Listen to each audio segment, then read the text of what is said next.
Hello, Paranormal M viewers. We're back again. We love being here and sharing our spiritual experiences with all of you. Thank you for sending in your paranormal stories. Please subscribe to the channel and turn on notifications. It's been cold lately, so make sure you get a good night's sleep. Don't forget to wear your headphones and cozy up with a warm blanket. Thank you so much. So this happened right at the end of 6th grade.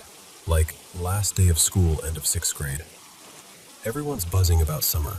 Backpacks are basically empty, and I'm feeling that light, free kind of happy you only get when you're a kid and break is finally here.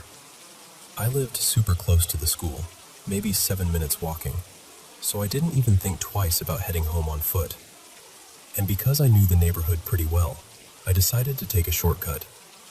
I'd taken shortcuts before, but that day, I picked a different route. One I'd never actually walked through.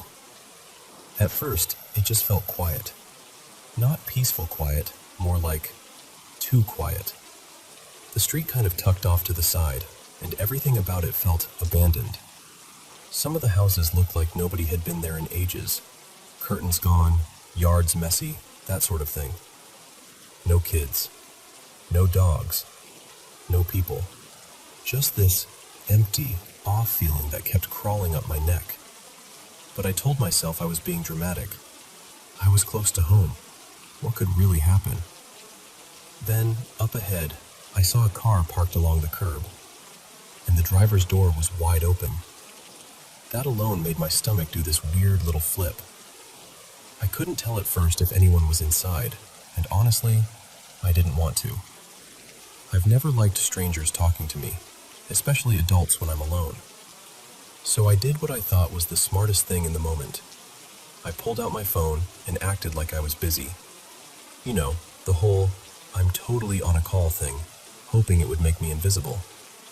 But as I got closer, I heard a man's voice, calm, almost polite, go, "Excuse me. Hey, excuse me." I remember forcing myself to glance over, just for a second. And the second I did, my heart dropped so hard it felt like it hit the ground.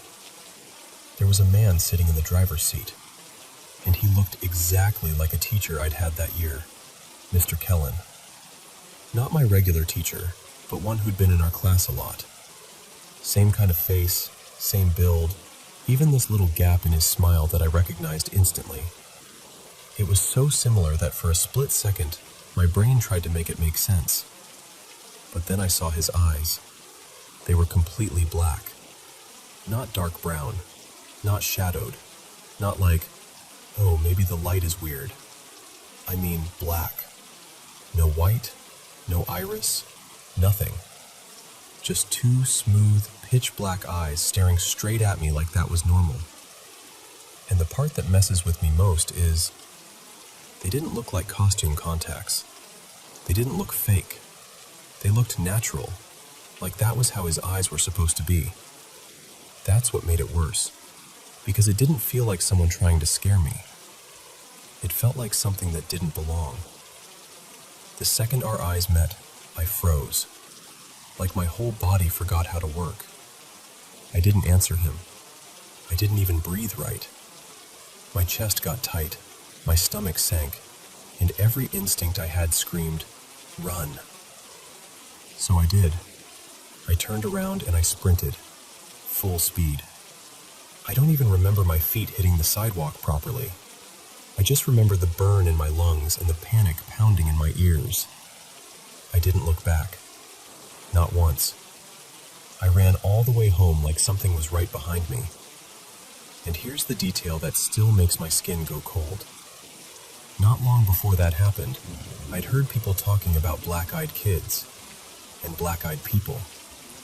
Like those creepy stories online that you half laugh at, half don't. I didn't totally believe it. I wasn't sitting there thinking it was real. But then that happened, right after I'd learned about it. And it messed with my head in a way I can't really explain. I don't know what I saw. I don't know if it was something supernatural or just something my brain still can't categorize.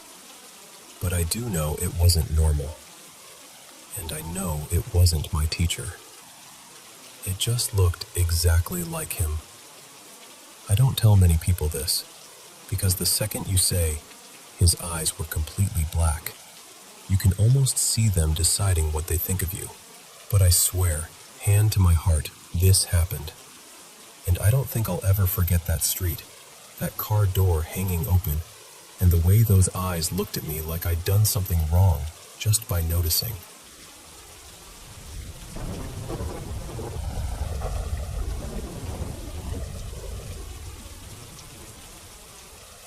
Do you ever wake up from a dream and just sit there, staring at the ceiling, because it felt way too real to brush off? Okay, this might sound a little weird, maybe even embarrassing, but I've been carrying it around for days, and I need to say it out loud somewhere. A few nights ago, I had this dream. Nothing flashy. No monsters, no chaos, no dramatic movie stuff. It was just her. And that's the thing. I've never seen her in my life. Not that I can remember anyway. But in the dream, she didn't feel like a stranger. She felt familiar in this quiet, comforting way. Like someone I'd known for years and somehow forgot. Her voice was soft, not whispery, just gentle. And her face, I can't fully picture it now, which honestly makes me even more frustrated. I just remember this calm, almost otherworldly vibe. She had delicate features, maybe Southeast Asian, and this peaceful look like she wasn't trying to impress me. She was just there, like she belonged. But that's not even the part that got into my head. What really messed me up is what happened after I woke up. It was the middle of the night. My heart was pounding, but I wasn't scared. It was more like I'd been pulled out of somewhere I wanted to stay. And I remember thinking, please, I want to see her again. So I closed my eyes again, and I'm not even joking. She came back.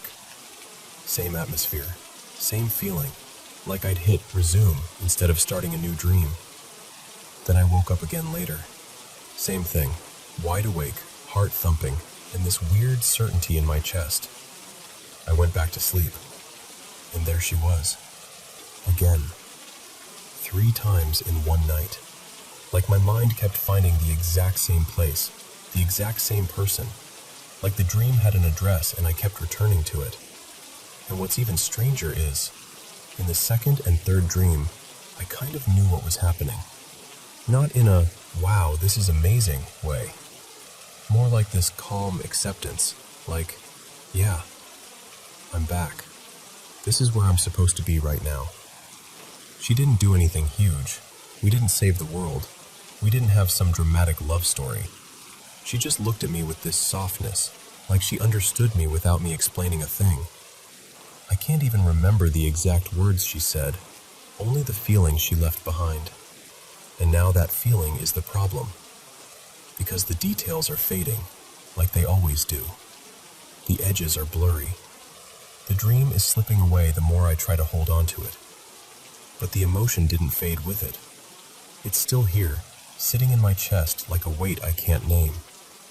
It honestly feels like she left something in me, like a fingerprint on my soul. I know that sounds dramatic, but I don't know how else to say it. I've had recurring dreams before. I've had dreams that feel intense. But this was different. This felt layered. Like it wasn't just my brain throwing random images at me. It felt like I tapped into something I wasn't supposed to reach. So yeah, here's my slightly ridiculous theory. Don't laugh. What if she's real? Like, what if she's out there somewhere, not even on Earth, maybe not even in this version of reality, and something glitched for a second? Space, time, whatever you want to call it. And for one night, our dreams lined up like 2 radio signals crossing. Maybe she dreamt about me too. Maybe she woke up with her heart pounding, staring at the ceiling, thinking, who was that? Maybe she tried to go back to sleep, hoping to find me again. And maybe we met in the only place we could meet. Some quiet in-between space, somewhere past logic, somewhere between the stars. I know, it sounds insane. I'm not saying I fully believe it. But I am saying it didn't feel like an ordinary dream, and I don't know what to do with that.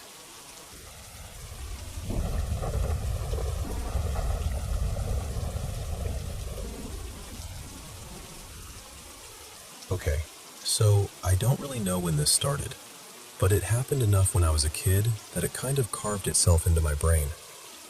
Back then, it was me, my mom and dad, and my little brother Braden living in this 2-story house that always felt a little too quiet at night. Upstairs was basically just our bedrooms and a shared bathroom, with a short hallway connecting everything. Downstairs had the living room and kitchen. Normal stuff. But the weird part of the house was this second staircase. There were 2 ways to get upstairs. The main staircase was right off the living room, the one everybody used without thinking. The other one was tucked way in the back, inside this awkward little room that was mostly storage. Boxes, old blankets, random junk. That staircase always felt like it didn't belong, like it was attached as an afterthought. And honestly, I avoided it. Anyway, the thing that messed with me the most happened one night when I was up late, like really late, playing games in my room. The house was dark, the kind of dark where you can still see the faint glow from the TV downstairs, but everything else feels swallowed up. At some point, I had to get up. I don't even remember if it was to use the bathroom or grab water, just one of those basic half-asleep needs where you're not really thinking. I opened my bedroom door and stepped into the hallway, and that's when I saw him. My dad. He was standing at the bottom of the main staircase, not moving, not calling for me, just standing there and looking up. Now, my dad keeping weird hours wasn't unusual. He worked night shifts a lot. Sometimes he'd leave in the evening and come home early morning. Sometimes his schedule would flip. So seeing him awake late at night wasn't automatically terrifying. But this wasn't normal dad grabbing a snack energy. Something about his face was off. Not angry, not blank exactly either. More like watching. Like he was waiting for me to do something. I remember freezing at the top of the stairs with my hand still on the railing, and the whole house felt like it was holding its breath with me. I don't remember him speaking. I don't remember him saying my name or asking what I was doing. And I don't even know what I said. If I whispered, "Good night," or if I just turned around without a word. All I know is I backed away, went straight back into my room, and shut the door like it could seal me inside reality again. And I stayed in there, lights on, heart racing, trying to convince myself it was nothing. The next morning, I asked him about it, casually, like I was testing the air. "Hey, were you up last night? I saw you downstairs." And my dad just looked at me like I'd asked him if he'd been on the moon. He said, "No, I was asleep. I wasn't downstairs." So I pushed a little. I told him exactly where he was standing, that he was looking right at me. And he swore he had no memory of it, no reason to be down there.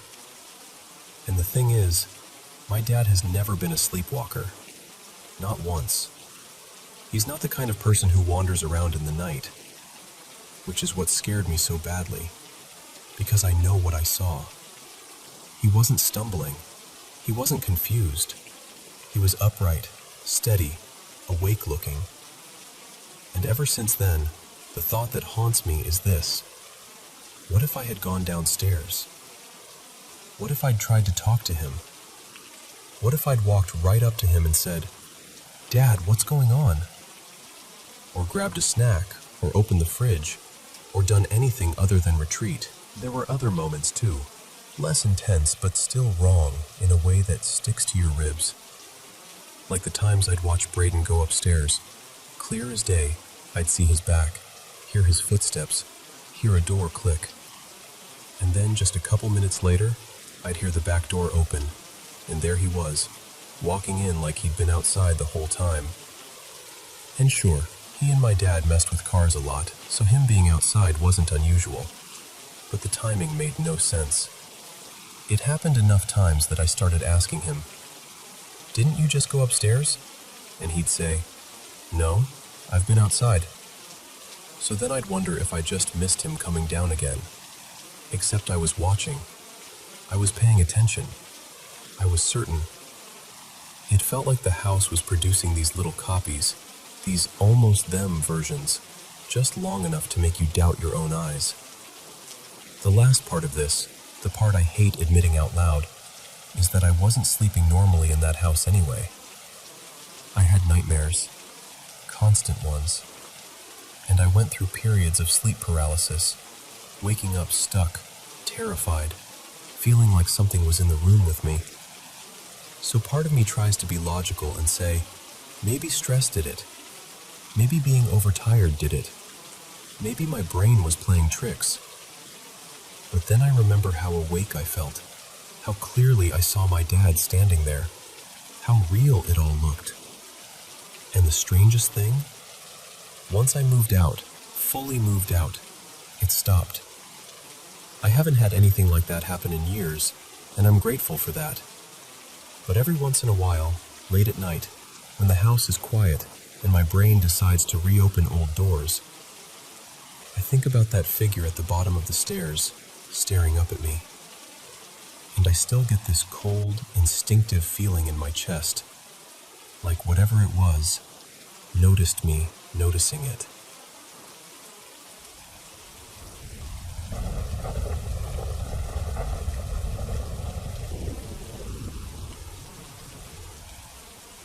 Hey, I'm new here, but I've been carrying this story around for years, and I think it's finally time I say it out loud. When I was a kid, the only person who ever fully believed me was my grandma Maribel. She's gone now, and even saying that still feels strange. But this memory, it stuck to me, like it never really left. So, this was the summer of 2017. I was almost 11, and back then I used to stay at my grandma's place in Chicago for a couple nights at a time during the week. Nothing fancy, just a small, cozy house. 2 bedrooms, a little bathroom, the kind of place that felt familiar the second you stepped inside. My grandma had this way of saying things casually that should have sounded scary, but somehow didn't, until later. She'd always tell me, "Mija, this house is haunted," like she was talking about the weather. And I mean, little things happened. Stuff shifting when no one touched it. A soft thump in another room. A cabinet that wasn't open before. Not big enough to prove anything, but not small enough to ignore either. That week, my sister didn't want to come with me. She said she didn't feel like it, but I remember the way she avoided eye contact when she said it. So it was just me and Grandma Maribel. When we got to the house that day, we walked in and something immediately felt off. My grandma always kept certain doors shut. Bathroom, coat closet, things like that. Her cat Miko had free roam of the living room, kitchen, and the bedrooms, so those doors might be open sometimes. But the bathroom, the coat closet, those were usually closed. Except when we came in, both were open. My grandma stopped in the doorway and just stared for a second. I remember her face tightening, like she was trying to convince herself it was nothing. She said, "I know I shut those." Then she did that thing adults do where they try to smooth it over with logic. Maybe she forgot. Maybe she was distracted. But I could tell she didn't believe her own explanation. Later, she told me she'd run me a bath before bed. I was sitting nearby, half watching TV, half listening to the water fill the tub. The sound was steady, normal. And then, it stopped. Not like the water pressure slowed down. Not like someone bumped a knob. It just cut off, like a hand turned it off on purpose. And the handle on that faucet wasn't loose or easy to move. It took effort. Even my grandma made a face when she checked it. She didn't panic. She wasn't that kind of person. But she got quiet. And when Grandma Maribel got quiet, that's when I knew she was actually scared. That night, I fell asleep in the guest room, and everything was fine for a while. Then I woke up because I heard something, like a door shifting or a cabinet tapping shut. At first, I thought it was my grandma getting up to get the cat some water or something. But when I looked over, Miko was already awake. He was sitting perfectly still, staring toward the kitchen like he was locked onto something. Not blinking, not moving, just watching. I whispered his name and patted the bed, trying to get him to come to me. He didn't. And that's when my stomach started doing that slow sinking thing, like my body already knew what my brain didn't want to admit. So I got up. I walked out into the hallway, and the house felt colder than it should have. Not freezing, just drained, like the air had been pulled thin. The kitchen had a window that let in a little light from outside, and that faint glow was enough to show me that something was wrong. Cabinet doors were open. Stuff was on the floor. Plastic containers, little things from the counter like they'd been brushed down in a hurry. And my backpack, the one I'd left on a chair by the table, and then I saw it. In that dim window light, there was a figure in the kitchen. Not like a shadow from the streetlight, not like a trick of the dark. This was darker than the dark around it, like the absence of light shaped into a person. It was tall, too tall. I didn't scream. I couldn't. My throat just locked up like my body refused to make noise. And then my grandma was there, right behind me. I felt her hand touch my shoulder, steady but tense, and I heard her inhale sharply. Like she'd seen it too, and she was trying not to make it worse. For a moment, we were both just frozen, staring.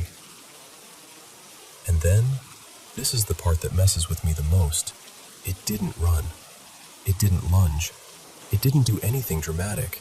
It just faded. Not like it walked away. Not like it turned a corner. More like it stopped being there.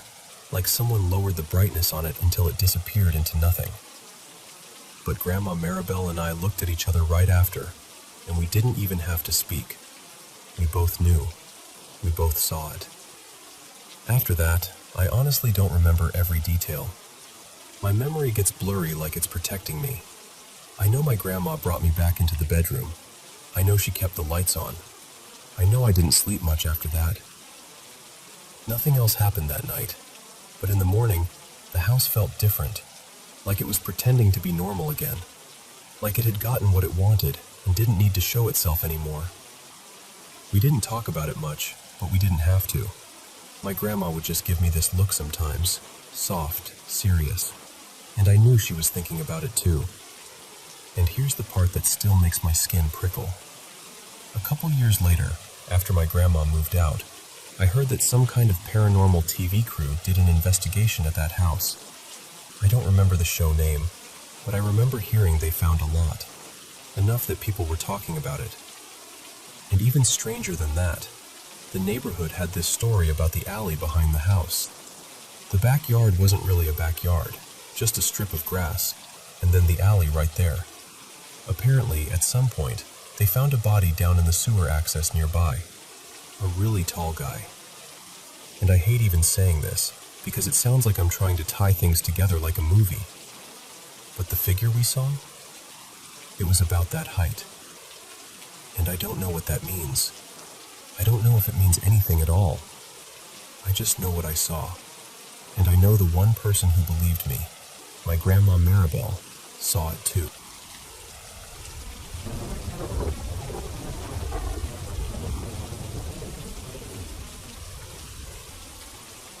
So, we've had little things happen in our house for a while. Stuff that's easy to shrug off at first.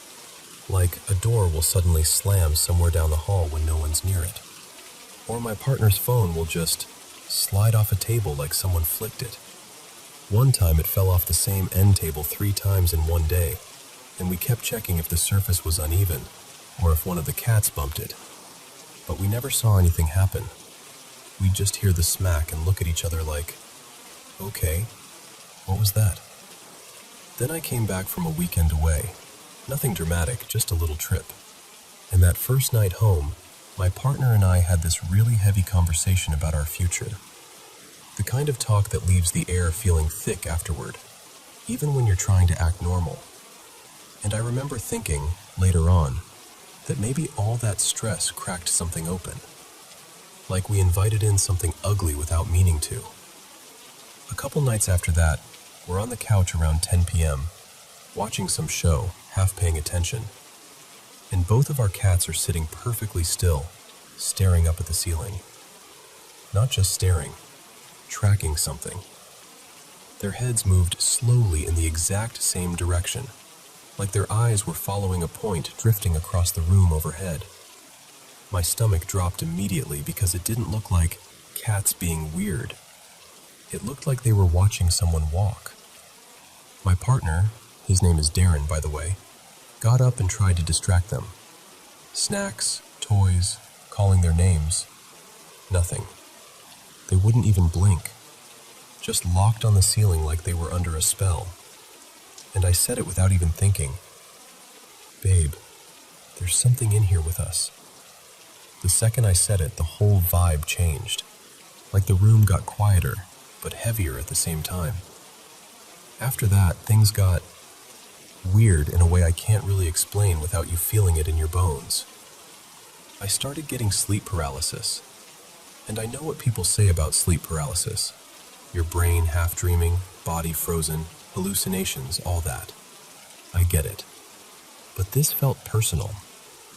It would happen in the middle of the night, and I'd be stuck, awake, but not able to move. And I'd see this dark shape coming from behind the bathroom door. Not like a clear person, more like a shadow that had weight to it. It would drift toward me, and then it would sit on my chest like it was pinning me down. I would try to scream, but nothing came out. Not even a whisper. And I remember telling myself very clearly, don't open your eyes. Don't open your eyes or you'll see what's sitting on you. So I kept my eyes shut and just repeated, in my head, over and over, Jesus, help me. 3 times. Like I was counting, clinging to it. And then, suddenly, like someone snapped their fingers, it was over. I could move. I opened my eyes. The room was normal. Darren was asleep in the other room. Silence. Like nothing had happened. A couple nights later, Darren told me he woke up in the guest room freezing cold. Like the air dropped 10 degrees in seconds. He thought a window was open, or someone was in the house. He actually got up ready to fight, like adrenaline pumping, checking corners. Nothing. All the windows locked. No one inside. No explanation. The next morning he told me, and I tried to stay calm. I was like, okay, and shrugged it off because what else do you do? But then, maybe 10 minutes later, he leaves to drop our daughter off at daycare, and I'm getting ready. I'm blow-drying my hair in the hallway and the smoke alarm above me goes, beep, beep, beep, 3 times. Clean, spaced out. Not a battery chirp, not a test. Just 3 beeps. It had never done that before. We couldn't. Not once. No matter what we did, it wouldn't do 3 consecutive beeps like that again. Then there was the piggy bank. My daughter has this little piggy bank on a bookshelf that plays music when you press a button. One morning, I'm waking her up, telling her to get dressed, and from across the room it starts playing. Cheerful little tune, totally out of nowhere. To play it, you have to press the button. It doesn't just go off by itself. And that wasn't the last time it happened. One day we came back from visiting family, bags in hand, routine stuff. And I said to Darren, I'm going upstairs to tidy the bedrooms. The second I hit the top of the stairs, it felt heavy, like the air had turned into wet fabric. I felt it in our bedroom a little, but I ignored it because I was trying not to feed my own fear. But when I walked into my daughter's room across the hall, it was like walking into a weighted blanket. This pressure, not pain, just this thick presence that made my skin prickle. I knew something was in there. Still, I kept cleaning because I didn't want to freak myself out. I turned to make her bed, smoothing the sheets, and the piggy bank started playing again. Right then, my heart just sank. Like, oh, you're here. After that, it wasn't just noises. It was things you could see. Over the next several weeks, it was like the house started showing off. One afternoon, I caught someone in my peripheral vision near the front door, tall, wearing a tan work jacket and jeans. I couldn't see his face, just the shape and the clothes. I honestly thought it was Darren, and I was about to say, "How did you get upstairs so fast?" And then I heard Darren's voice, clearly, in the basement, laughing and playing with our daughter. I turned back to the doorway. No one was there. Another day I was hanging a shirt in my closet, and a stack of papers on a shelf just moved, not slid. They lifted and shifted like they were whisked off by a hand. I froze, staring, trying to logic it out. Like maybe the shirt brushed them? There was no way. The distance didn't make sense. And then, right after that, a stuffed animal sitting beside the papers was pushed, slowly, off the same shelf. Slow, like a deliberate shove. My daughter saw it too. She looked up and said, really quietly, "Mommy, that was weird." There was also this moment in the car where her window went down by itself. The child lock was on, and yes, electronics can glitch, I know. But it happened at such a perfectly timed moment that it felt like a response. And then the scariest physical feeling I've ever had. I was home alone in the powder room, brushing my teeth with the door open, and on my left arm it felt like someone touched me. Except it wasn't a gentle touch. It was sharp, electric, like a hard poke that shot shivers down my entire left arm and into my side, only on that side. It happened 3 times in a row. Zap, stop. Zap, stop. Zap. I remember spitting toothpaste, shaking and saying out loud, "You need to leave. You're not welcome here." And then I ran out of the house. Like actually ran, barefoot, heart pounding, not even thinking, just trying to get away from whatever was standing that close to me. The thing is, after a while I stopped being scared and started being angry. Because it felt like I could sense it before things happened. Like the air would change and I'd think, here we go. My anxiety was through the roof. I felt like I was being bullied in my own home. Eventually we called a priest to bless the house.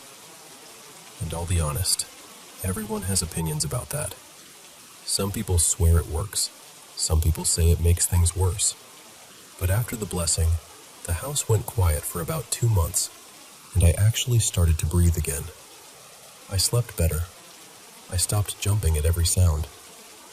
But lately, little things have started again. A couple hangers shifted in the closet when no one touched them.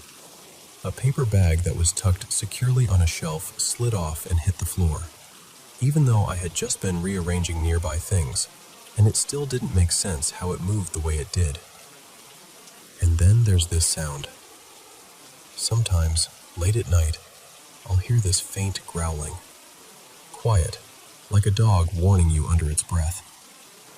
Only problem is, we don't have a dog. So yeah, that's where we're at. And I know how it sounds. I do. I'm not someone who wants to believe in this stuff. But once you live inside it, once you feel the air change, once you watch your kid see something move with her own eyes, you stop arguing with yourself. You just get alert.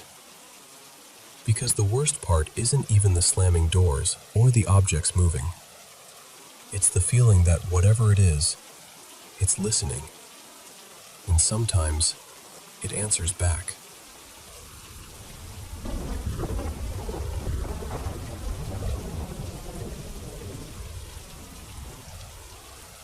So, let me tell you about this place we used to live in. We've moved out now, but I swear that house had a presence. The kind where everyone in the family had at least one weird, can't explain it moment. It sat on this remote piece of land, halfway up a mountain, surrounded by trees like the forest was trying to keep it to itself. Beautiful during the day. At night, different story. One evening I was home alone, and you know how your brain gets when you're by yourself in a place like that. Quiet, isolated, no neighbors close enough to hear you yell. I did what I always did when I wanted to feel safe. I locked up everything. I went to bed with the TV turned up louder than I normally would, like the noise could build a little wall around me. Our bedroom was at the end of the hallway, and there was another door on the opposite end, down past the living room. I remember thinking, okay, if anything opens that far door, I'll hear it, and if I need to, I can get out through the bedroom door that leads outside. Just precautions. Normal stuff when you're basically living on the edge of the woods. I'm right on the edge of sleep when I hear it. Bang. Not a tiny noise. Not a house-settling noise. A hard, ugly bang. Like someone slammed a fist into a wall. And then another. And then it starts to sound like it's moving. Like the banging is traveling down the hallway toward me, bumping the walls as it comes. It wasn't steady like footsteps. It was chaotic. Like something was crashing into things as it got closer. My first thought was actually kind of casual. Maybe my son Mason came by to grab something before heading out. He'd done that before. Quick stop, in and out, no big deal. So I didn't panic yet. There's a pause, just the TV noise filling the room. And then the banging starts again, closer this time.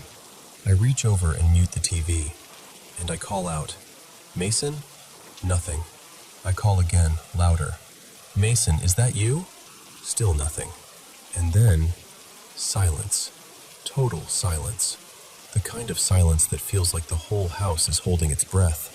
I'm lying there staring at the dark hallway, and I remember thinking, if I hear one more thump, I'm leaving. I don't care how ridiculous I look. And like it heard me think it.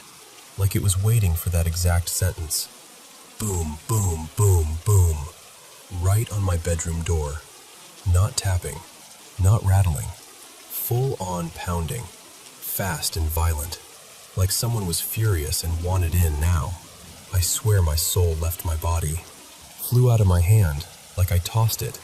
I ran straight out the bedroom door that leads outside without even thinking. And of course, because life loves timing, it was one of those brutal Canadian nights where the air hurts your face. Something like -20-ish. The kind of cold that bites through pajamas instantly. I sprint past the living room window and glance down the hallway as I'm moving, because part of me is still trying to prove there's a logical explanation. That far door I'd closed at the start of the hall? Still shut. Still closed. Still exactly how I left it. So now I'm outside in thin pajamas, barefoot or close to it, shaking so hard I can barely breathe. And I'm thinking, okay, what do I do now? The only thing that made sense in that moment was the car parked out front. My son's girlfriend's little two-door. I run to it, yank the handle, and thank everything it's unlocked. I climb in and shut the door as quietly as I can, like quiet matters when you're terrified. I start rummaging around and find a bag of clothes she'd been meaning to donate. Hoodies, a sweater, random stuff. I pull it all over myself like a blanket, layering anything I can just to stop shaking. And I realize, my phone isn't with me. It's back inside. Of course it is. So I'm just sitting there, cold, listening, adrenaline pounding in my ears. And then the car does something that still makes my stomach drop when I think about it. Both door locks, the little knobs on the driver and passenger side, start going crazy. They're locking and unlocking at the same time, rapidly. Like click, click, click, click, click.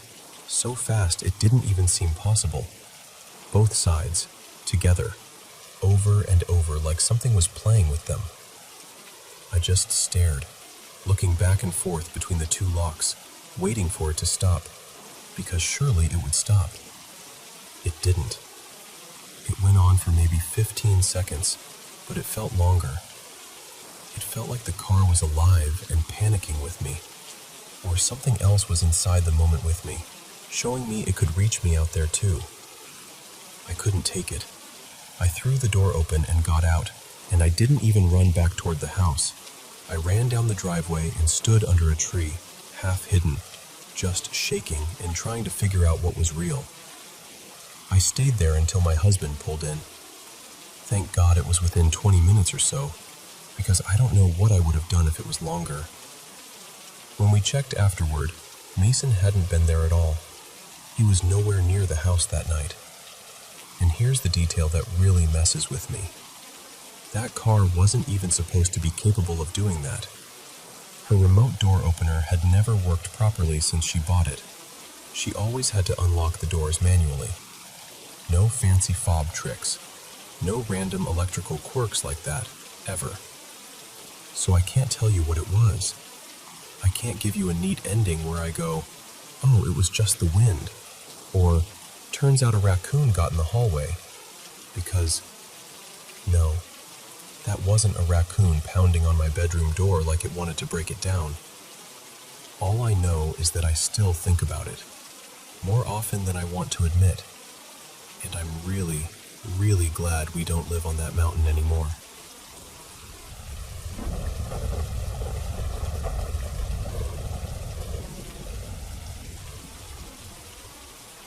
I'm still kind of 50-50 on ghosts and the whole paranormal thing. Like, I want to be the logical person. I want to roll my eyes and say, there's always an explanation. But I've had a couple moments I can't neatly file away, and there's one in particular that, honestly, still makes my stomach drop when I think about it. So I grew up in Utah, around Salt Lake. If you've ever been there, you know how it is. LDS churches everywhere. One on every other corner, it feels like. A lot of my friends were Mormon, even though my family wasn't. My best friend growing up, his name was Braden, lived right next door, and we did everything together. So when he'd go to this youth thing the church did, I'd tag along sometimes. It was basically like scouts. A couple nights a week, different adults teaching you random stuff, little activities, that kind of thing. I was around 10, maybe 11. One evening they had this bigger get-together at the church, like a whole family thing. Barbecue, people outside, kids running around, games, laughter, all of it. Most of the action was on one side of the building and outside, where it was bright and busy. But the other half of the church? Nobody was using it. The lights were off. It was just dark, quiet, like the building ended and turned into a shadow. At some point, I had to use the bathroom, and the bathroom line where everyone was hanging out was ridiculous. So I remember thinking, whatever, I'll just go to the other side. No big deal. It was starting to get dusky outside, and that made the dark side of the church feel even darker. Still, there was enough light coming in from the glass doors near the bathrooms that I could see where I was going. I go into the bathroom, and while I'm in there, I was sitting on the toilet, I get this weird, crawling, itchy feeling. Like my body was trying to warn me without using words. Just this heavy sense of something is not right in here. But I've always been an anxious kid. So I'm like, relax, you're being dramatic. I finish up, wash my hands, and step back out. Right outside the bathroom, there's a drinking fountain. I remember bending down to take a drink, and the second I did, it hit me like a wave. This sudden, overwhelming terror. Not spooked, not creepy, not uneasy. Terror. Like the air changed, like something behind me should not be there. I straighten up fast and turn around, and there's this hallway behind me, pitch black, stretching back into the building. And standing in that darkness is a kid. A little boy, younger than me. He's pale. Not like doesn't get sun pale, like paper pale. And he has these cuts on him. Little marks, like scratches across his face and arms. His clothes look dirty and worn, like he'd been outside for days. Tattered. Wrong for a church barbecue where everyone's dressed normal and clean. And the thing that messes with me the most is how clearly I remember his face, like it got stamped into my brain. He just starts walking toward me. And he's not crying. He's not scared. He's almost, this is going to sound insane, amused, like he's trying not to laugh. He gets closer and I hear this little giggle, soft, almost playful. My first instinct, because I was a kid and I didn't know what else to do, was to go, "Hey, are you okay?" He looks right at me and giggles again. The empty side, the quiet parking lot. And I remember just standing there, frozen, like my body forgot how to work. I couldn't move, couldn't think, just this buzzing fear in my ears. And then I snapped out of it and ran. I ran back toward the party like my life depended on it. When I got back, I didn't even tell anyone. I didn't want to make a scene, and I also didn't want people laughing at me.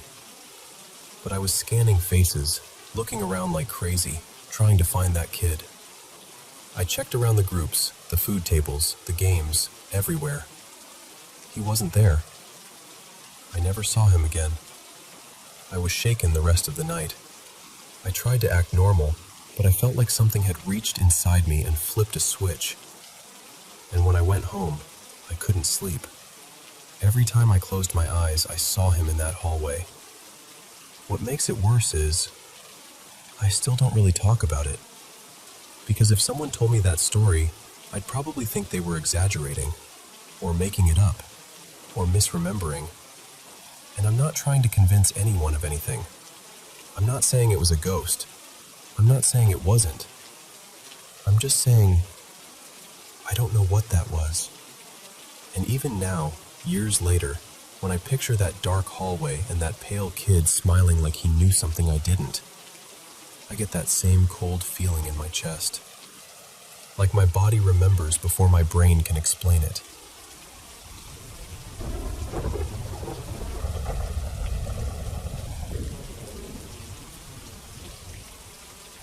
So, I don't tell this story much. Not because I'm trying to be mysterious about it, more because it's the kind of thing that makes people go quiet and look at you differently. But you asked for it like you actually wanted to hear it, so here we go. Back in the early 2000s, my parents got this idea that city life was slowly grinding them down. You know the feeling. Noise, traffic, neighbors you never talk to. So they did something bold and moved us out to this tiny village in rural Yorkshire. And the house they picked wasn't just old. It was the kind of old that holds on to you.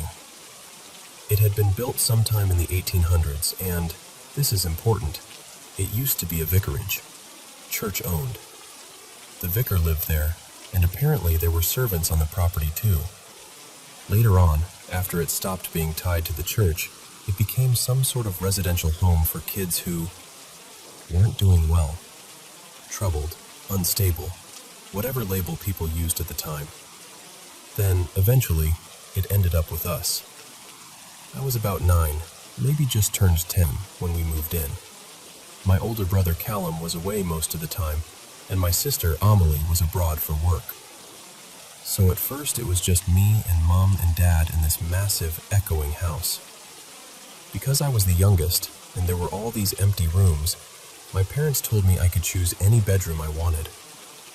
I still remember walking up that long staircase, the kind where the steps creak even when you're trying not to breathe. I went from room to room, peeking in, thinking I'd get a "this is the one" moment. And then I opened a door in the top corner of the house. 2 windows, wooden floorboards, sunlight actually pouring in. It felt warm. Not just temperature warm, like the room had been waiting for someone to come back. There was even this faint, sweet smell in the air, like vanilla or old sponge cake. So I picked that room, because it felt safe. That first night, I'm lying in bed trying to fall asleep, and I hear crying. At first it's muffled, like it's coming through walls. and I tell myself it's the TV downstairs. My parents were still awake. Easy explanation. So I squeeze my eyes shut and try to ignore it. But it gets louder, and then it becomes clear. It isn't a TV. It's a girl's voice. Very close, but also not. She's saying, "Help me. Please, help me." And the way she said it, God, I can still hear it. She wasn't just upset. She sounded desperate, like she'd been trying for a long time and no one had listened. I sat up so fast I felt sick. I opened my bedroom door and stepped onto the landing, and it sounded like it was coming from further down the upstairs corridor, around the bend toward the back part of the house. And I didn't investigate. I didn't do the brave movie thing. I bolted. I flew down those stairs so fast I swear I barely touched them, burst into the living room, and I'm crying so hard I can't even get words out properly. Just panicked noise. My parents calmed me down, wrapped me in blankets, gave me that look parents give when they're trying not to show worry. And when I finally explained, they did what parents do. They tried to make it smaller. It's a new house. It's old. You're overtired. Your imagination's running wild. And I wanted to believe them. I did believe them. Because I never heard it again. Not for months. One night, we're all at the table talking about the house, just joking around. And Amelie looks at Mom and goes, "Can I tell him?" Mom hesitates, then nods once, like she'd been holding it in too. Amelie turns to me and says, "The first night I slept here, I heard a little girl screaming for help." I swear my stomach dropped so hard it felt like I was falling. She said it sounded like it was right outside her door, and when she opened it, the sound didn't stop. It shifted, like it was down the corridor, then behind her, then to the side, like it couldn't decide where to be. That was the moment it stopped being my imagination. Later, we found out that part of the house, where her room was, had burned in the 1800s and been rebuilt. We never found official records of anyone dying, but that section had apparently been servant quarters back in the vicarage days. And ever since then, I've always wondered if someone got trapped and never made it out. Or if they did. But whatever fear they felt got soaked into the walls. And that wasn't even the only thing. One morning, broad daylight, like 10ish, I'd gone upstairs after breakfast to play my old console. As I passed my parents' bedroom, I glanced in and saw a man standing at the end of their bed. Long black coat, tall, top hat. Just standing there, like he belonged. I froze, took one step back, blinked, and he was gone. No footsteps, no door moving, nothing. Right next to my room was this tiny toilet with a heavy wooden door, and there was this big old keyhole in it. We didn't have the key. Never did. It had probably been lost for decades. One night before bed, I went to use it, and the door wouldn't open. Handle wouldn't budge. I tried forcing it with my shoulder. And then I heard a sound from the other side. A deep, low growl. Not a person. Not the house settling. It sounded like a dog, close enough that it made the hair on my arms stand up. I ran downstairs again, absolutely shaking. Dad came back up with me, grabbed the handle, and the door swung open like it had never been stuck at all. Empty, quiet, normal. But after that, I started seeing things. Not full shapes, not details, more like a shadow. A four-legged shadow that would dart into my room like a dog running, cut across the floor, and then vanish into the wall. No sound, just a quick movement that made your eyes chase it without meaning to. Months later, Dad was doing work out front, digging a spot for a big stone ornament Mom had bought, and he found bones. A lot of small bones, and 2 skulls. Dogs. After that, The shadow stopped, completely, like it had been waiting for someone to find them. Above my room was the attic, 2 spaces, and these narrow little storage tunnels along the edges of the roof. One of the attic rooms still had an old writing desk in it, the kind with worn corners like someone had leaned on it for years. There was even a little safe built into it that we never managed to open. At night, I'd hear something being dragged across the attic floorboards above me. Heavy, scraping. Sometimes it sounded like chain or metal, or like someone pulling something awkward over and over. It happened multiple times a week. And you know what's weird? You don't get used to that. Not really. You just learn how to lie still and pretend you're asleep, like that will keep the sound from noticing you. Then, this is the part that still makes my skin prickle. The year before we moved out, my stereo started turning itself on. 7 days in a row, and not music, not a station, just loud, full volume white noise, like static that fills your whole chest. The first night, I thought my brother was messing with me, but then it happened while we were all downstairs eating dinner together. No one was upstairs. No one could have touched it. On the 7th day, Sunday, it turned on like normal, blared static. And then it never happened again. Not once. And remember that sweet smell in my room? The one I noticed the first day? We eventually found out that when the place was a care home, there'd been a young lad staying in what became my bedroom. Someone who used to work there told a family friend that he'd walk to the bakery and buy sweet cakes, then hide them in his wardrobe or even under loose boards. I went looking, obviously, lifted what I could, checked everywhere I was brave enough to check. Never found a thing. But that room always smelled like something warm and sugary, like a treat you weren't supposed to have. Now, other parts of the house had their own habits. The formal dining room, for example, we only used it for special occasions. Christmas, birthdays, New Year. One year, my aunt and uncle came to stay. Late at night, my aunt woke up and heard music downstairs. She assumed Mom had had too much wine, honestly, fair assumption, and left something on.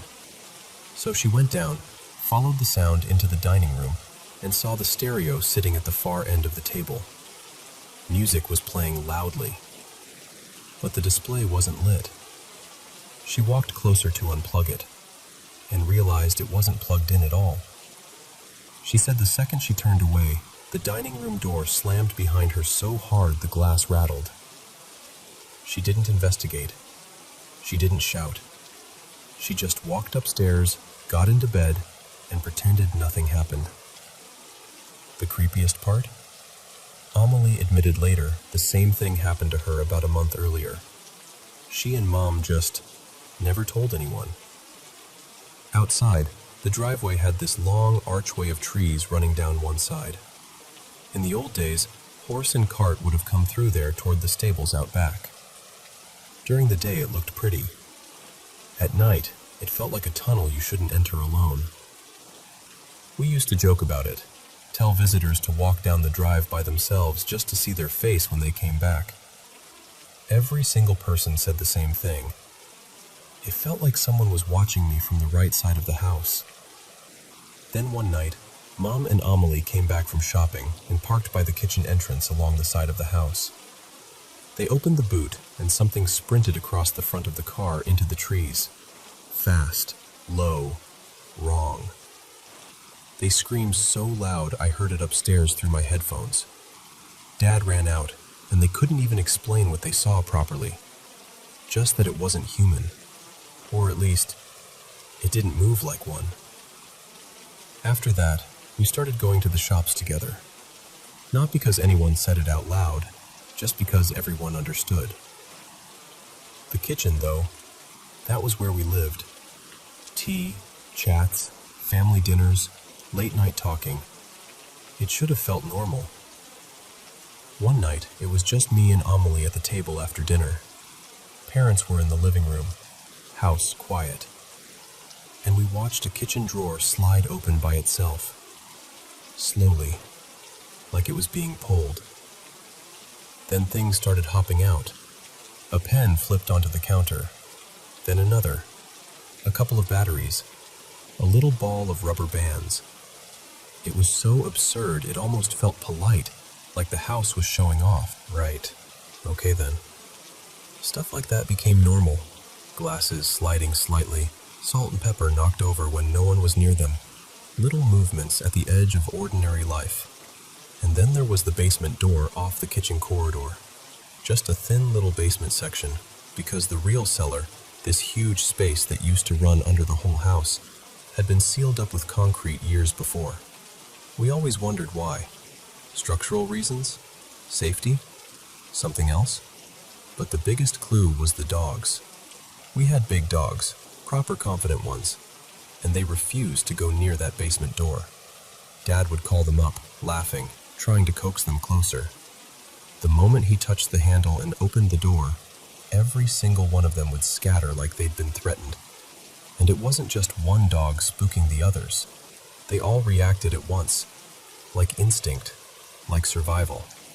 Dad used to show it to guests like a party trick. Open the door, watch the dogs bolt, then dare someone to go down there and sit in the dark with the door closed. Most people lasted 2 minutes. Some didn't make it halfway down the steps. And yeah, there's more. There's always more with that house. But that's the thing. It wasn't like one big dramatic moment. It was years of small, strange things, just enough to make you feel like the house remembered lives that weren't yours. And sometimes, it wanted you to remember them too.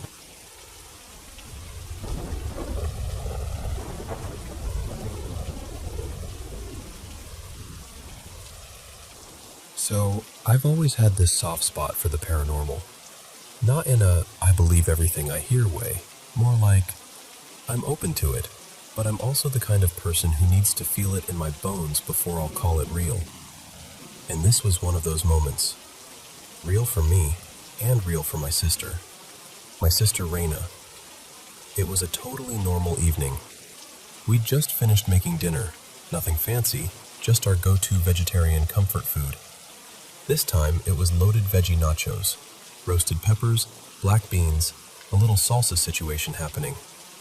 You know, the kind of meal that makes you feel like you actually did something with your day. I got my plate together first and wandered into the next room to eat. Raina was still in the kitchen, clattering around, probably adding just one more topping, like she always does. And here's the part that still makes me pause whenever I think about it. While I was chewing, not talking, not even looking at anything in particular, I had this random song stuck in my head. Not the whole song, just one tiny line, like a little musical hiccup. I wasn't humming, I wasn't mouthing it. It was only in my thoughts, like background noise in my own brain while I ate. A minute later, maybe less, I hear Raina, from a completely different room, suddenly sing out loud the exact same line. Same little fragment, same wording, same rhythm. Like she'd picked it up mid-thought. There was no TV on, no music, no phone playing in the background. We weren't even talking to each other at that moment. Just two people in two rooms doing two different things. When she came in, I just stared at her for a second and went, "Okay, why did you just sing that?" And she looked at me like I was the weird one, like I'd asked her why the sky is blue. She goes, "Because you were singing it a minute ago when you started eating." And I said, "No, I wasn't." She squinted at me. "Yes, you were." And I had to tell her, slowly, because I could see her getting uneasy, "Raina, I was singing it, but only in my head. I didn't say a single word out loud." The way her face changed was immediate. She didn't laugh. She didn't brush it off. She just went quiet, like her brain was trying to grab onto the nearest logical explanation and coming up empty. And what made it even stranger is, this wasn't the first time something like that had happened between us. Little moments where one of us thinks something and the other answers, without being told. Or one of us gets a sudden urge to say a specific phrase, and the other one swears they were just thinking it. I've tried to explain it away 100 ways. Like maybe we just know each other so well that we're bound to overlap sometimes. Same upbringing, same humor, same patterns. So maybe our brains just predict each other. But then there's the part I can't ignore. Our mom has noticed it too. She once said that when we were younger, she watched us have what looked like a full-on conversation without speaking. Like we were communicating in glances and pauses and somehow understanding each other anyway. At the time, I figured she was exaggerating. But now, I'm not so sure. Because it still happens. Not constantly, but enough that it's hard to call it coincidence every time. And the weirdest detail is this. It never happens when I try. If I sit there and focus and think, okay, Raina, I'm sending you a word. Table. Table. Hear me say table. Nothing. She'll look at me like I'm zoning out. So I don't know what the right explanation is. I just know what it felt like in that moment. Like my thought didn't stay entirely inside me. And ever since then, I've been left with this quiet question I can't shake. How many times have we been hearing each other without realizing it?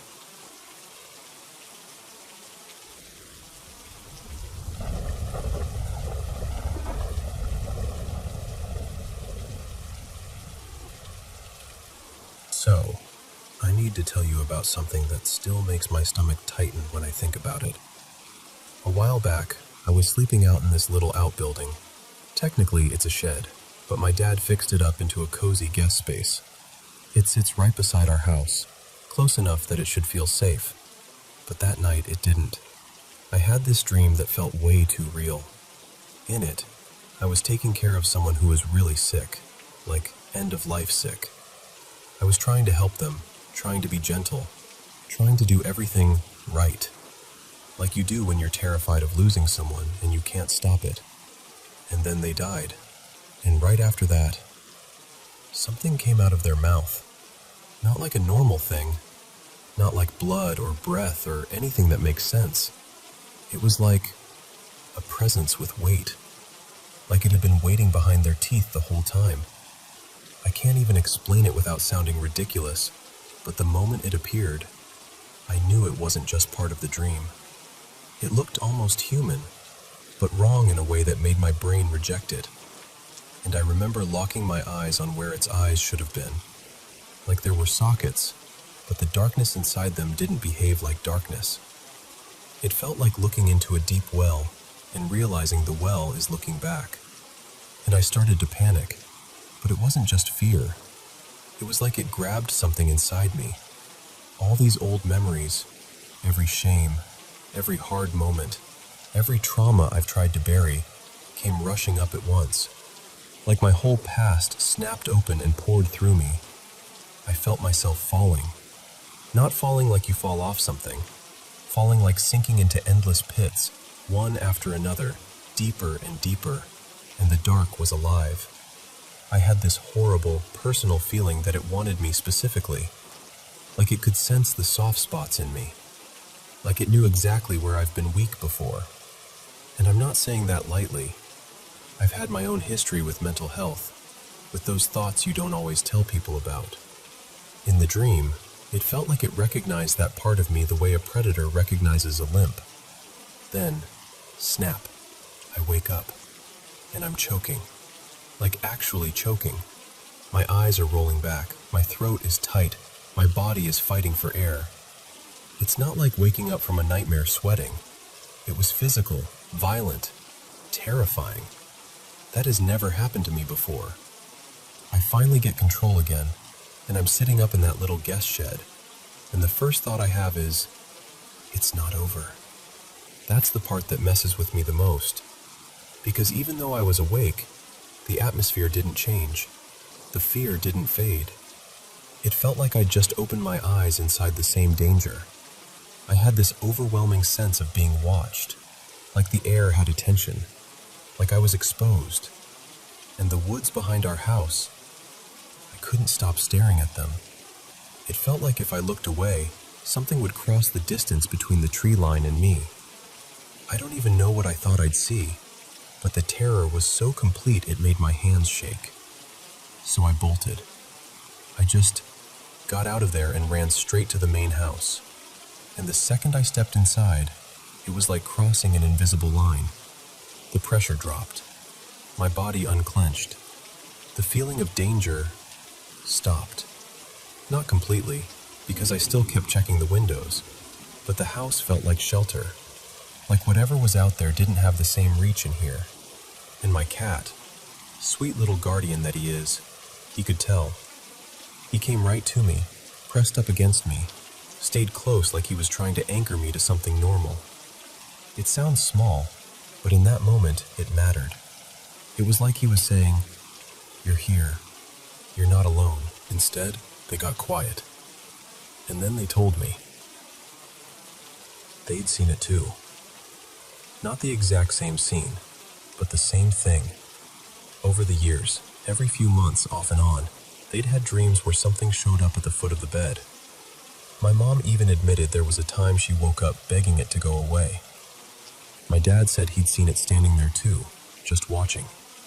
And then my dad tells me, like it's a fact you mention when you're talking about home repairs, that he had someone come in and do some kind of cleansing or banishing for the bottom floor of the house years ago, because he'd felt something was wrong ever since we moved in. And suddenly, all these little feelings I dismissed snapped into place. Because ever since I went away to school, every time I came home, I'd feel this heavy dread around the pond near our property. Like a radius. Like crossing into a zone where my chest would tighten for no reason. I used to tell myself I was just stressed or annoyed or, honestly, I used to think maybe I was just unhappy to be home. But after that night, I couldn't pretend it was just mood anymore. What's eerie is how consistent the details are across all of us. We all describe it as human-shaped, but not quite. Sometimes unnaturally tall, sometimes too small. Always gaunt, sickly looking, like a face stretched thin over something starving. And the one thing we all agree on? Its face is wrong in a way you don't want to remember. My mom insists it was veiled in her dreams. My dad swears it has some connection to the Chariot tarot card. He's not even sure why, but he feels it like a symbol that keeps showing up in the same mental place. And then there are the other weird things that might be related, or might just be this area being what it is. Like the shed itself. When we renovated it, a light literally exploded over my sister. And inside those walls, there were nails. So many nails. Like someone had hammered thousands of them into the wood for no reason at all. We joked it was some previous owner pretending to be busy, hiding out, making noise. But still, it's strange. And I've heard footsteps up in the loft before. Heavy, slow, like boots. That one doesn't feel the same as the dream thing, though. It feels separate, like a different kind of presence. There's also my friend who lives across the same pond. When she was a kid, she used to see what looked like a child standing at the foot of her bed, staring at her. She even found dolls up in the attic. Her story doesn't match mine perfectly, but it's close enough geographically to make you wonder. And one time, out in the woods with a metal detector, I found old nails, 1800s old, the kind that make you think of coffins. The way they were laid out near this big tree gave me a weird thought, but honestly, that spot didn't feel sinister. If anything, it felt neutral, like history, not threat. But the broader pattern is hard to ignore. Houses on my street sit abandoned for years for no obvious reason. Our house apparently sat empty for about a decade at one point. One across the street sat empty for over 20 years. Now another nearby is sitting vacant again, in a desirable area. It's odd. Even inside our house now, my cats will sometimes fixate on corners like they're guarding invisible edges, like they're tracking boundaries I can't see. And the history around here, it's heavy. Parts of King Philip's War happened in this region of Massachusetts. My town had Civil War cannonball manufacturing. In the 1800s, it was a corridor between bigger cities where criminals passed through. There are documented indigenous sites nearby too. Wampanoag presence on the hills, artifacts and arrowheads found around the pond. So yeah, this place has layers. It felt predatory. It felt like something large, like something with reach, like something that can trail you from far away and wait until you're alone and tired and vulnerable. And the scariest part is this. Sometimes, even now, I'll be miles from home and get that same sense, like a distant pressure in the back of my mind, like something is out there, like it's hunting. And I wish I could tell you that sounds dramatic. I really do. But that night in the shed, when I woke up choking and the fear didn't leave with the dream, something in me shifted. Because for the first time, I wasn't just imagining a story. I was inside it.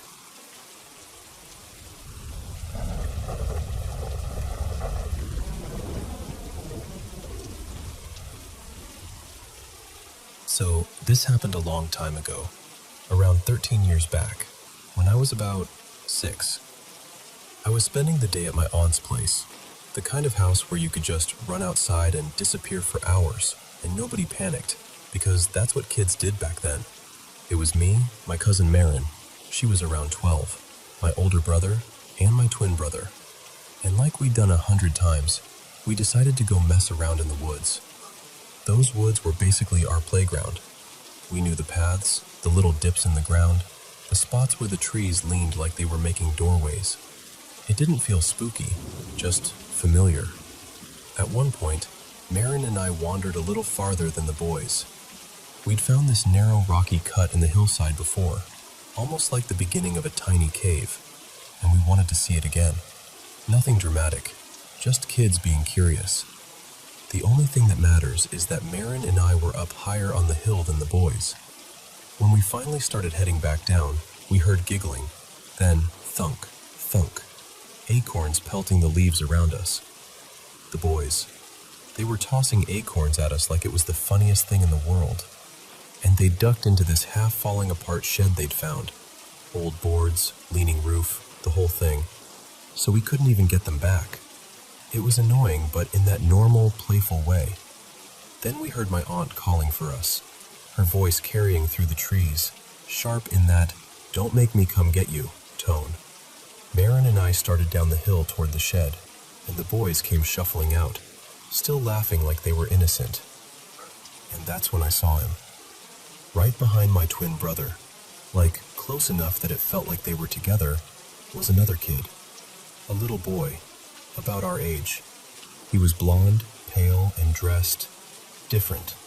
Not like costume different, but like his clothes didn't belong in our time. I remember it so clearly because it stood out so much. A light blue shirt, kind of faded, and dark pants.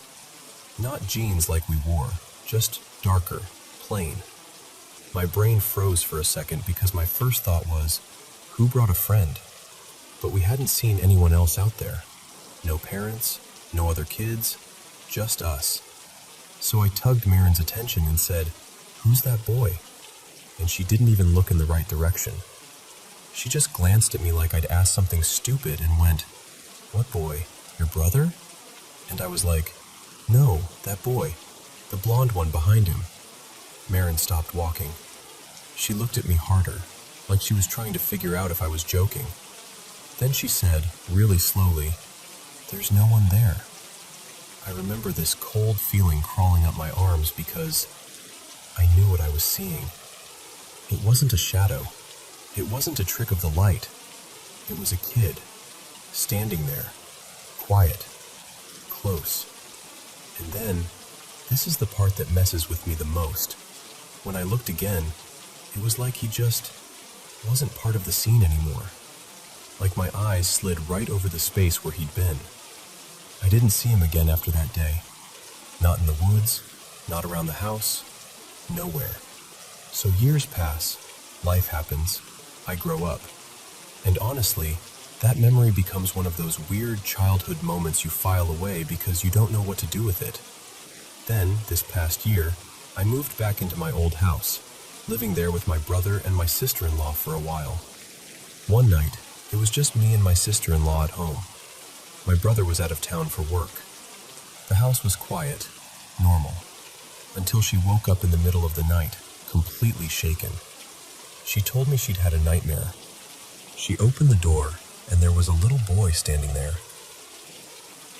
Blonde, about the size of a first grader. She said she asked him where his parents were and let him inside, because in the dream, it felt like the right thing to do, like he was lost. And the second he crossed the threshold, he lunged at me. In her nightmare, he didn't hesitate.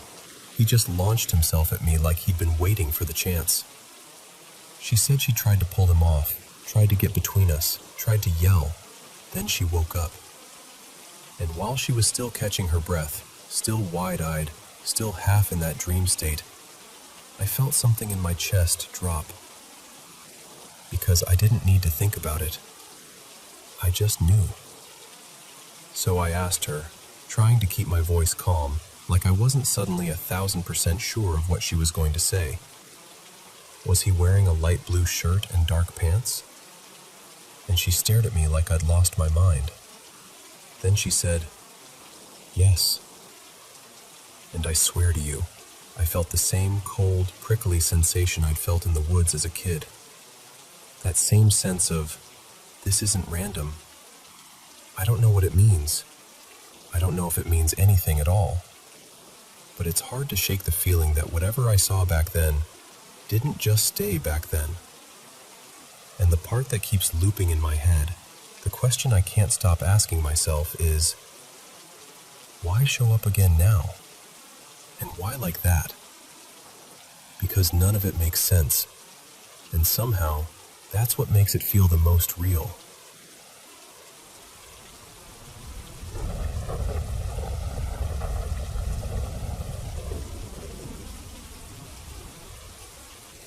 I didn't grow up religious, not in the going to church every Sunday kind of way, but I always respected people who did.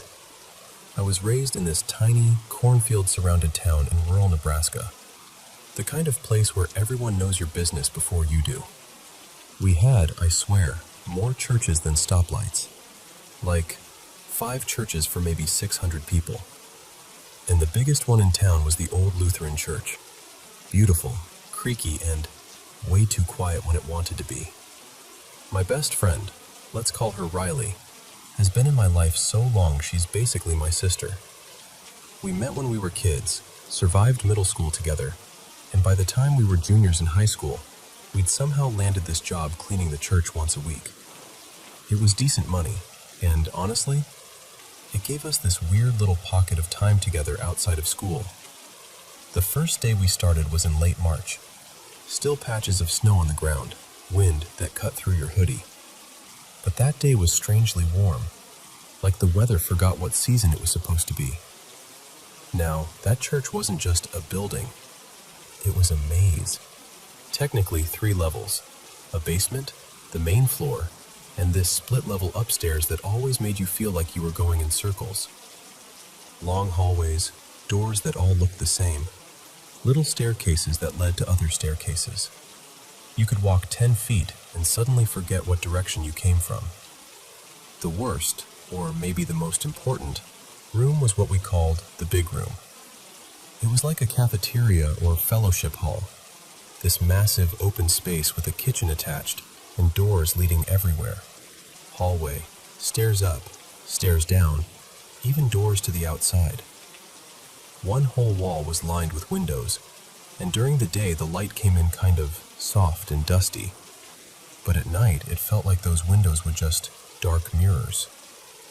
Here's the thing. I've had strange experiences my whole life. Shadows where they shouldn't be, footsteps when nobody's there, that kind of stuff. I never went looking for it, but it always seemed to find me anyway. Riley, though, she wasn't like that. She was the practical one, the it's just your imagination friend. So that first day, she's wiping down the windows in the big room, inside and outside, and I walk into the kitchen to grab supplies. I glance through the doorway that connects the kitchen to the big room, and I see her standing there. And above her, like it's leaning over her shoulder, there's this dark shape. Not like a person you can clearly describe, more like a heaviness, a shadow that didn't match the light in the room. My stomach dropped so fast it felt like I missed a step. I didn't yell. I didn't want to scare her. I just walked out as casually as I could and asked if she was doing okay, like I hadn't just seen something that made my skin go tight. She looked at me, smiled like everything was fine, and kept cleaning. But that image stayed with me. Later that same night, we ended up in the basement. And the basement, I don't know how to explain it except to say it felt like the air down there didn't belong to the same building. It was a long hallway with doors on both sides, a couple bathrooms, storage rooms, and stairs at each end. The lights buzzed like they were annoyed to be on. Everything smelled damp and old, like mop water and paper that's been sitting too long. Riley went upstairs to refill the mop bucket, and I was alone down there for maybe 2 minutes. That's all it took. I heard someone say my name. Clear as day. Not muffled. Not imagined. Just my name. Spoken like someone was right behind me, but the hallway was empty. And then I saw it. At the far end, near the stairs, there was a figure. Tall, thin, darker than the dim light should have allowed. It was barely more than a shape, except for the eyes. They weren't bright like headlights or anything dramatic like that. They were this sickly yellow like old glass. It leaned slightly, like it was peeking around the corner of the stairwell, watching me. I couldn't move. I couldn't even breathe right. And then, almost like the moment got yanked away, Riley came down the stairs with the bucket, chatting like nothing was wrong. The figure was gone.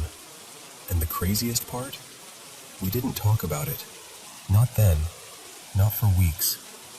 We kept going back every week, pretending everything was normal while the weirdness slowly stacked up like dirty dishes nobody wanted to deal with.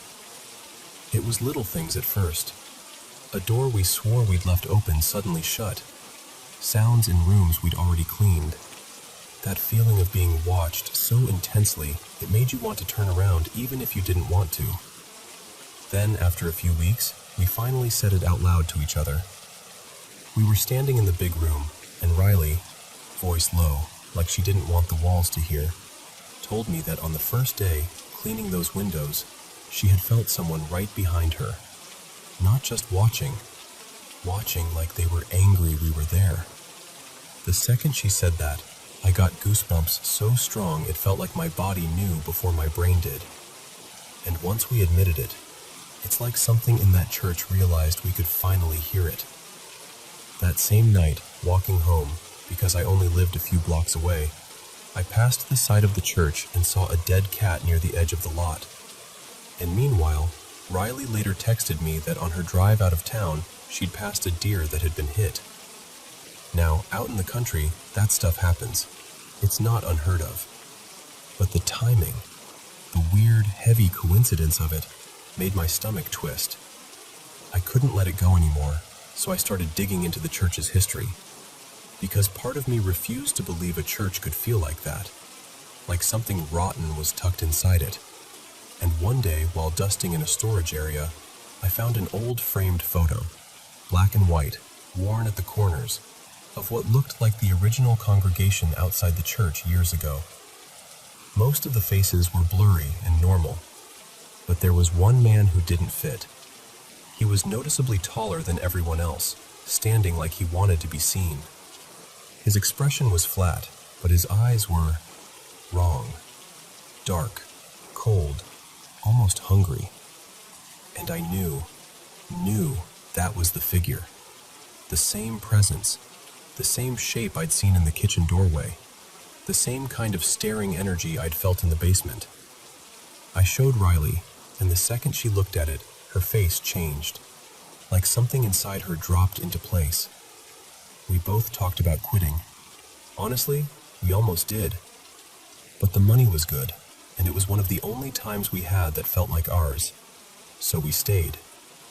And that's when it got worse. Riley was involved in dance and cheer, so some nights she'd leave early for games and I'd finish up alone. During the day, the church felt unsettling but manageable. But once it got dark, it was like a switch flipped. That place would go from creepy to alive. We started finding strange things, too, like dark, gritty lines along doorways, almost like someone had sprinkled something and pressed it into the cracks. And once, this still freaks me out, we found a person in the building who absolutely should not have been there, ducking behind a doorway like they'd been hiding. And then Riley started seeing figures too. That's when the denial ended. Because if she was seeing it, then it wasn't just me. And eventually, it didn't stay in the church. That's what people don't tell you about places like that. How sometimes it doesn't feel like you're leaving when you walk out the door. It started following me home. I'd wake up at night feeling like someone was standing in my room. My mom mentioned hearing movement when nobody was awake. My little sibling asked, completely unprompted, "Who's that man?" while staring down our hallway. And I remember sitting on my bed, staring at my bedroom door, feeling this cold certainty settle in my chest. Whatever was in that church had noticed me, and now it knew where I lived.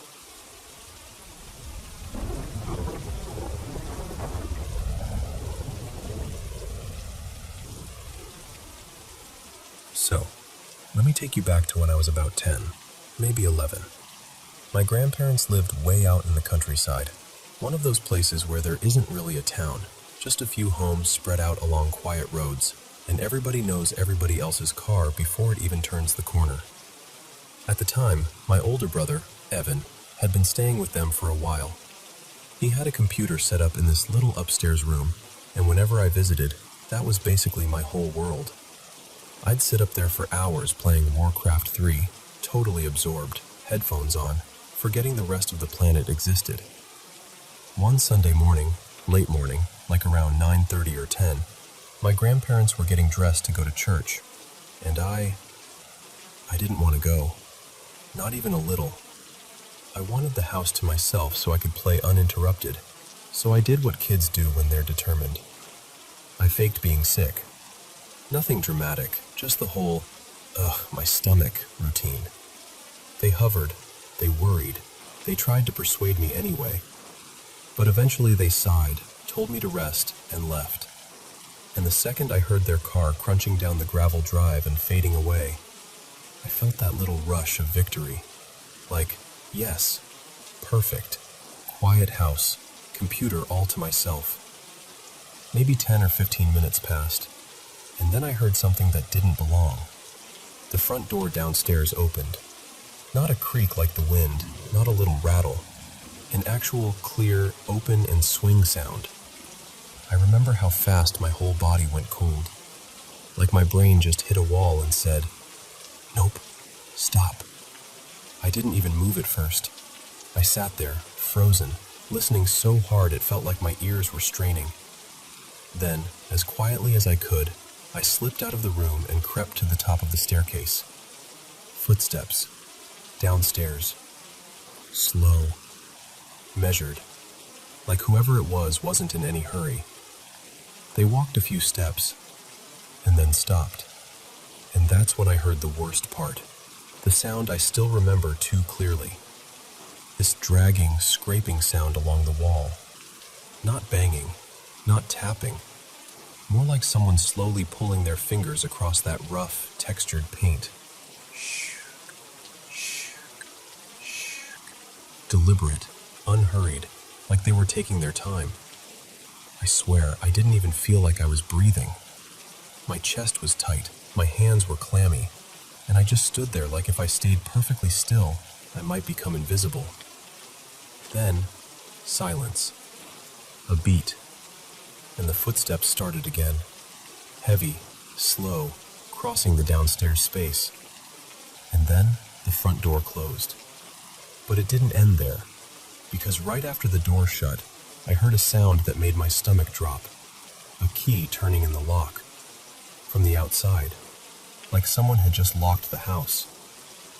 With me still inside. That was the moment fear turned into action. I snapped out of the freeze and moved as quietly as I could to the upstairs balcony, thinking, please let it be them. Please let it be them. Maybe my grandparents forgot something. Maybe they came back early. Maybe... No. Their car wasn't there. The driveway was empty. The road was empty. Just that still countryside quiet that suddenly felt huge and exposed.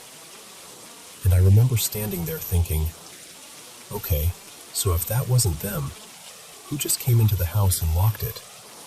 That place had always given me a weird vibe, like the air sat heavier in certain rooms, like the house held on to things. But that was the first time I felt it in my bones. Something was wrong there. Years later, I brought it up to my brother, Evan, who'd lived there longer than I had. And the second I mentioned it, he didn't laugh. He didn't brush it off. He just kind of nodded, like he'd been waiting for someone else to say it. And here's the thing. It wasn't just us.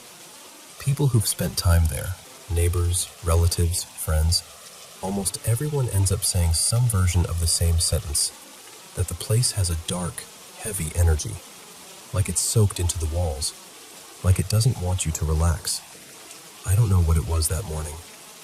I don't know if it was a person, something else, or just the creepiest coincidence imaginable. But I do know this. When I think back on it, I can still hear that slow scraping on the wall, and I still get that same feeling, like the house wasn't empty, like it never really was.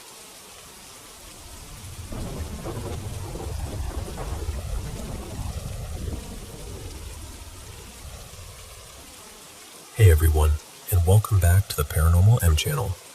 How was your day? I'm always happy to be here sharing paranormal experiences from all around the world, hopefully helping you unwind and sleep a little better. Thank you so much for sending in your stories. Don't forget to subscribe and turn on notifications so you'll be the first to catch the newest videos. Now, let's get into today's paranormal experience.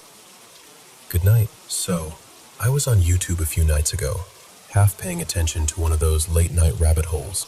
Cursed paintings, haunted portraits, all that. People telling stories about artwork that holds something. At first it was just spooky background noise while I scrolled, and then something in me shifted. It's hard to explain, but it felt like a door in my head cracked open. A memory I haven't touched in years, one I thought I'd buried for good, came crawling back like it had been waiting for the right moment. And now, I've been dreaming about her again. I was around 10, maybe 11, the first time I saw her. It was a hot summer in the early 90s. We lived in this little house in the city, but our backyard ran right up against this stretch of woods that felt wrong. Not, oh, it's just dark in there wrong. More like the kind of quiet that makes your skin itch. The kind of quiet where you feel watched even with the sun out. I remember I was outside by myself, sitting on a big old stump, having this ridiculous little tea party with stuffed animals and a plastic cup set. The air was thick, not even a breeze moving the leaves. And then she was just there. A little black girl, about my age. White dress, bare feet, hair in 3 neat plaits that hung down like ropes. And I didn't hear her approach, didn't see her come through the yard. 1 second I was alone, and the next second she was standing in front of me like she'd always been part of the scene. She smiled at me, like she knew me already, and asked, real politely, if she could play. And here's what still bothers me. I should have been scared, but I wasn't. I was just thrilled. Like finally, someone real, someone my age.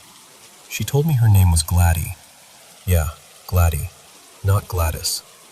I remember because I asked if it was short for something, and she just laughed like it was a silly question.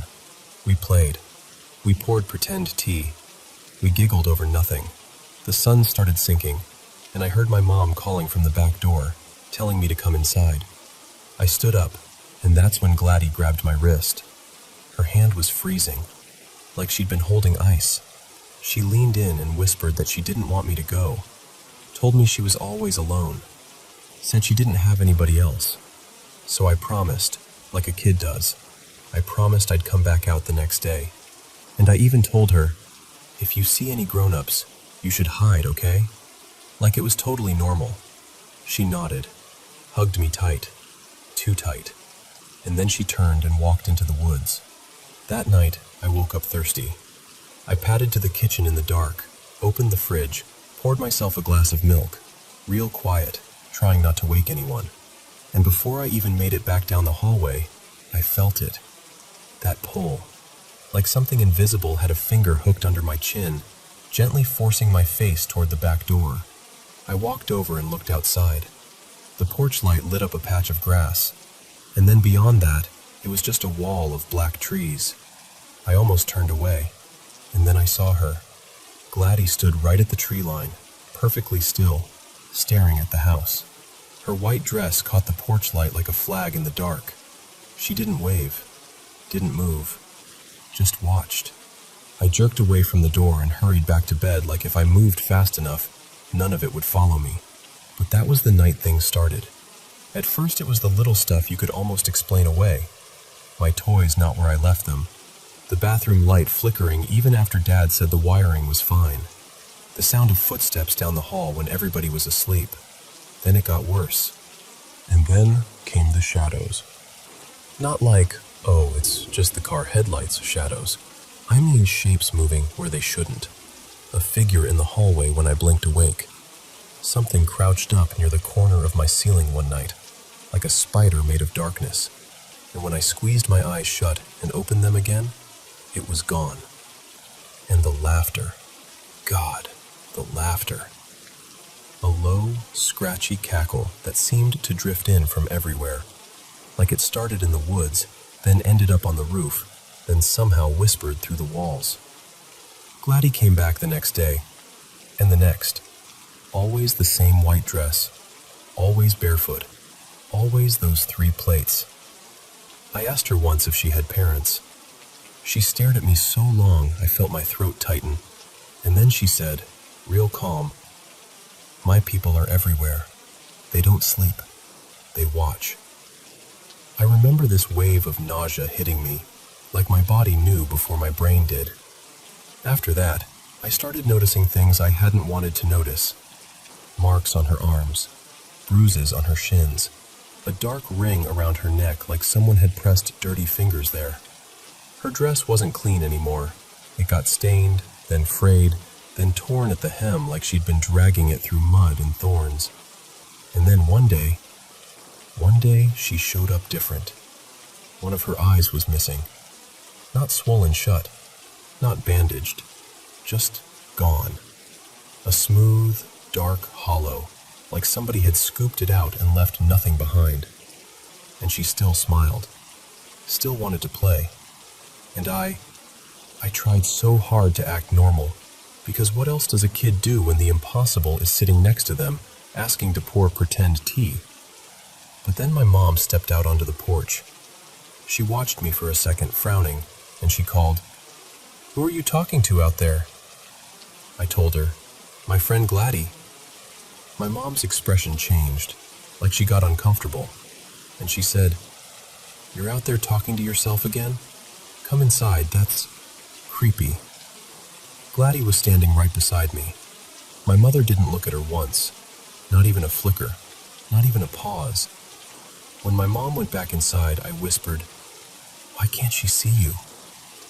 Gladdy smiled like she'd been waiting for me to ask, and she said, "Only the ones I pick get to."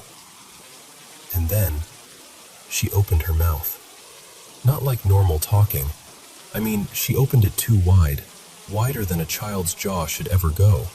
Like it didn't have joints, like it was a doll being pulled apart. And her teeth weren't teeth. They were small and pale and smooth, like little bits of bone. That's when I stopped going outside. I stayed inside no matter how sunny it was, no matter how bored I got. I'd sit by the window and just stare at the woods, trying not to blink. But she still came. I'd feel her, hear that soft scrape outside, like bare feet on dry ground. Sometimes I'd see her at the edge of the yard, just standing there, waiting. The last time I saw her, it was later in the afternoon, and the woods looked darker than they should have.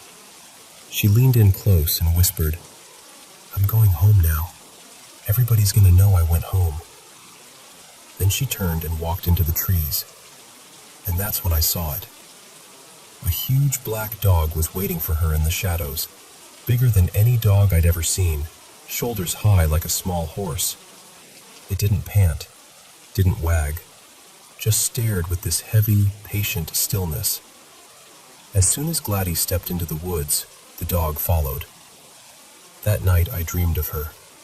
I was standing in this pitch-black room, and the only light came from a tall window, white curtains snapping and thrashing like something was trying to claw its way in. Rain hammered the glass so hard it looked like it was bending. Gladys stood there in front of the window, the black dog beside her. Neither of them moved. Neither of them spoke. They just stared at me like they were waiting for me to do something. I woke up choking, like I hadn't been breathing, and honestly, I almost believed that. Until the day my dad took me to visit his friend, an older woman named Miss Maddie Ray. Her house was full of odd little antiques and dusty knickknacks that made everything feel older than it should have been. While the adults talked, I wandered the living room, and then I saw it, a painting on the wall. My stomach dropped so hard it felt like the room tilted. It was her, Gladys, same white dress, bare feet, 3 plates, and right next to her was that massive black dog. Behind them, the tall window with the white curtains whipping in the wind, and rain streaking across the glass. It wasn't similar. It was exact. I couldn't breathe. I just stood there staring like my body forgot how to work. I asked Miss Maddie Ray who the girl was, and she said she'd bought it at a flea market from a coastal woman. Said the seller told her it was painted way back, early 1900s or so. Miss Maddie Ray said the story was that the girl was the child of a root worker, a healer, a conjure woman, something like that. And the girl went missing. Nobody ever found her. The painting was made so people wouldn't forget her face, like keeping her seen would keep her close. I remember thinking, even as a kid, why would you want that in your house? Years went by. Then Miss Maddie Ray died. My dad took me with him when we went to pay respects and help sort through a few things. And the painting was still there, hanging in the same spot. But this time, the girl was gone. Just gone. The window was still there. The curtains, the rain, and the black dog. Only the dog remained, staring out from the canvas like it had been waiting for me to notice. So yeah, that's why those YouTube videos got under my skin. Because now I'm dreaming about her again, and I can't stop thinking about that painting. About what it means that she disappeared from it, but the dog didn't. And I don't know what's worse. The idea that I imagined everything, or the idea that I didn't.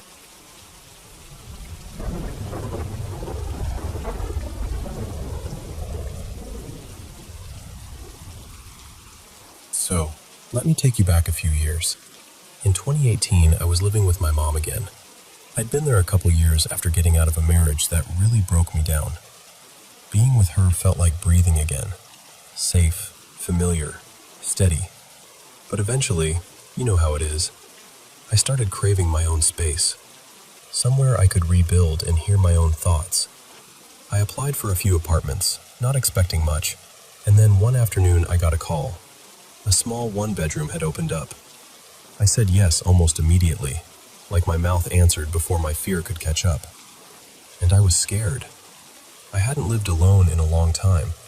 Plus, I've always had this weird fear of the dark. Not just the lights-off kind, more like the feeling that darkness can hide things. Still, I moved in, and I was genuinely excited. That first night I stayed busy on purpose, hung curtains, shifted furniture around 100 times, unpacked boxes until my arms felt like jelly. By around 11:30, I was exhausted. I showered, got into bed, and turned the TV on because I can't sleep in total silence. My internet wasn't set up yet, so it was just the glow of the screen and whatever random channel came through, and I drifted off. But sometime in the night, I heard something in my closet. It sounded like something sliding, then a soft thump, like it fell. Even half asleep, it scared me so badly my whole body locked up. I didn't move. I didn't even breathe right. I just laid there, whispering prayers in my head like, "Please, God, don't let me see anything I'm not supposed to see. Please protect me." I stayed frozen until morning. When I finally got up for work, I forced myself to open the closet, bracing for, I don't even know what. It was just a curtain rod that had slid and dropped. And I laughed, like one of those shaky, relieved laughs where you're almost mad at yourself for panicking. But then the thought hit me. How did it move from one side of the closet to the other like that? Curtains don't do that on their own. I tried to brush it off. I really did. A few months later, I met this sweet, handsome guy, my now husband. Back then, he was just this charming man who kept showing up every weekend like he was slowly turning my apartment into our place. And honestly, I loved it. I was getting used to being alone, but having him there made everything feel lighter. One day, I went to work and left him there by himself. When I got home, he goes, "So, there was the biggest spider I've ever seen in your living room. I killed it, but I swear it came out of nowhere." And I just stared at him. Because my apartment was always clean. No bugs, no roaches, nothing. The complex even sprayed regularly. Plus, I barely had any furniture then. There was nowhere for something huge to hide. But again, I told myself, okay, weird, whatever. Then one night I was on the phone with him, making weekend plans, laughing, relaxed. And suddenly, I heard water start running in my bathroom. The bathroom was across the hall from my bedroom, so it wasn't like I was hearing things up close. It was clear as day. I went quiet on the phone, and he was like, "You all right?" And I said, "Yeah, but my shower just turned on by itself." He laughed. "Stop playing." "I'm not playing." I walked into the bathroom, and sure enough, the shower was on, full on running. He tried to explain it away. Water pressure, old pipes, something like that. And I wanted to accept that. I really did. But by then, it started to feel like my apartment had moods, like it was watching to see what I'd ignore. Now this is the part where people either lean in closer or they back away. So about 6 or 7 months after I moved in, my boyfriend, Malik, officially moved in with me. That first week, one night, we went to bed like normal, and I remember opening my eyes and seeing a little girl standing in the doorway. A little black girl, maybe 8 or 9. Her hair was in neat braids, and she was wearing this pale yellow dress that looked like it belonged in an old photograph, like something from the 1950s or 60s. She wasn't moving. She wasn't smiling. Just standing there. I blinked hard, and she was gone. I didn't tell Malik right away. I didn't want to scare him. I didn't want to make it real. But things kept happening. At night, in the bathroom, I'd hear a woman humming, soft and steady, like she was doing it absent-mindedly. The sound seemed to come through the vents, like the walls themselves were carrying it. I'd ask Malik if he heard it, and he'd just look at me like, "Babe, I don't hear anything." Sometimes I'd be watching TV in the living room and catch, out of the corner of my eye, this tall shadow standing in the kitchen doorway. It would feel like it was facing me, like it knew I noticed it. And I'll be honest, after a while, I got used to it. That's what scares me the most when I think back. How quickly your mind can adjust to things it shouldn't have to. Then a year passed, and the activity got louder. Knocking, missing items, things showing up in places we knew we didn't put them. I was also pregnant with my first baby, and Malik kept saying I was just anxious, just hormonal, just extra sensitive. Until one night, we were both wide awake in bed when we heard knocking, clear, rhythmic knocking on the bedroom wall. He sat straight up. I remember his face in the TV glow. That look that said, "Oh, okay, so it's not just you."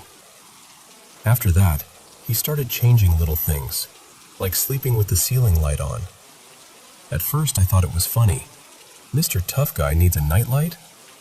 But then he admitted, real quiet, that he'd been seeing something. He called it an imp. He said he saw it standing at the foot of the bed, that sometimes he'd feel it brush against him, like something rubbing past his body when nothing was there. And then there was the mirror. My mom had gifted me this rotating hallway mirror when I first moved in, one of those swivel ones. Malik hated it. He said walking past it made his stomach turn. Eventually, he started covering it at night like it was a doorway. By the time I had my first son and got pregnant with my second, it felt like the apartment was fully awake. Malik started working a shift where he had to leave around 3 a.m., and every time he left, my heart would drop like I was being abandoned in a house that didn't want me there. So I'd gather everything I needed, diapers, wipes, bottles, my phone, and bring it all into the bedroom. I'd lock the door and wait until sunrise, like I was surviving something instead of living. And then one night, something happened that I still don't like to say out loud.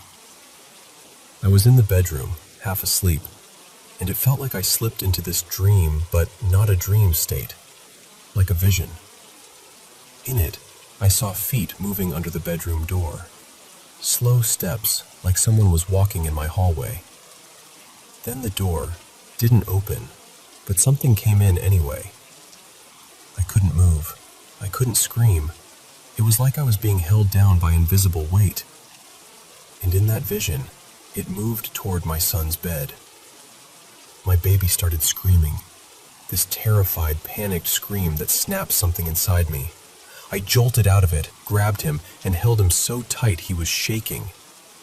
I felt my whole body go cold. I called Malik, crying so hard I could barely speak, and I told him, I can't do this anymore. That morning, I packed what I could and went to my mom's. I stayed there off and on for months, and during that time, it was like we couldn't catch a break. Every time we tried to move, something would fall apart. Applications stalled. Money disappeared into emergencies. Plans collapsed at the last minute. And Malik? He changed. He was still living in that place, still dealing with whatever was in there, and it was like it wore him down. His mood, his behavior. It wasn't him anymore. It was like the house was draining him. We had this neighbor, a young woman, friendly, always sitting with us sometimes when things felt heavy. She had a little boy, too. The last time I saw her was right before Christmas. We talked like normal, like everything was fine. A week later, she was gone. She was murdered. And her mother was killed, too. Her mom died outside near our place. After that, something in me just shut down. Like my spirit said, enough. Not long after, we finally moved. And I'm telling you, even now, years later, if I drive past that building, I can feel it. That heaviness, that watching feeling. Like whatever lived there didn't leave. It just waited. And I always pray for whoever lives there now, because I wouldn't wish what we went through on anyone.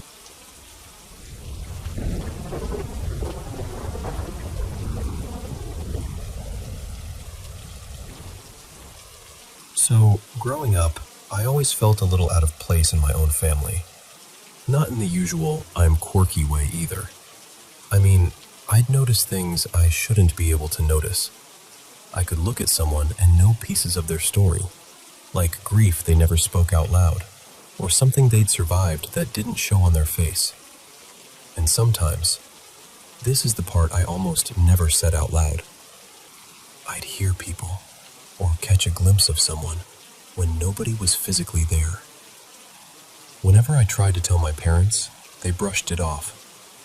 You've been watching scary movies, or your imagination is getting away from you. And I'm telling you, nobody took me seriously. Not one person.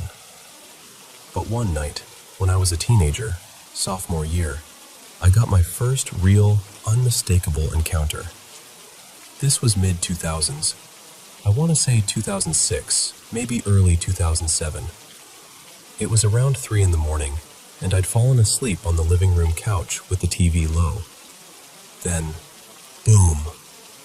A loud crash that sounded like it came from right up the street. I shot up, heart pounding, and peeked through the blinds. And sure enough, there was a car smashed into this heavy metal gate across the way, like it had hit it full speed.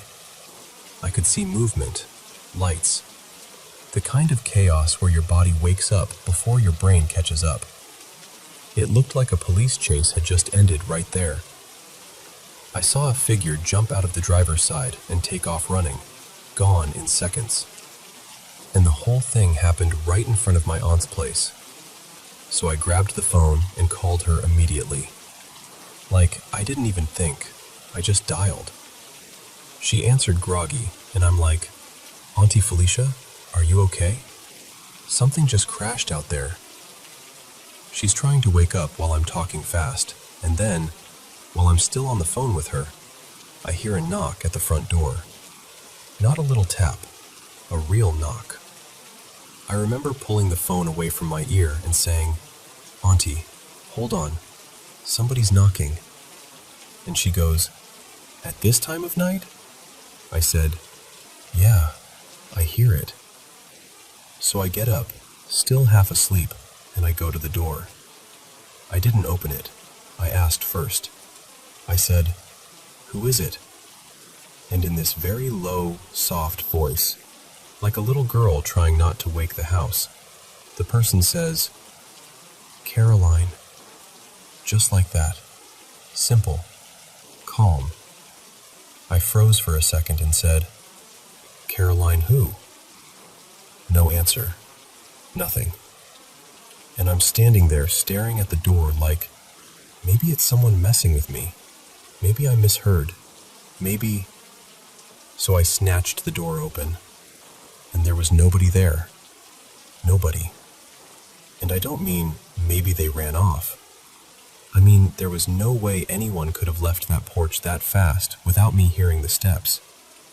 The porch boards creaked when you breathed on them, okay? You could hear someone coming up before they even reached the top. I just stood there with the door open, staring into the night, feeling my skin tighten like something had walked through me. So I shut the door and went back to the phone, and I told my aunt what happened. I said, Auntie, somebody just knocked and said, Caroline.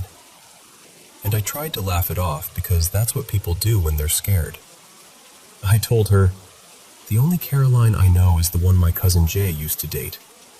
And this is going to sound crazy, but it sounded like her voice. There was silence on the line. Long silence. I kept saying, Hello? Auntie? You there? And when she finally answered, her voice was different.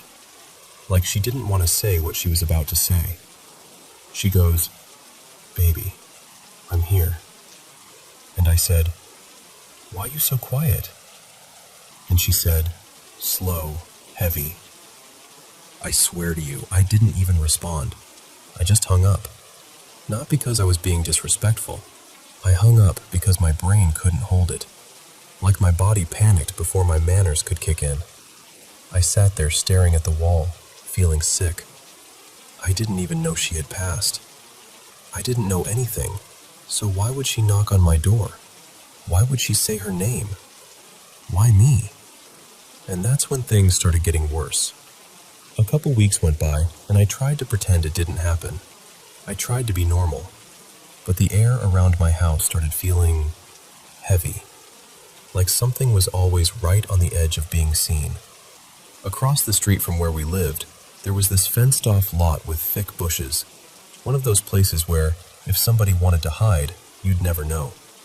One evening, around 8-ish, not even late, I was on the porch waiting to see if my boyfriend at the time would walk past. Just sitting there, bored, watching the street. And all of a sudden, I heard wind. But not like normal wind. It was like the air was moving in one single spot, one patch, like somebody was standing there, breathing hard, stirring the air around them. Then I heard footsteps, fast footsteps, running up the porch steps toward me. And I didn't see a person, nothing visible, but I heard it so clear that my body reacted like it was real. I screamed and bolted inside, slammed the door, locked it so hard my hands hurt. I ran past my mom without explaining, straight to my room, and shut the door behind me. I was shaking, sweating, crying, all at once. I stayed in there for a while, maybe half an hour, trying to calm down, but that uneasy feeling never left. It felt like something had followed me, like the air itself was pressing against my skin. And I don't know why I did this. I still don't know why, but something in me said, "Turn the lights off." So I turned off every light until my room was pitch black. Then I went to the window and pulled the curtain back just enough to look outside. And I almost fell, because across the street, right by those bushes, I saw her, Caroline, or something that looked like her. She was standing there, half in the shadows, staring straight at my house like she knew exactly where I was. And the thing that scared me wasn't just that I saw her. It was how wrong she looked. Her hair looked wild, like it was floating even though there was no wind. Her eyes had this reddish shine, like an animal caught in headlights. Her face looked stretched in a way that made my stomach drop. It didn't feel like a sad spirit. It felt angry. It felt mean. I remember whispering, "What is happening?" to nobody. And when I blinked, just a normal blink, she was gone. I backed away from the window, so slow, like any sudden move would bring her back. I thought, okay, it's over. Just go to sleep. Just breathe. You're safe. I got into bed, still trembling, and I was trying to settle my heart down when, tap, tap, tap, a knock at my window. My whole body went cold, and even though every part of me was screaming not to move, I got up and went to look.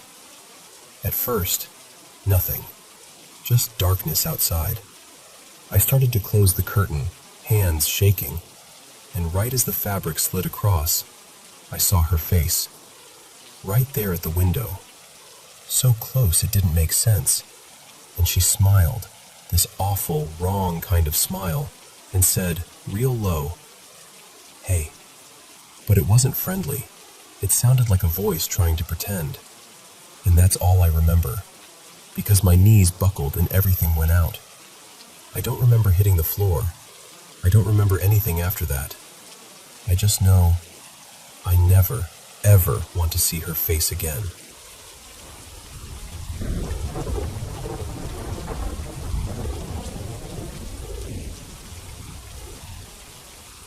Hey, okay. I'm just going to tell you this the way I'd tell a friend late at night, because I don't know how else to hold it. My name is Mara, and as long as I can remember, I've been sensitive. Like, too sensitive. I notice things other people don't. I'll catch movement where there shouldn't be any, hear a whisper that doesn't belong to anyone in the room, feel a shift in the air like someone just walked through me. I've had experiences that weren't just spooky, they were hostile. I've been shoved awake, cornered by shadows, left shaking in a way I can't explain away. So I've learned to do the usual things. Protect myself, keep my boundaries, don't invite anything in, don't talk to it, don't react. And it still finds me anyway. This started maybe 10 days ago, give or take. My life is actually pretty good. My marriage is steady, safe, loving, the kind of comfortable that feels like home. We've also been trying to bring a little spark back into things, you know? Not because anything is wrong, just because life gets busy and you want to stay connected. We've talked about it more openly lately. Little conversations in passing, teasing, laughing, that kind of thing. And I hate even saying this out loud because it makes my skin crawl now, but it's like something heard us, like something was listening. The first moment happened in the kitchen.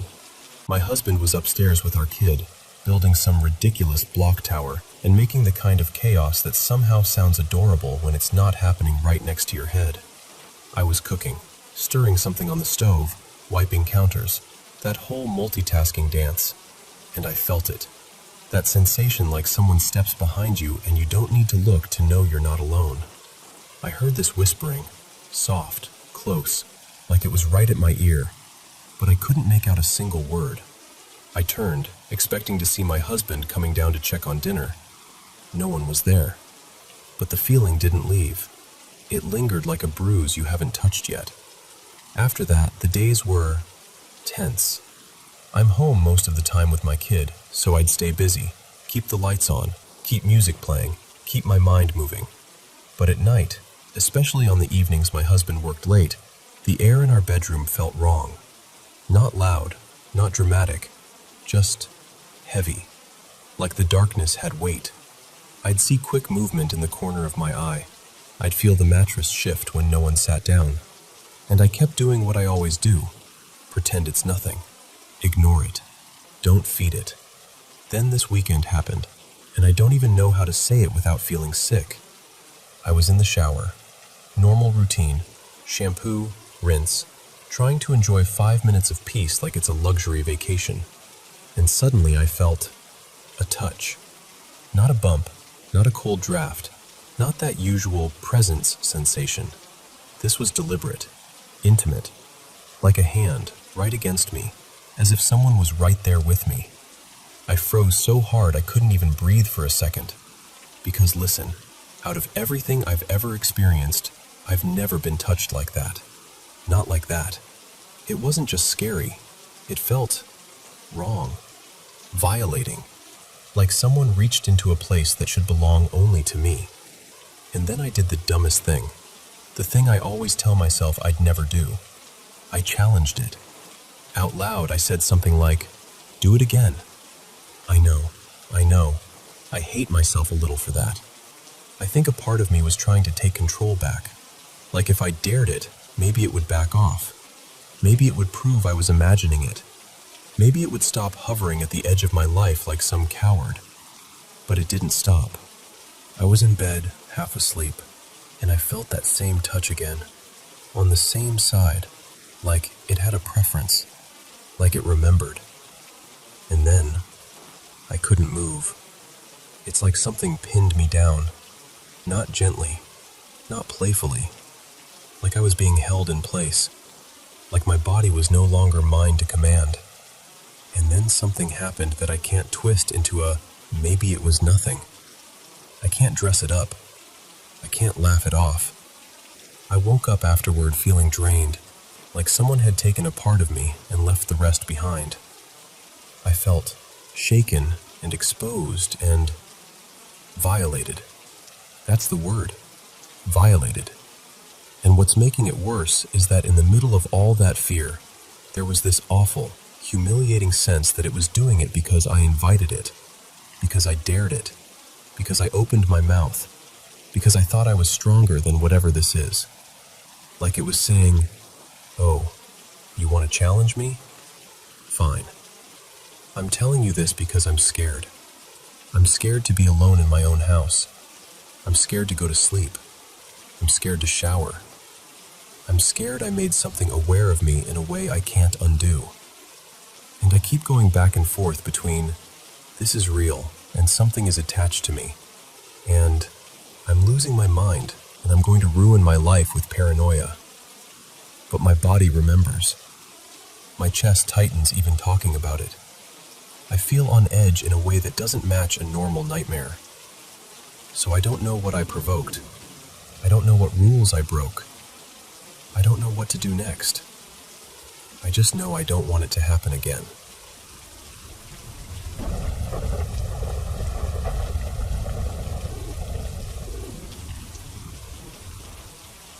So, there's this little routine I used to have, and honestly, I miss it sometimes. I'd load my yellow Labrador, her name was Lacey, into the car, and we'd drive just a bit outside our village. Not far, maybe a couple kilometers, just enough to get into that quiet countryside where the roads turn to dirt and the fields open up. Lacey was the kind of dog who didn't wander off like she had something to prove. She stayed near me, circled back often, always checking in, devoted in that calm, steady way dogs can be. Like, I'm here, I've got you. I'd park at the end of this little farm road, step out, light a cigarette, and let her stretch her legs and run. And the thing is, this wasn't some creepy place. It was the opposite.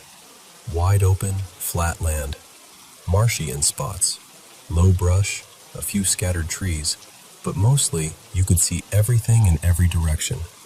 If someone was out there, you'd know. Sometimes you'd spot a distant tractor or maybe a jogger way off, but usually it was just us and the daylight. Still, I'm American, so you know how it is. Even in a safe place, I'm aware. I carried pepper spray, mostly out of habit, and I had a big dog, so I felt fine. But two things happened out there. Two separate trips, same spot, and neither one was scary exactly. That's what's weird. I wasn't panicked. I wasn't even shaking. I was just bothered, like something in me never quite filed it away. The first time, Lacey and I were standing there, just looking out over the brush, and I noticed this small brown leaf. Just a regular dead leaf, dry, curled, nothing special. Except it wasn't falling. It was hanging, suspended in the air in front of us, at about eye level. And before you ask, no, there wasn't wind. The air was dead still, and there wasn't a branch above it, no bush holding it, no spiderweb strand that I could see, no filament catching the light, nothing.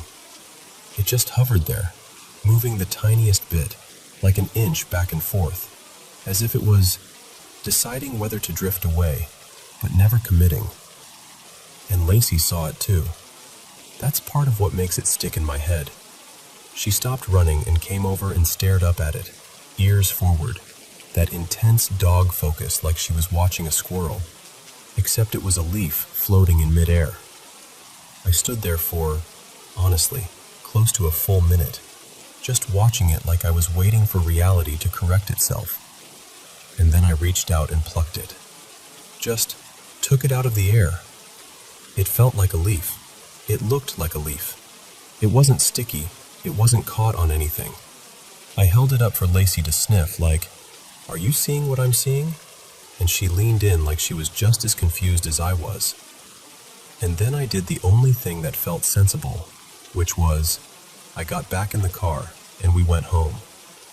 Not terrified, just quietly unsettled, like I'd watched a magic trick performed by nobody. Then, maybe a week or two later, another sunny day, broad daylight again, we went back to the same place. Same dirt road, same open fields. Lacey hopped out, started trotting around, and I was standing near the car like usual. And then I heard a voice, clear as anything, from off to my left, somewhere out in the field. Not close, but not far either, like someone calling from maybe 100 meters away. And the voice said, plain as day, "Jules, I can see you. And I need you to understand what makes that so unsettling." Second, the voice was in perfect neutral English. No accent, no German lilt, nothing local about it at all. It sounded like it was meant for me, like it belonged to my world, not that field. And third, this is the part that still makes my skin prickle a little when I remember it. Lacey didn't react. Not even a head turn. If someone had spoken out there, I would have expected her to snap to attention, bark, run toward it, something. But she just kept sniffing around like she hadn't heard a thing. Meanwhile, I'm standing there frozen, staring at empty space, thinking, that's not possible. That's not possible. That's not possible. I didn't respond. I didn't call back. I didn't shout hello like a person in a movie. I just calmly, quickly got us back in the car and drove home. And that's it. That's the whole story. No dramatic ending, no reveal, no explanation. I'm a spiritual person. I believe there are things we don't understand, but I'm not someone who chases spooky experiences. I wasn't out there looking for anything, and I wasn't traumatized by it. It's just that both moments had the same feeling, not threatening, but wrong. Like the world glitched for a second and then kept going, and I was the only one who noticed. And even now, when I picture that open, quiet field in Germany, I still hear it sometimes in my head, the way it sounded so casual and certain. Jules, I can see you.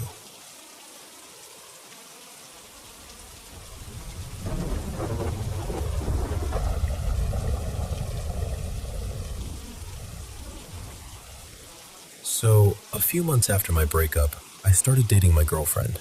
Her name's Lena. And pretty quickly, she began coming over to my place all the time. From the beginning, she didn't like my apartment. She said the vibe felt off, like weirdly heavy. But honestly, I brushed it off. I figured it was just because she knew I'd lived there with my ex, and that alone can make a place feel strange, you know? But then, after a few weeks, maybe a couple months, 3 things happened that I still can't fully explain. The first one was sleep paralysis. I was 23, and it had never happened to me before. Not once. Suddenly, I'm waking up and I can't move, like my body is glued to the bed. No shadows in the corner, no figure standing over me, none of that. Just locked in place. At first, I tried to stay calm and tell myself it was just stress or something. And I found this trick where I could kind of shake myself out of it, like rocking my shoulders side to side until my body snapped awake again. Still, it was unsettling. It didn't feel normal. Then came the second thing, and this is the one that still gives me chills when I replay it. One night, I had a few friends over, like 3, maybe 4 of us.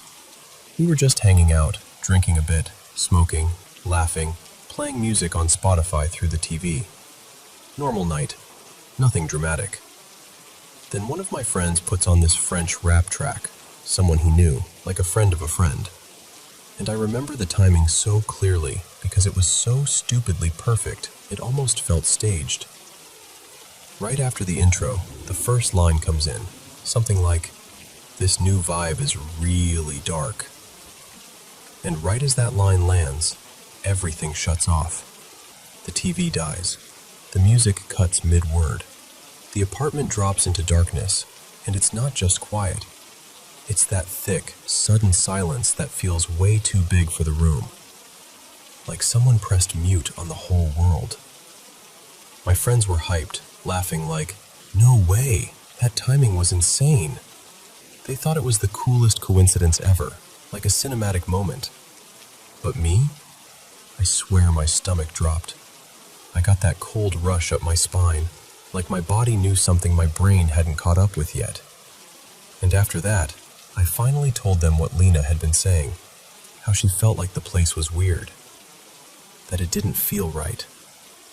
Of course, that made them more excited. They immediately started joking about doing a Ouija board, calling spirits, all that. And I was like, absolutely not. Not in my house. I don't care how funny it is. No. About an hour later, the power comes back, and the rest of the night is normal, like nothing happened. Then, nothing for a while. Until another night, a few weeks later, maybe longer, I throw a small party again. This time there are like 5 or 6 people over, and the electricity goes out again. No dramatic timing this time, just annoying like, seriously? Not again. So we do the obvious thing. We put my phone on the table, throw on a playlist, and keep the night going until the power comes back. Music's playing, people are talking, it's fine. Then suddenly the music stops. At first I think the playlist ended, but it didn't. And then I realize my phone is buzzing. Someone's calling me. My phone is on silent, so the only sound is that low vibration rattling against the tabletop. And my phone is near the edge. The vibrations keep nudging it, millimeter by millimeter, until it finally slides off. It drops. Bang! Loud as hell. And I'm not exaggerating. The exact moment it hits the floor, the lights come back on. Electricity returns instantly, like the apartment waited for that impact as some kind of cue. And I'm standing there, with my heart pounding, just thinking, what are the odds of that? After that, nothing major happened again. No big dramatic power cuts with perfect timing. I eventually moved out a couple months later, mostly to be closer to work. But I'd be lying if I said those nights weren't in the back of my mind. Here's the thing. I'm not even religious. I'd call myself agnostic. I don't want to believe in ghosts. I'm usually the type to look for the boring explanation first. But those moments, they mess with you. Maybe it was coincidence. Maybe the building had bad wiring. Maybe my phone falling and the power returning was just random timing. Or maybe, just maybe, something was there, and it really didn't like the music. I don't know. All I know is, since leaving that place, I haven't experienced anything like that again. That was around 2 years ago now. Although, I still get sleep paralysis sometimes. So, yeah, make of that what you want.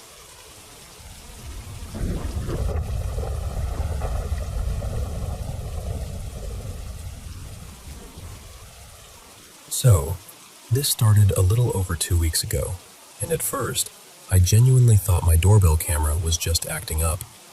I've got one of those smart doorbells. Nothing fancy, but it usually does its job. The weird part was, during the day, it recorded perfectly. Clear video, normal motion alerts, everything. But at night, whenever it detected movement right in front of my door, the video would either glitch into a mess of static or just snap into a black screen like someone had shut its eyes. And I'm not helpless with tech, you know? I'm the kind of person who actually tries things before panicking. I rebooted the system, reconnected it to Wi-Fi, updated the app, even changed the settings like 3 different times. I unplugged it for a while and plugged it back in, thinking maybe it just needed a clean restart. Nothing changed. At first, I shrugged it off. I live on an older street, and sometimes the signal gets spotty, especially late at night when the weather's humid or the router decides to be dramatic. But then I noticed something that made my stomach tighten. It wasn't random. It happened at the exact same time, every night.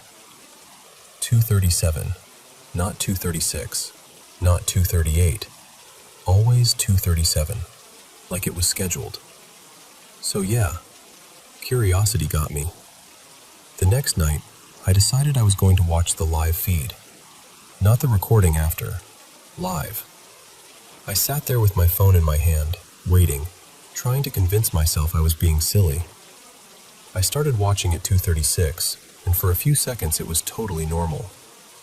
In the weak orange light from the street lamp, I could see the empty sidewalk, a parked car down the street, tree branches moving a little in the breeze. Quiet, ordinary. Then, motion detected. The screen trembled, like the camera was struggling to focus. For a split second, I thought someone was walking up, but there was no body, no face, nothing. Just this crawling static, like interference crawling across the image. And then, black. Not dark because it's nighttime.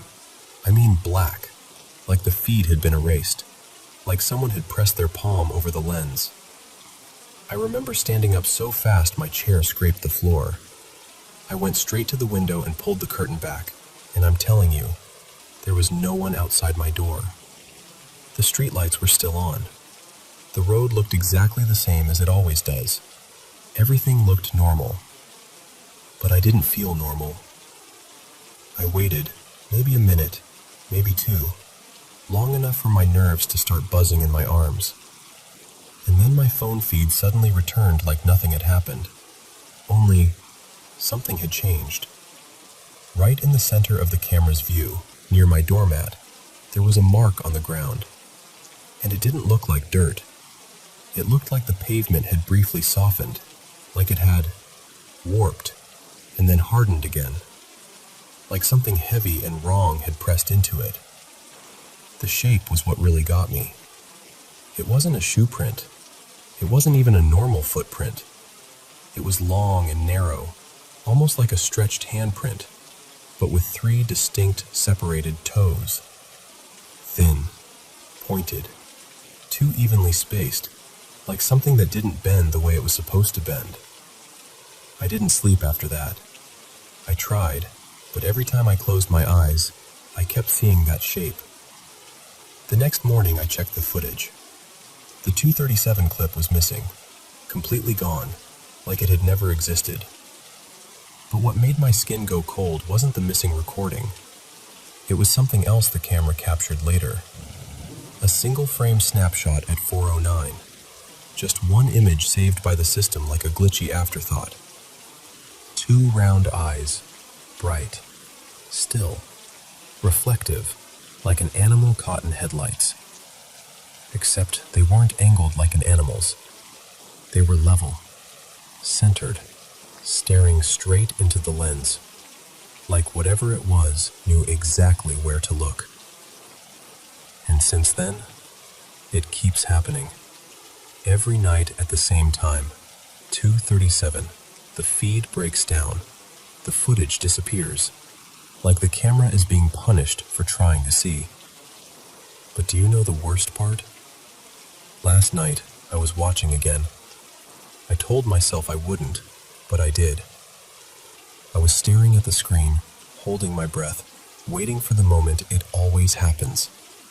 And right before the feed collapsed into black, I saw something in the reflection. Not on the sidewalk, not under the streetlight, in the shadow near my door, where the camera barely reaches. A shape. Tall, leaning, like it was bending forward, like it was trying to stay hidden but couldn't resist looking. And I swear to you, this is the part I can't stop thinking about. It wasn't looking at my door. It was looking at me, like it knew I was watching, like it had been waiting for me to notice.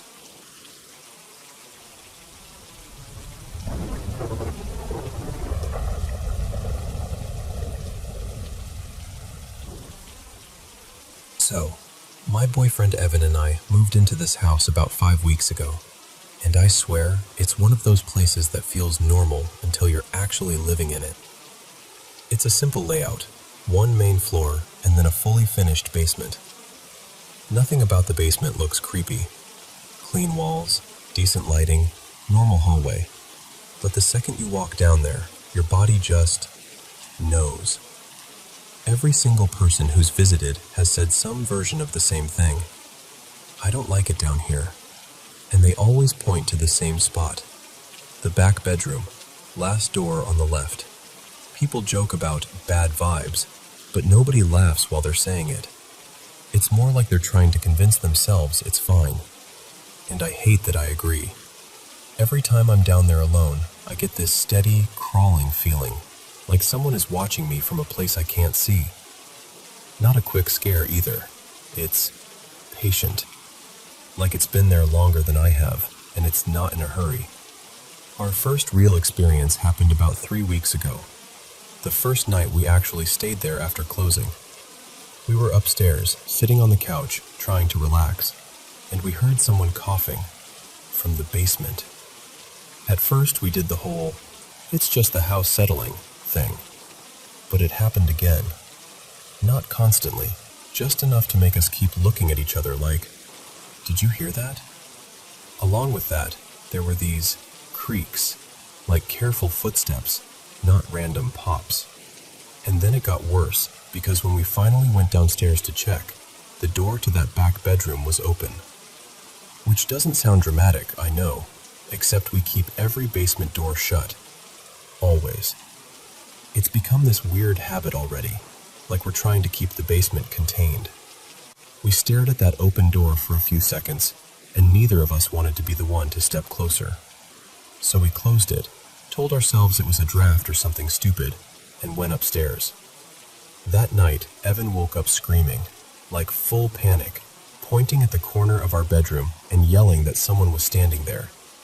I turned on every light so fast I'm surprised I didn't break the switch. There was no one. Nothing. No movement, no shadow, no explanation. Just Evan shaking and sweating and staring at the corner like it had teeth. After that, we didn't really sleep. We did that half-sleep thing where your eyes close but your brain stays wide awake, listening. After that, things stayed mostly quiet. If you ignore the occasional groan from the basement, or the weird little noises that make you pause mid-sentence. But then there's our cat. We brought her with us. She's usually sweet, a little clingy, normal cat stuff. But since we moved in, she's been different. Like someone swapped her out. She'll sit at the top of the basement stairs and just stare down for long stretches, ears forward, totally still. And when I'm alone, I keep catching her peeking around corners and watching me like she's tracking something I can't see. It's not cute. It's unsettling. Because it feels like she's looking past me. A few nights ago, Evan's parents temporarily moved in with us. They took the upstairs room, so Evan and I moved into the basement. But not the bad bedroom. We stayed in the room next to it, the one that shares a wall. The first night down there, we tried to pretend it was fine. We put on a movie, pulled up the blankets, forced normalcy. But while we were watching, we kept hearing little sounds from down the hall. Like something sliding, something tipping over. Soft thuds. We didn't talk about it at first.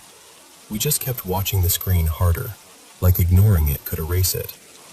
And then the lights started flickering. Not a gentle little dim, like angry strobing. And then, gone. Total blackout. A minute later, the power snapped back on and stayed on, like nothing happened. But when the lights came back, the air felt different. I don't know how else to say that. Before, it felt like being watched. After the power came back, it felt like I wasn't welcome. Like something had finally noticed I could feel it, and it didn't like that. That night I barely slept, and when I did, the dreams were so real they made me nauseous. Violent, graphic dreams of me dying, over and over, different ways, like scenes someone was forcing me to watch. In one, something grabbed me in the shower and I couldn't scream. In another, there was a woman, up on the ceiling, staring straight down at us, like gravity didn't apply to her. And then there was a man in the corner again, always the corner, just standing there like he'd been waiting. When I woke up, my nails were bloody, like I'd been clawing at something, and I had scratches across my back and chest. I just sat there holding my breath, trying to figure out how that could even happen. I've never been someone who sleepwalks or thrashes. I've always been a calm sleeper. This wasn't normal. Last night was worse. I couldn't settle at all. I kept my music on because the silence down there feels heavy. But even with the music, I kept catching whispers underneath it, like soft voices woven into the air. Every time I paused the song to listen, everything went dead quiet. So quiet my ears rang. It felt like the house was holding its breath until I stopped paying attention again. And the dreams came back, violent again, and it was always the same two figures, the woman and the man, like they were repeating themselves, like they wanted me to remember them. This morning I woke up with my nails bloody again, and a single letter scratched into my chest.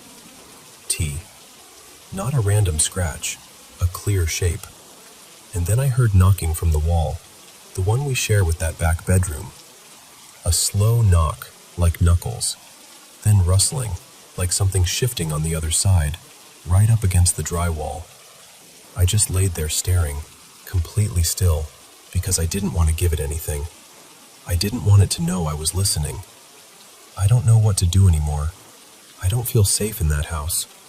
Everyone feels something down there, but it only seems to focus on me, like I'm the easiest one to reach, or the one it wants. So tonight I'm staying with friends. I need to get out of that house, even if it's just for a night, because I can feel myself unraveling. I'm exhausted, I'm scared, and it feels like the basement is getting bolder. And the part that keeps looping in my head is this: what if it's not trying to scare me? What if it's trying to drive me out?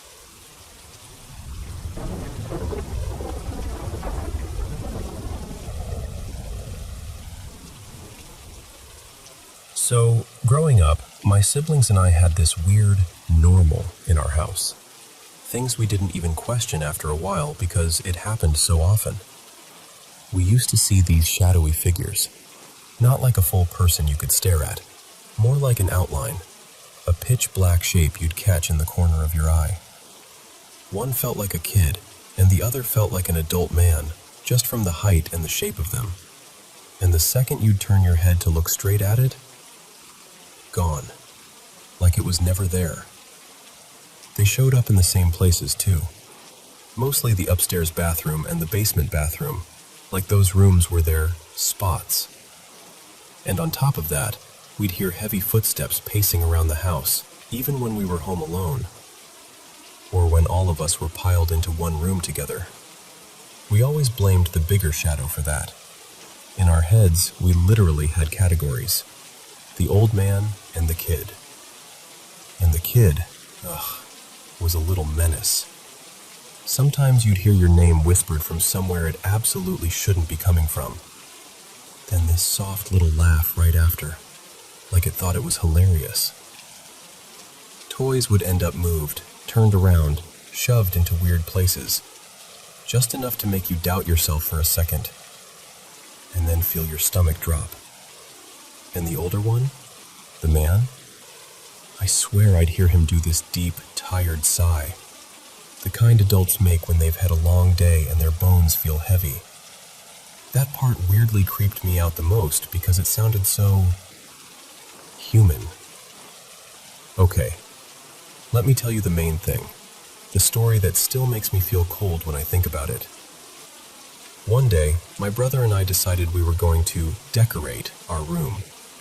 And by decorate, I mean we raided the basement like we were little gremlins. Our mom had this habit of buying odd stuff from yard sales. Old paintings, dusty frames, random antique-looking things, and most of it ended up shoved downstairs. So we grabbed a bunch of old candles, a couple of those creepy paintings, and this one potted baby tree we found down there too. Like a little sapling in a pot, sitting in the dim basement like it had been waiting. We dragged it all upstairs, set everything up, and felt extremely proud of ourselves, like we'd made our room into some kind of haunted museum. That night, we go to sleep. The next morning, my brother, let's call him Brady, comes rushing over to me with this look on his face like he just discovered a secret door in the house. He goes, "I saw him." And I'm like, "Saw who?" And Brady tells me, dead serious, that he saw a ghost last night, an older man, floating in our room. And not just floating randomly, he said it was attached to the tree. He described it so clearly it made my skin prickle. He said the ghost was kind of bluish-gray, like moonlight on fog. More visible up top, like the face and shoulders were the clearest part, and the lower you looked, the more it faded. No feet at all, just thinning into nothing. He said it would drift away from the tree, only a few feet, and then blink out. And then, instantly, it would reappear right beside the tree again, like the tree was an anchor and the ghost was on a leash. And then Brady says, like it's no big deal, "I reached out to touch it." My stomach dropped when he said that. Now here's the thing. I half believed him, and half didn't want to. But I was also the younger brother, and I wanted to seem brave, so I did what younger brothers do. I lied. I told him with a straight face that I see ghosts all the time, that once I even saw something like a 3-headed dragon ghost when I went downstairs for water at night, which is extra funny because I was terrified of going downstairs alone at night. I wouldn't do that for $1 million. But Brady's eyes got huge, like I was suddenly the coolest person alive. And he believed me, because after what he'd just experienced, why wouldn't he? Then comes the next night, and that's when it was my turn. I'd been watching TV downstairs and fell asleep on the couch, something I apparently did a lot. At some point, my dad carried me upstairs, tossed me onto my bed, and, bless him, didn't bother with a blanket. Just, "Good night, kid. Survive." So later I wake up freezing. Half asleep, shivering, I reach out to grab my blanket, and I see a man floating in my room. Not a shadow this time, not a corner of the eye thing, a full-on see-through man. Everything Brady described was right. The pale glow, the clearer face, the body fading as it went down, the way it hovered like gravity didn't apply, and the tree still in the corner, like it was the center of the whole thing. And I just lost it. I screamed like something was trying to kill me, and the moment I screamed, the ghost drifted toward me. Not fast, not charging, just gliding closer, like it was curious, or maybe like my fear pulled it in. Then it disappeared, and reappeared at the tree, then floated toward me again. And I'm crying now, full panic, the kind where your chest hurts and you can't get enough air, and I'm backing into my pillow like that's going to save me. My dad comes running in, because obviously, and he's scanning the room like there's an intruder. And then he sees it. I'll never forget that part, because my dad didn't freeze. He didn't scream. He just reached for the switch and flipped the light on. And the second the light hit the room, the ghost was gone, like it never existed. I looked at my dad and I was like, "Did you see it?" And he hesitated, just long enough. Then he goes, "It's probably just a reflection." And I wanted to believe him so badly. I needed it to be a reflection. But even at that age, I was like, a reflection doesn't float. So I asked him how a reflection can drift around the room, disappear, reappear by the tree, and move toward me. And my dad, trying to be gentle, finally admits it. He tells me he didn't want to scare me, but yeah, it wasn't a reflection. It was a ghost. He tells me to sleep in my mom's room, and that night I curled up with them, shaking and exhausted, and I still had nightmares. And the wildest part? Brady and my dad later slept in our room again, with the lights off, like it was no big deal. Like having a pale, tired-looking man casually floating near a baby tree in the corner was just another Tuesday. Meanwhile, I'm in the other room, clinging to my mom, wondering how anyone on earth could fall asleep with that hanging over their heads.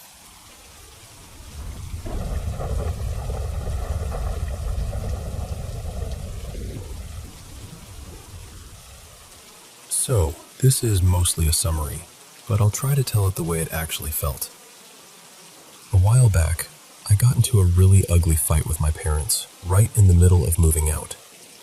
I was packing up my life, trying to get to my sister's place, and the whole thing just exploded. And when it was over, I didn't feel relief. I felt hollow, like something in me cracked and didn't bounce back.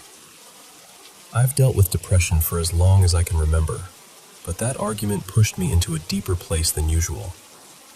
I started coping in ways I'm not proud of, sleeping way too much, shutting everyone out, and, yeah, hurting myself. Not in a dramatic way, just in that quiet, private way that feels like you're trying to turn your brain off for a second. For days, I barely ate, I barely left the room. I'd wake up, stare at the ceiling, and then crawl right back into sleep like it was the only place I didn't have to pretend I was okay. And then I had this dream. Quick thing about me, I almost never have nightmares and I hardly ever remember my dreams. The only time I have intense ones is if I fall asleep flat on my back, which I normally avoid. But this time, I did. And I remembered it.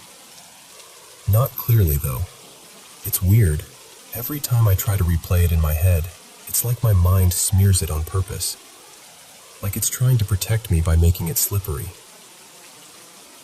In the dream, I'm lying in my bed. Everything looks normal. Same room, same blankets, same dim light. But I can't move. And I know what you're thinking. Sleep paralysis. But it wasn't that. I wasn't awake. I knew I was dreaming. It was like being trapped inside a dream version of my body. And at the foot of my bed, there was something standing there.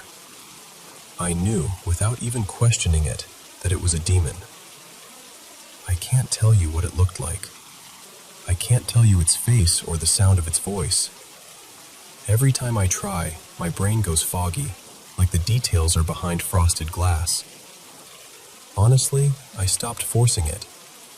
It feels like something I'm not meant to pull back into focus. But here's the part that still messes with me. I wasn't scared. I should have been terrified, right?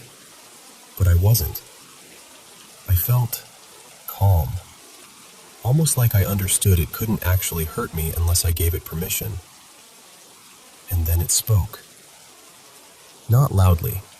More like it slid the words into the room. I don't remember the exact sentence, but it was something like, "I know you're exhausted. I can carry this for you. Just let me in, and I'll end the pain." It kept going. It was persuasive, almost gentle, like it was offering a solution, not a threat. Like it wanted me to hand my life over and stop fighting, and it would take care of everything for me. And I remember thinking, even in the dream, that's not help. That's a trap. The ridiculous part is, I couldn't even respond. I was frozen. Like, "Sorry, buddy, I literally can't answer you right now." Then I woke up. At first, the dream felt like any other weird nightmare that fades by lunchtime. I remember sitting there thinking, okay, that was unsettling. Anyway. But later that night, I got in the shower, and when the water hit my chest, I looked down and just stopped. There were scratches, fresh looking like they'd happened recently. Not deep enough to be bleeding badly or anything, but clearly there. And it wasn't random. There was a pattern. Like someone had tried to write something with nails, except now it's all I can think about.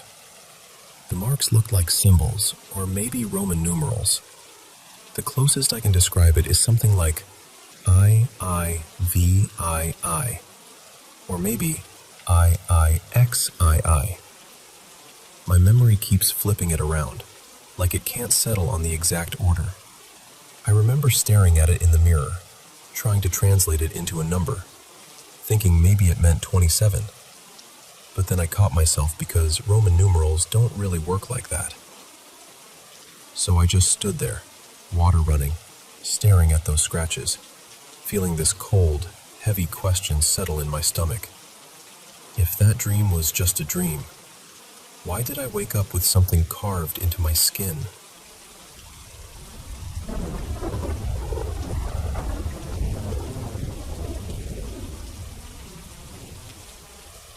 Hey, so I want to tell you something that still gives me chills when I think about it. This isn't a made-up story, and I'm not trying to dramatize anything. These were things my family and I genuinely lived through over a couple of years, around 2019 to 2021, when life moved us from our hometown into the city. It was just the three of us then, my mom, my younger sister, her name's Rhea, and me. I'd been living in my college hostel before that, But once Mom and Ria relocated to the city for the last stretch of my degree, we rented a small apartment so we could finally be together. The place was simple. A tight little living room, a kitchen, and at the far end of the living room, there was this short corridor leading to the bathroom. 2 bedrooms faced each other across that corridor. Nothing fancy, nothing unusual at first glance. But the very first night, we slept in the living room, all 3 of us. And before dawn, around 5:20 in the morning, Ria suddenly shook me and my mom awake. Her voice was trembling. She kept saying, "Someone's there. Someone's standing near the bathroom." Me and Mom, half asleep and trying not to scare her, brushed it off as a nightmare. You know how younger siblings can wake up and you just want to calm them down. But later that same day, she wouldn't let it go. She said she didn't just feel something, she saw something. A shadow-like figure. And the detail that made my stomach drop even then. She said it looked impossibly tall. Like 6.5 feet, maybe taller, just standing there in the corridor. Mom told her to pray before sleeping. We tried to move on. And for a while, nothing happened. But something shifted in the house anyway. A few months went by and we started fighting. Constantly. Not normal disagreements. I mean the kind of arguments that erupt out of nowhere over the smallest things and somehow become huge. The air in that apartment felt heavy, like we were all on edge without knowing why. Sometimes it would take days, weeks, for things to calm down. Then one evening, Ria was in one of the bedrooms, standing in front of the mirror, combing her hair. And suddenly, she sprinted out like she was being chased. She was pale. Her hands were shaking so badly she dropped the comb on the floor and didn't even think to pick it up. She said, "I saw an old woman. Not in the room, in the mirror." She swore she saw the face of an elderly woman hovering just above her head in the reflection, like someone had leaned in behind her. That was the first time my mom and I looked at each other and didn't immediately say, "It's nothing." That night, we called my dad. He was working abroad at the time, and when we told him everything, especially the part about the figure and the mirror, he didn't argue with us. He just said, very calmly, "Start looking for another place." We tried. Honestly, we did. But it was one problem after another. Budget, distance, availability. And since we were both nearing the end of our studies, we kept telling ourselves, just get through this, just one more year. Then came the incident I can still picture like a photograph. One afternoon, I went with my mom to a nearby supermarket to grab groceries. We were gone for what we thought would be no more than 10 minutes. It was bright daylight, and Ria agreed to stay home because, daytime felt safer. When we left, she was sitting on the sofa watching TV. And then, while she was alone, the power suddenly cut out. The screen went black. Not standing this time. Sitting. Close. She told me later she couldn't even breathe properly. She didn't dare turn her head. She just froze, staring straight ahead, praying we'd come back fast. And when my mom and I opened the door, it was like the air changed. She said the figure vanished the moment we walked in, like it had never been there. After that, everything got worse because the world shut down. COVID hit, lockdown started, and we were trapped inside that apartment for months with online classes. No escape, no normal routines, no easy way to hunt for a new place. The walls felt closer every day. Then one night, this is the moment that finally broke something inside me. Ria and I were watching TV in the living room. Mom went to the bathroom. My phone started ringing and it was in the bedroom. So I got up and walked from the living room into the bedroom to grab it. And the second I stepped in, Ria screamed. Not just called out, She screamed, "Mom! Mom!" Mom rushed out of the bathroom, and I ran back into the living room, phone forgotten. Ria was shaking so hard, her whole body looked like it was shivering from cold. But the room wasn't cold. She could barely speak, but she forced the words out. She said she saw the tall shadow figure move, fast, across the doorway of the room I'd just entered, and disappear into the other bedroom. Like it was watching us, tracking us, and it didn't care that we were all awake. After that, we started praying every day. Not casually, seriously. Morning, evening, whenever the air felt wrong. And slowly, the strange things started happening less. Not completely gone, but quieter. Like whatever it was didn't like being noticed. Eventually, I finished college. Ria finished high school. We never found another apartment in time, so we packed up and went back to our hometown the moment we could. And I remember my mom saying, almost like a promise to herself, "We're never coming back here again." Because some places don't just feel uncomfortable. Some places feel wrong. And I know it sounds cinematic. I know it sounds like the kind of thing you'd see in a movie and roll your eyes at. But this happened to us. All of it. Now Ria and I have moved on with our lives. We actually left the country and we live in Dubai now. But even here, even in a bright, busy city full of people, sometimes, when I wake up too early, when it's still dark and quiet, I still think of that corridor, and the way my sister's voice sounded the first time she whispered, "Someone's there."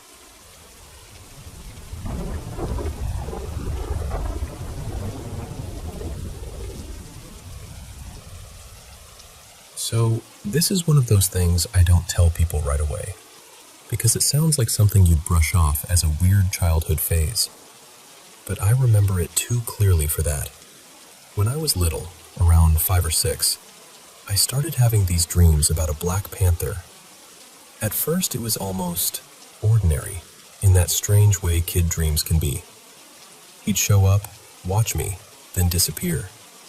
Nothing dramatic, nothing that screamed nightmare.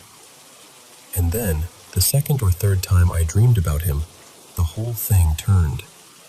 He wasn't just there anymore. He became hostile, like he'd decided I belonged to him, like my fear was the point.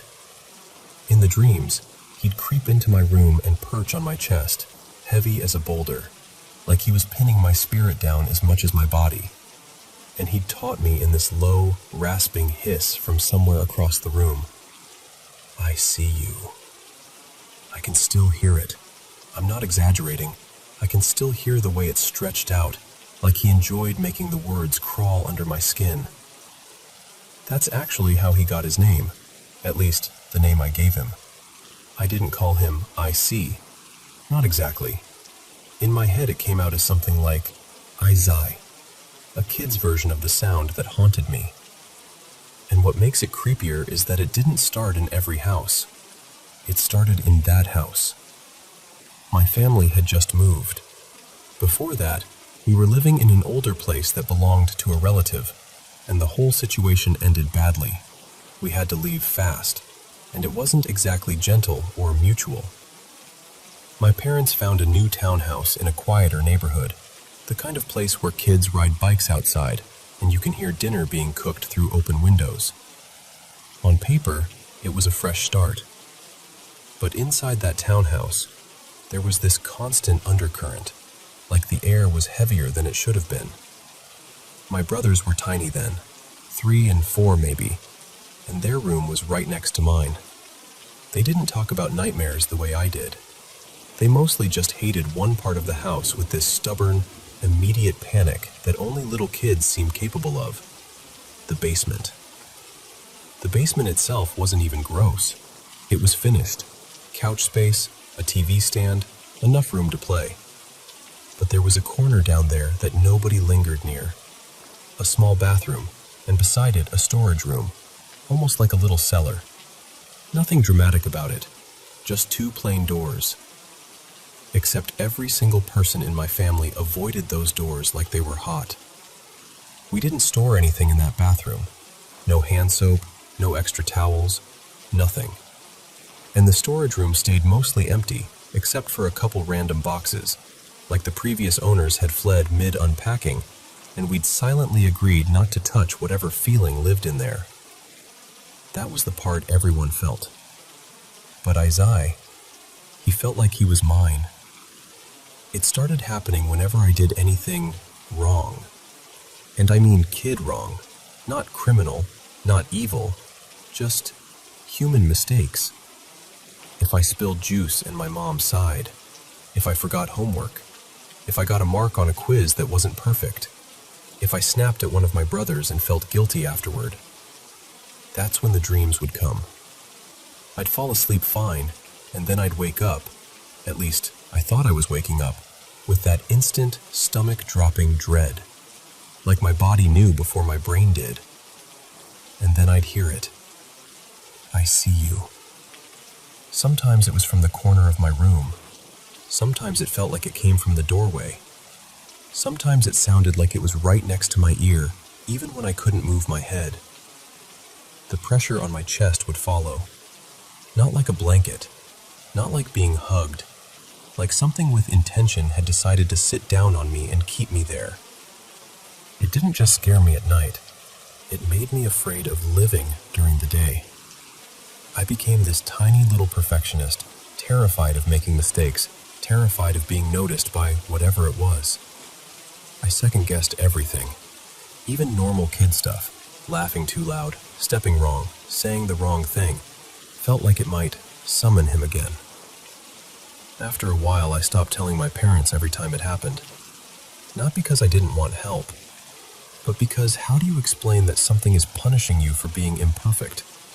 How do you describe a panther that isn't really a panther? More like a dark shape with ears and a tail, a presence with weight. It went on for months, maybe longer. Time gets fuzzy when you're that small. But I remember the night it peaked, because it was the first time I tried to fight it. I woke up with that dread already pouring through me like cold water. I knew he was coming, before the voice, before the weight. So I sprang out of bed and ran for my parents' room. I tried to scream. I tried so hard. Nothing came out. Not even a whisper. And then, like someone had rewound a tape, I was suddenly back in my bed again, flat on my back, with that crushing weight on my chest like I'd never moved at all. That was the moment I realized I couldn't escape him inside those dreams. It didn't matter what I did. It didn't matter how fast I ran. I was caught the second he decided I was caught. And then, it stopped. But not the way you'd expect. One night, I didn't wake up into terror. I just arrived somewhere. In the dream, I was walking beside him, and it wasn't my street. It was the playground from the older townhouse complex, the one we'd lived in before everything fell apart. The sun was going down, and the whole sky was painted this soft mix of peach and pink, like someone had rubbed warmth into the clouds. Everything felt muffled, like the world was holding its breath. And Isaiah was calm. Not looming, not threatening, just walking with me, like we were two people sharing a quiet moment. Then he did something that still messes with me when I think about it. He apologized. He told me he was sorry for everything. He said he had to do it, that it was his job, like he'd been assigned to me, like he was a role that had to be played until the lesson was done. He said this would be the last time I'd see him. And then he said something that made my whole chest ache, even in the dream. He told me he was going to move on to another child, that he would miss me. I remember staring at him, still afraid, still confused, because how do you feel relief and grief at the same time for something that terrified you?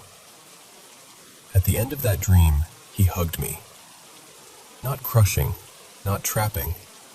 A real hug, brief, almost careful. And I woke up sweating, heart racing, but with this strange, clean feeling, like the air in my room had finally cleared. I went back to sleep, and for the first time in months, I slept like a normal kid. That was the last time. I'm older now, grown, living far away from that place, with a whole different life. And still, even now, I can remember his voice. That rasp, that hiss, the weight on my chest, the silhouette, dark, faceless, unmistakable. I know people will want to label it sleep paralysis, stress, trauma, a child's brain trying to process a scary move and an unstable home situation. Maybe. And I don't think I'll ever fully understand why. But I'll also never forget the way he said it. I see you.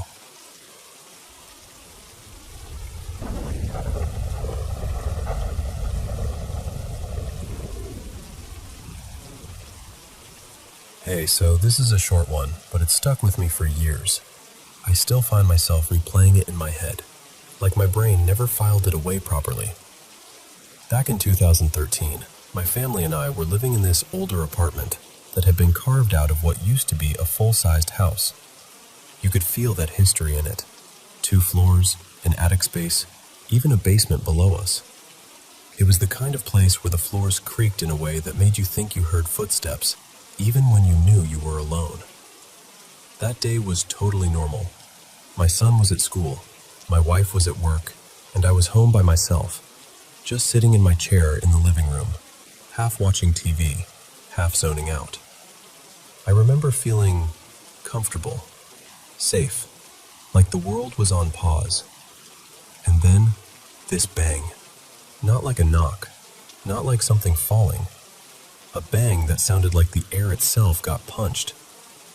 Before I could even stand up, 3 people came rushing in, all masked, all moving fast, like they'd done it before.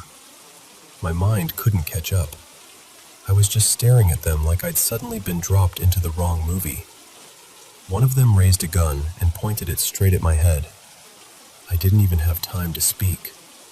There was a flash, a crack, this sharp, violent sound, and I felt something slam into my head. It wasn't like getting punched.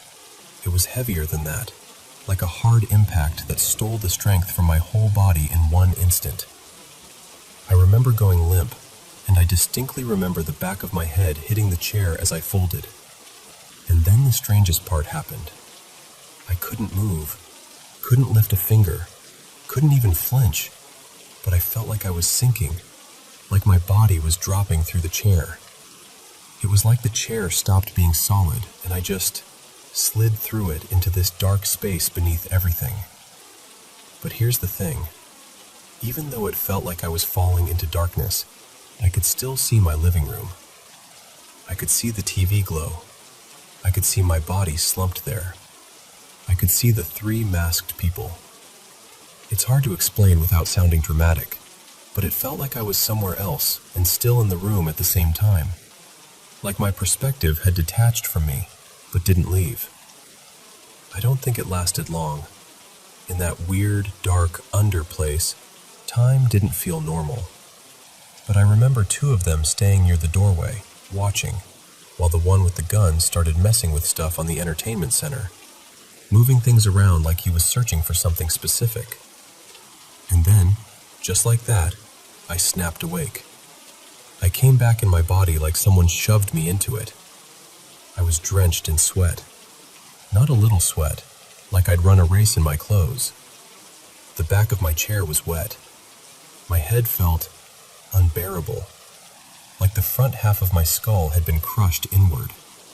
It was this deep, splitting migraine that made the room tilt and blur. I stood up, and my balance was messed up right away. My legs felt weak, like they weren't fully mine yet. I stumbled to the kitchen, grabbed a cold bottle of water, and then went to the bathroom and dug around for something, anything. So I took some Excedrin and tried to breathe through it. And the part that makes me question myself to this day, There was no sign of anything. No forced door, no mess, no evidence anything had happened at all. It was like it had been wiped out, like I'd dreamed it, except my body was reacting like I'd survived something real. So I did the only thing I could afford. I stayed home, tried to keep my head still, and spent the rest of the day feeling shaken and miserable, like my nervous system had been grabbed and rattled. Nothing like that has ever happened to me before or since, not even close. But I think about it all the time, because I can't decide what's scarier, that it really happened, or that my mind and body could make something feel that real and leave me with pain like a warning.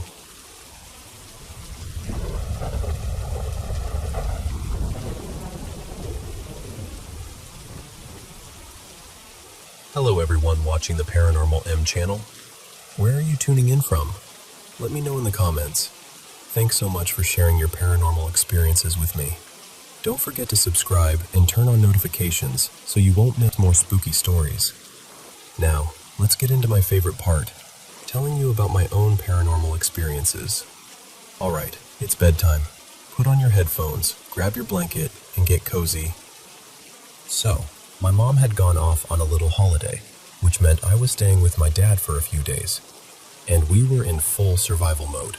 Ordering food for lunch, ordering food for dinner, just living that lazy life. That night, Dad looks at me and goes, "Hey, can you grab chicken rice from that place nearby? The one a few streets down?" I'm like, "Yeah, sure, easy." So I bike over, pick it up, and on the way back I park my bike and start walking the last bit to our apartment. But here's the thing, there was construction happening right at the main gate, so residents couldn't use the normal entrance. We had to take this alternate route that was, honestly, kind of gross. Narrow path, uneven ground, overgrown plants everywhere, thick trees leaning in like they're listening to you. And of course, because I'm me, I'm walking with the chicken rice in one hand and scrolling reels on my phone with the other, not even looking up properly. Then I hear it. This rustling, right in the bushes beside the path. I freeze for like half a second, but then I tell myself, "Relax, Rylan, it's probably a lizard, or a rat, or just the wind. Something small, something normal." So I keep going. I reach the apartment gate, just a basic metal gate, nothing fancy, and I unlatch it, step inside, and hook it back behind me like usual. Then I start climbing the stairs. I pass the first floor, heading up toward the second, and bang! The gate behind me starts shaking like it's about to rip off its hinges. Not a gentle rattle, not a wind pushed it kind of shake. Violent, like somebody was throwing their whole body into it, like they were desperate, like they needed to get in. My heart went straight up into my throat, and here's the part where I admit something embarrassing. Instead of doing the smart thing, like running upstairs and locking the door, I turned around. Yeah, I went back down. I'm creeping down the steps, chicken rice still in my hand like that's going to protect me. And I get to the gate and nothing. Just stillness. The gate isn't moving. No footsteps, no shadow, no voice, no anything. I stare through the bars, empty. I even unlatched it and looked out onto the path, expecting maybe a stray dog or someone messing around. Nothing. To convince myself I wasn't imagining it, I grabbed the gate and shook it a little, like, could it have just done that? But it didn't feel loose. It didn't feel like it would bang like that on its own. Still, I forced myself to laugh it off. Okay, whatever. Probably some weird coincidence. So I go upstairs, eat dinner with my dad, watch a bit of TV, act normal. Eventually, I climb into bed. Later that night, I'm texting a friend about it, like, "Bro, the gate went crazy. I thought it was a dog or something." And while I'm typing, it just hits me, like a cold drop in my stomach. The construction people had cleared out all the stray dogs in the area earlier that week. They'd been complaining about them hanging around the site. there weren't any dogs left. I just stared at my phone, rereading what I wrote, and I swear my hand started trembling. My skin went prickly. My chest felt tight like I couldn't get a full breath. Because if it wasn't a dog, then what the hell was it? That banging felt real, like something was right there on the other side of that gate, and it wanted in.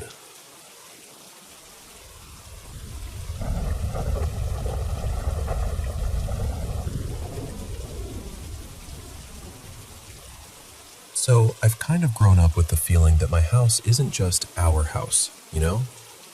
Like, there's always been something else around.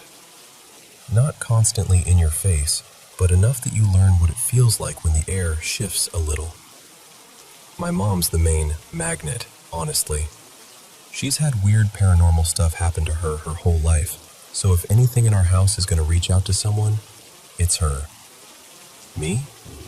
I try really hard to pretend I don't notice anything. I'm fine with spooky stories anywhere else, but in my own home? No thanks. If I'm heading down to the basement at night to switch the laundry or grab something from storage, I'm suddenly the biggest believer in speed walking and not looking over my shoulder. I think I've trained myself to block a lot of it out, which is why it really gets to me when something breaks through anyway. Like this one night, more recent, my parents and I were all home. I was in the kitchen rinsing a plate, and my mom was in the living room, just around the corner. My dad walks out of the kitchen toward her, and he calls out her name like, "Hey, Mom," trying to get her attention. And I swear to you, I hear my mom's voice answer from the hallway, right between the kitchen and the living room. This drawn-out, playful, kind of teasing, "Yeah?" Like the silly little tone she uses when she's being dramatic. Except, she wasn't being dramatic. Because immediately after, my actual mom responds from the living room, and she's irritated, like, "What?"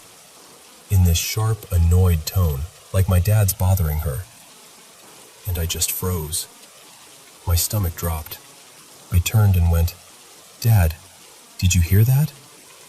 And he just looked at me like I had grown a second head. Nothing. Only me. That exact spot in the hallway, same place, was involved again a few days later. My mom told me she heard my voice call out for her, really urgent. Like, "Mom!" Drawn out and stressed, like I needed help right that second.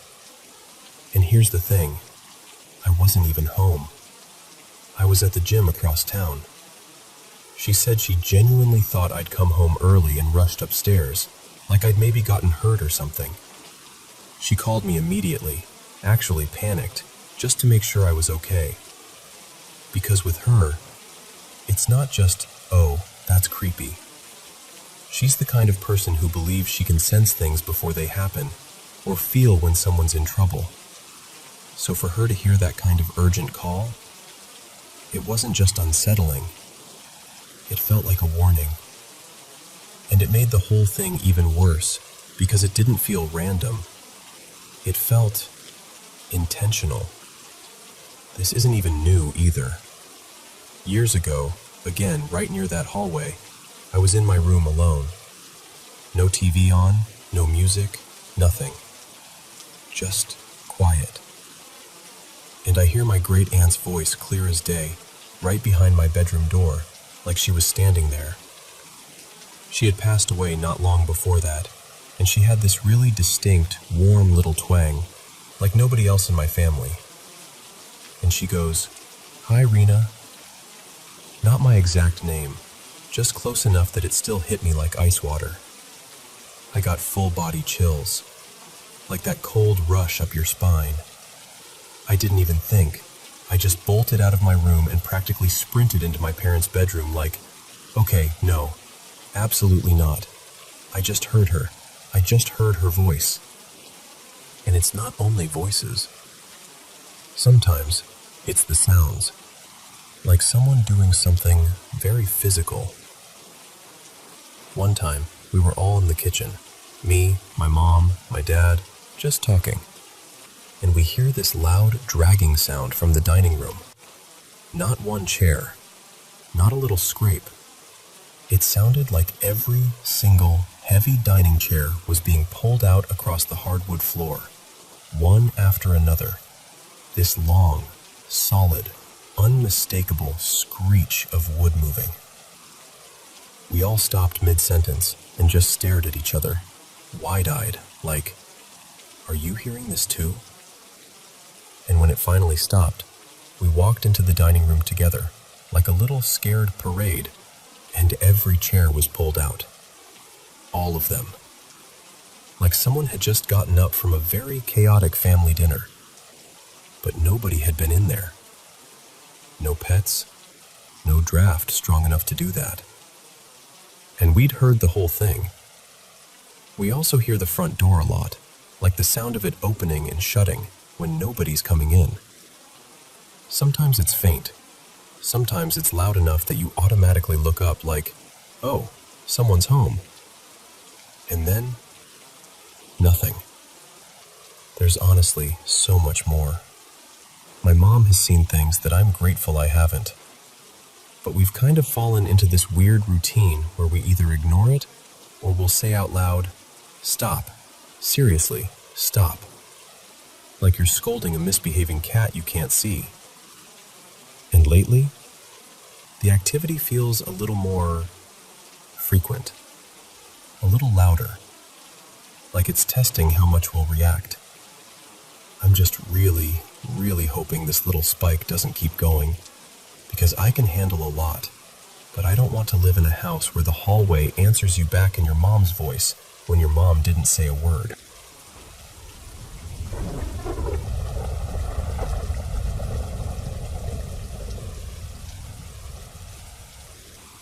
So, when I was little, I lived at my grandparents' place for a while. It was one of those older houses that looks totally normal in the daylight. Family photos, creaky stairs, the smell of tea and laundry. And then the second the sun went down, the whole place felt like it had a pulse of its own.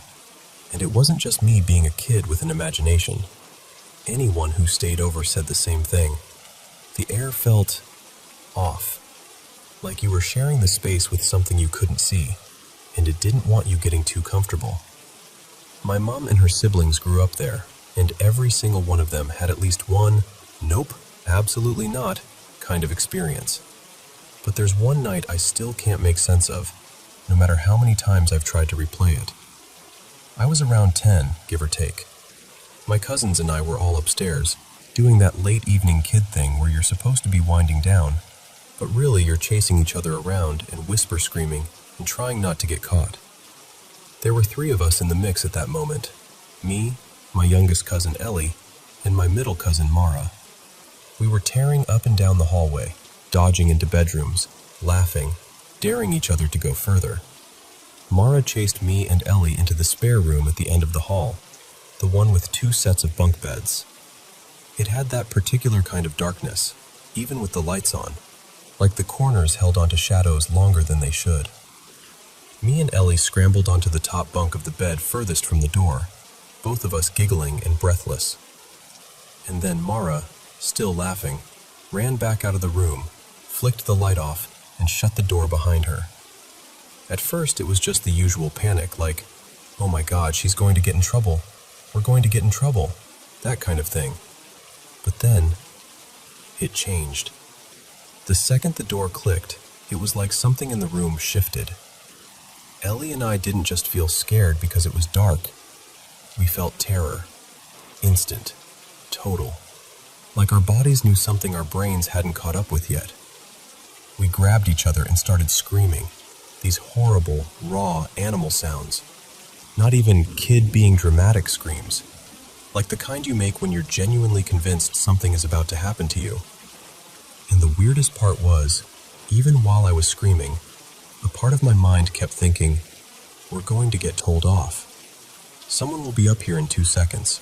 Mom will shout. Grandpa will stomp up the stairs. Someone will come." Because our parents were downstairs, and they were strict about noise. You didn't get away with much in that house. But nobody came. We screamed for what felt like forever. If I had to put a number on it now, I'd say at least 15 minutes, maybe more. We didn't stop, not once. We were clinging to each other, shaking, our throats burning, and it was just nothing. No footsteps. No, "Oi, quiet!" No one even calling up the stairs asking what the hell we were doing. Eventually, Ellie, still sobbing, said she was going to try to get to the light. The switch was near the door, and there was another bunk bed closer to it. She said if she could jump from our bed to the nearer one, she might be able to reach the wall and feel her way to the switch. I remember her whispering it like she was planning an escape, like the floor was lava and the dark was alive. She counted herself in, just this tiny, shaky breath, and then she jumped. Not like someone turned the lamp on, not like a car passed outside, not like the glow of a hallway light. It was a flash, white-blue, sharp, huge, like lightning went off inside the bedroom. It filled the whole space. I could see the outlines of the bunk bed frames, the dresser, the curtains, like someone took a photo with a blinding flash right in our faces. Ellie shrieked and launched herself back onto the bunk with me, like she'd been burned. She was crying so hard she couldn't breathe properly, and I was right there with her, screaming again, both of us in complete meltdown. And here's the part that still messes with me. It was pitch black outside. No rain, no storm, no thunder, no distant lightning. Nothing. And it wasn't someone flicking the room light on, because it was way too bright, way too sudden, and we were alone in there. We kept trying to be heard. It felt like the house had swallowed our sound. Eventually, after what had to be close to half an hour, something in us just snapped into survival mode. Still shaking, we forced ourselves off the bunk, held hands so tight it hurt, and stumbled through the dark to the door. We yanked it open and sprinted downstairs like we were being chased. And when we got to the living room, it was almost peaceful. My parents, my grandparents, and my oldest cousin were all sitting there, watching TV. Not loud, not chaotic, just the television on low volume, everyone relaxed, like nothing at all had happened. Ellie and I burst in, crying and babbling and trying to speak over each other. "Didn't you hear us? We were screaming. Why didn't you come up? Didn't you hear anything?" And this is the moment that still turns my stomach. They looked at us like they didn't recognize us. Not in a dramatic horror movie way, more like their brains genuinely lagged, like they were staring at two strangers who'd run into their house. It only lasted a couple of seconds, but it was long enough to make my skin go cold. Then it was like the recognition clicked into place. My mom blinked, sort of frowned, and just said, completely honestly, "No, we didn't hear anything." And she wasn't brushing it off. She wasn't being mean. She looked confused, like she truly didn't understand why we were so worked up. Then she turned back to the TV. Everyone did. Like our panic was a weird interruption, but not something that needed solving. For years, I didn't talk about it. I think part of me was afraid that if I tried to explain it out loud, it would sound ridiculous, even though I can still feel that fear in my body when I remember it. But last summer, I finally brought it up to Ellie, kind of cautiously, like, "Do you remember that one night at Nan and Granddad's? The spare room?" And she went quiet and said, "Yes, I remember." She remembered the screaming, the flash, the silence downstairs, all of it. So I don't really know what it was. I don't have a neat explanation that makes everything sit comfortably. All I know is this. For a stretch of time in that room, it felt like we were trapped in a pocket where our voices didn't travel, where the usual rules of the house didn't apply, and something else, something we couldn't see, had stepped in close enough to touch the edges of our world. And even now, if I picture that spare room, I can still feel it. That moment, the door clicked shut, and the way the dark suddenly didn't feel empty anymore.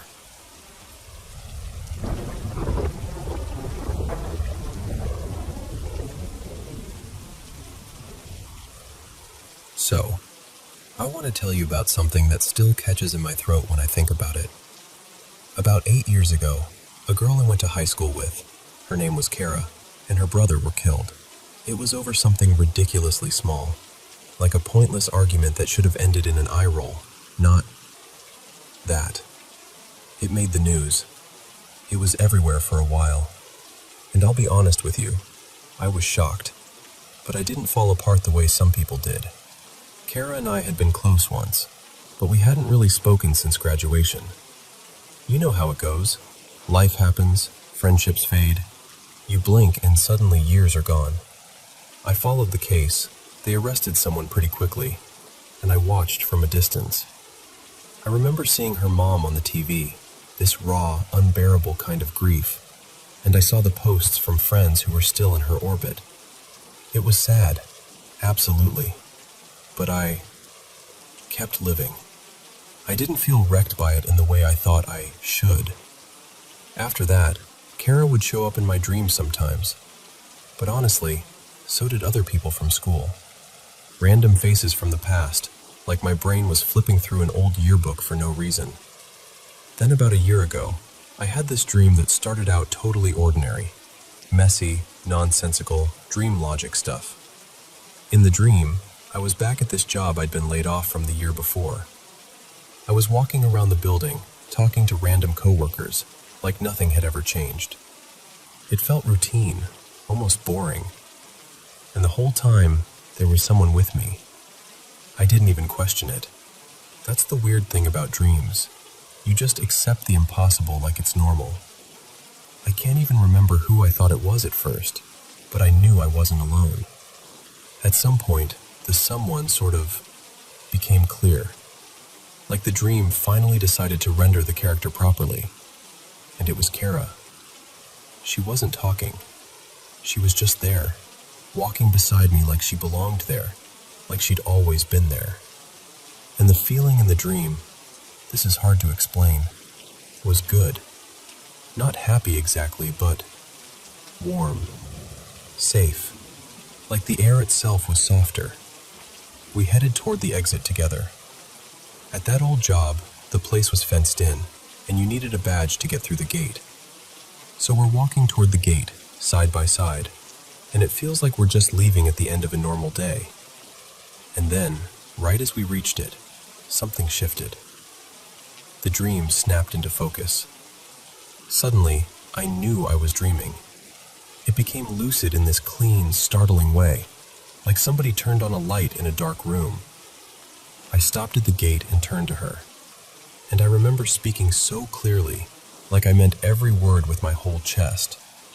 I said, "I really hope you're real, because a lot of people miss you." And Kara, she did this small thing, like she got shy. She looked down and a little to the side, like she didn't want to make a big deal out of it. And she gave this tiny chuckle, almost like she was trying to keep it gentle for me. Then she said, "I am real." And the second she said it, I woke up. Instantly, like the dream cut off mid-sentence, and suddenly I was in my bed with my eyes open and my chest caving in. And I started sobbing. Not like a quiet tear situation. I mean sobbing. That kind where your face hurts and your breathing gets messy, and you can't stop it even if you want to. Even telling my family about it, I couldn't get through the story without breaking.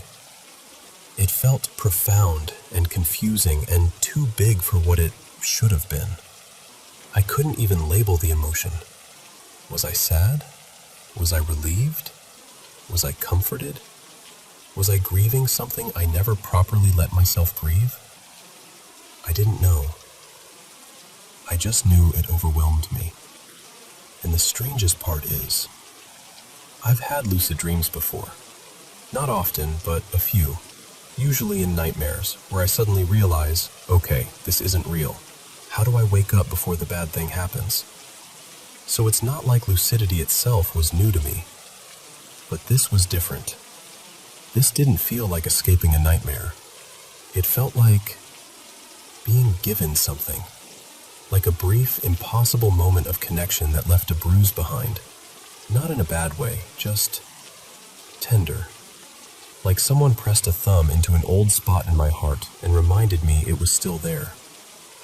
And I still don't know what it was. Maybe it was just my brain doing what brains do. Maybe it was grief finally catching up to me years late. Maybe it was nothing at all. But it stuck with me. The way she looked down, the soft laugh, the calm certainty in her voice. I am real. And every time I remember it, a part of me still goes quiet and thinks, what was that?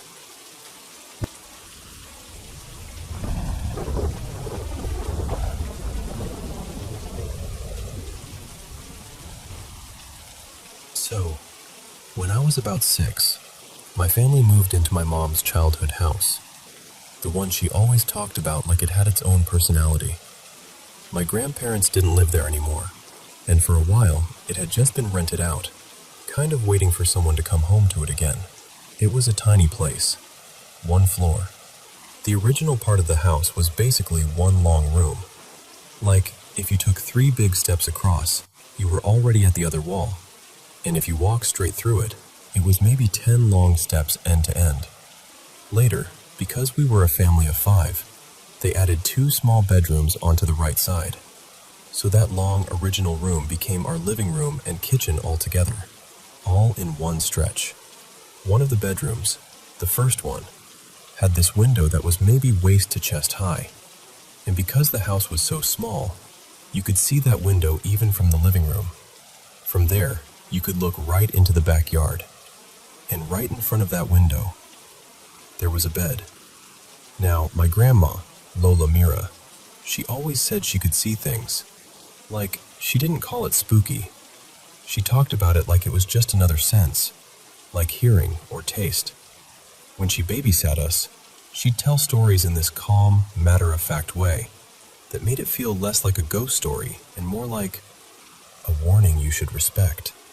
We had 2 big mango trees in the backyard, and one of them stood really close to that bedroom window. Lola Mira would point out toward it and tell us, "Someone lives there. He's kind. That's his home. He watches the yard. And in exchange for staying there, he also protects this house. So don't bother him." And look, our parents would roll their eyes and tell us not to listen, that it was just Grandma being dramatic or imagining things. But me and my sister, we believed her. Not even because we wanted to, more like it felt true. My sister and I shared a room, and sometimes when we were alone, we'd hear this faint little psst, like someone trying to get our attention without wanting to be seen. Once, my sister was messing with me, knocking on our door over and over to scare me into opening it. She stopped suddenly, and when I asked why, she just stared at me and went, "I knocked," and something knocked back. The way she said it wasn't playful anymore. It was flat, like she'd gone cold. About a year after we moved in, I was around 7, and there was a blackout one night. No lights, no fan, that sticky kind of dark where even the air feels heavier. So the whole family decided to sleep in the living room together. We pushed the table and chairs to one side, laid couch cushions on the floor, and tried to make it feel like a fun little campout. It was cramped, and because I was the smallest, they put me on the floor closest to the door of that first bedroom, the one with the window and the bed. All our pillows were on that bed, and my mom said, "Go grab them." So I did. First trip, I picked up 2 pillows at a time and carried them out. No big deal. But when I walked back in for the second trip, I don't know how else to explain it. My stomach just dropped. Like the room had turned its attention toward me. Like I'd stepped into someone else's space without permission. And because that window was right there, I couldn't help looking at it. Outside was pitch black. No backyard lights, no street glow, nothing. Just a flat wall of night. Then I felt it again. That pressure, like someone was staring so hard it had weight. I looked up, and the window was high enough that if someone's head was up there, they'd have to be, I don't know, at least 7 feet tall, maybe taller. It didn't blink. It didn't move. It just stared, wide-eyed, like it had been there a long time and had no reason to hide. And then I noticed the hands. Fingers curled over the edge of the window frame, like it was holding itself there, steady, patient. My whole body locked up. I couldn't even breathe right. I whispered, "There's someone there." And I grabbed my sister's arm and pointed so hard my finger hurt. She looked at the window, then looked back at me like I was being weird. "Where?" she said. "There's nobody. Hurry up, just get the pillows." And I swear to you, I blinked like a person waking up from a nightmare, and it was still there. So I didn't argue. I just grabbed the pillows as fast as I could without dropping them, and walked back out like my legs were made of rubber. Even later, when I was lying down in the living room, facing toward that bedroom door, I could still see it through the window's shape in my memory, like the image had burned into my brain. But the strangest part is, deep down, I didn't feel like it was evil. Scary, yes, terrifying, but not cruel. Because years later, a huge storm came through and knocked down those mango trees. One of them was old and massive, and it leaned toward our house so much that everyone was sure it was going to smash the roof if it fell. But that night, when it finally toppled, there was no crash that woke us. No cracking wood, no shaking walls, nothing. We slept. And in the morning, we found the tree down, resting against the stone fence away from the house, like it had been guided, placed there gently instead of thrown by the wind. And I remember standing there thinking, maybe Lola Mira was right the whole time. Maybe something really did live in that tree. And maybe it wasn't there to hurt us. Maybe it was there to keep the house safe, quietly, faithfully, like a watcher that didn't ask for thanks, only respect.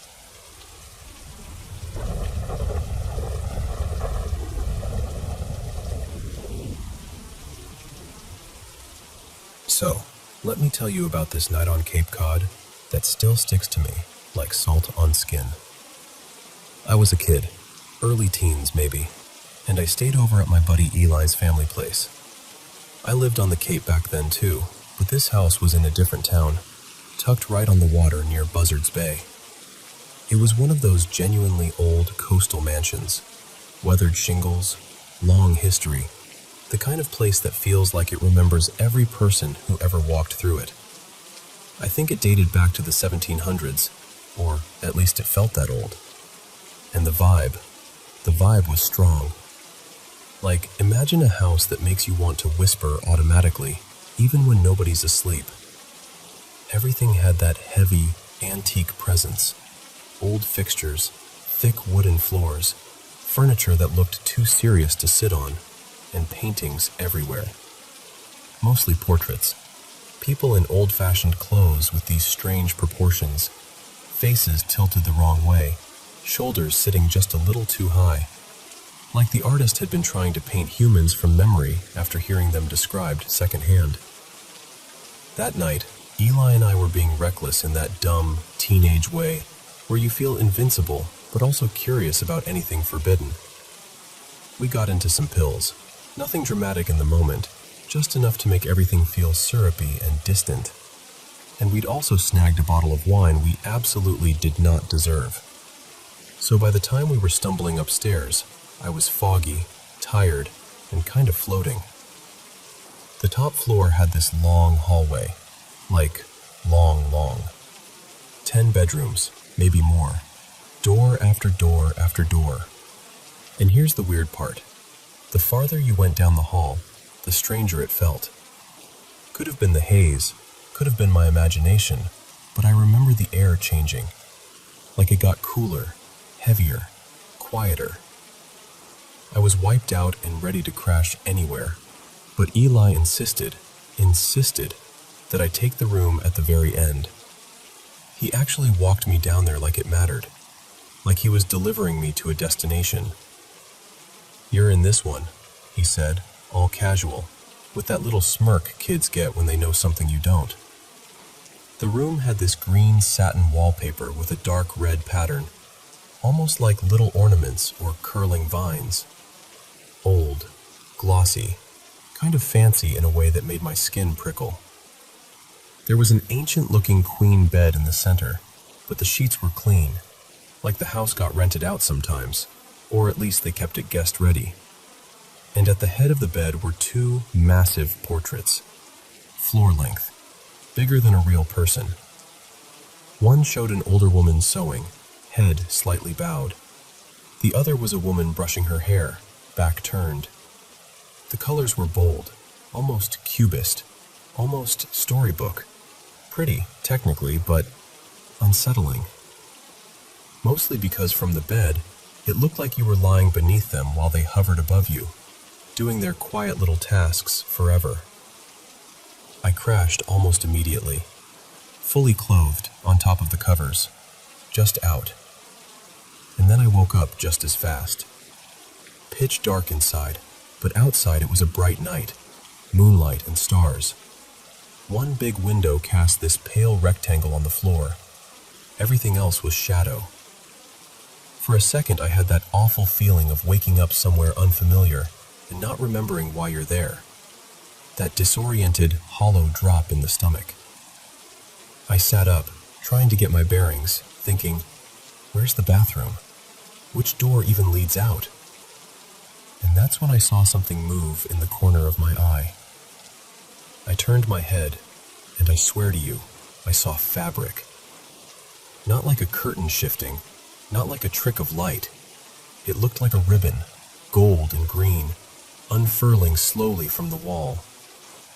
Alive in a way that didn't feel metaphorical. The women in the paintings were moving. Not a blur, not my eyes playing games. Moving like animation. Like their arms and shoulders and hair had motion to them. Like the brushstrokes had become muscles. Their ornate clothing, these rich, old-world robes, was flowing, and the fabric was extending beyond the frames like it had weight and air in it, like it was spilling into the room. Their eyes looked wild, locked onto something. Maybe me, maybe the room itself. Their mouths were moving too, fast and excited, like they were talking over each other. But there was no sound. None. Just the sight of it. And the strangest part? I couldn't look away. I felt like if I broke eye contact, if I turned my head even a little, something bad would happen. Not like a jump scare, more like I would miss the moment I was supposed to understand. Like they wanted me to witness it, and it would be a mistake to refuse. So I stayed there, sitting up in bed, frozen, staring at these two enormous, moving women, while the moonlight made a rectangle on the floor.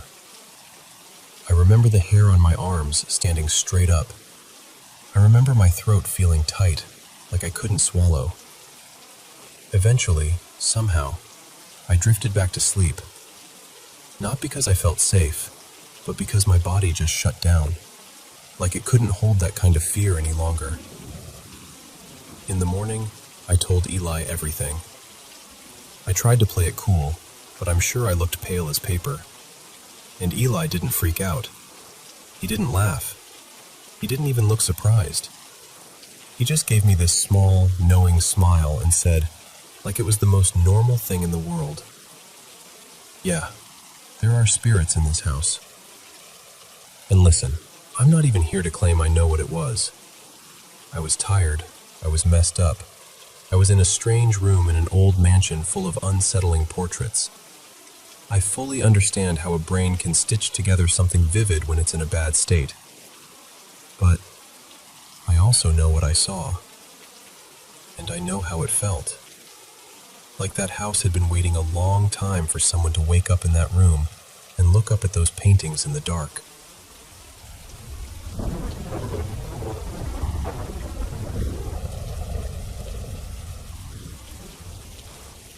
So let me set this up the way it really felt.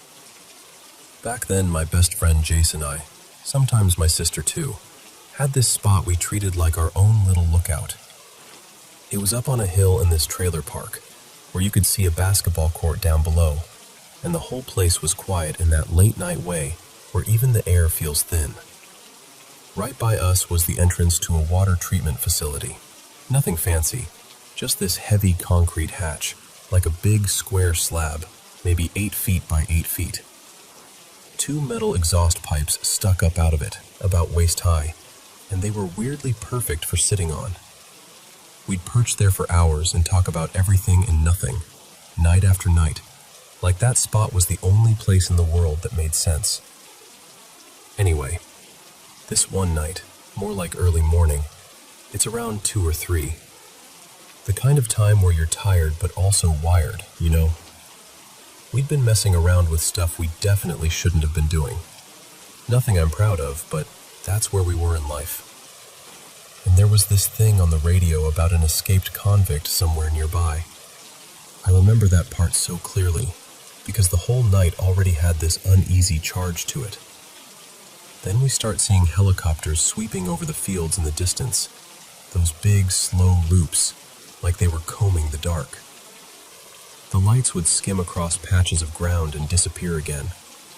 So we're sitting there watching all that, kind of talking in half sentences, and I just happened to look over, down toward this small playground wedged between 2 trailers. Just a little set of swings and one of those plastic slides. Barely anything. And that's when I see it. At first, my brain tries to make it normal. It looks like, I don't know, like a pale animal. For a split second, I think, a cat? Something small and white moving around. But then it changes. Not shape exactly. More like it closes the distance so fast that my brain can't keep up with how wrong it is. It's coming toward me, straight toward me, and it's big. Bigger than it should be if it was what I first thought. And the way it moved. God, the way it moved wasn't like a blurry trick of light. It wasn't like, oh, I must have imagined that. It was too clear, too intentional. I watched it launch. I watched this white thing leap at me. And I swear to you, I have been through real pain in my life. Burns, cuts, fights, heartbreak, all of it. But I have never screamed like I screamed in that moment. It was like my whole body gave up. Like something deep inside me just folded and said, "This is it. You're done." 1 second it's flying at me, and the next, it's gone. Just gone. Like it evaporated. Like it had never been there at all. And I'm sitting on that pipe, shaking so hard my teeth are rattling. I'm trying to breathe, but I'm doing that ugly gasping thing, like I can't get enough air. My hands feel numb. Everything in me is trembling. Jace is staring at me like he's never seen me before. His eyes are huge. He doesn't even know what to ask first. And all I can manage to say is, "You need to go home, right now. I need to get inside." And then, because it felt important, because I needed at least one thing to be solid, I told him, "I'm not guessing. I'm not exaggerating. I saw it. Whatever that was, I saw it." But here's the problem. It doesn't feel like a dream. It doesn't feel like a fuzzy memory. It feels like a clean, sharp moment that got stamped into me. Long and lucid. Too real to shrug off. So I started looking into it. Paranormal stuff, weird encounters, anything that could match what I experienced. And honestly, I don't have an answer. I'm still stuck with this thing where part of me wants to explain it away, and the other part of me, the part that remembers the exact way my body reacted, knows I didn't just make it up. And I hate that I can't name it. I hate that I can't file it under anything familiar. All I know is, that night on the hill, with the helicopter circling and the playground sitting quiet between the trailers, something white ran at me like it meant it. And then it disappeared like it never existed at all.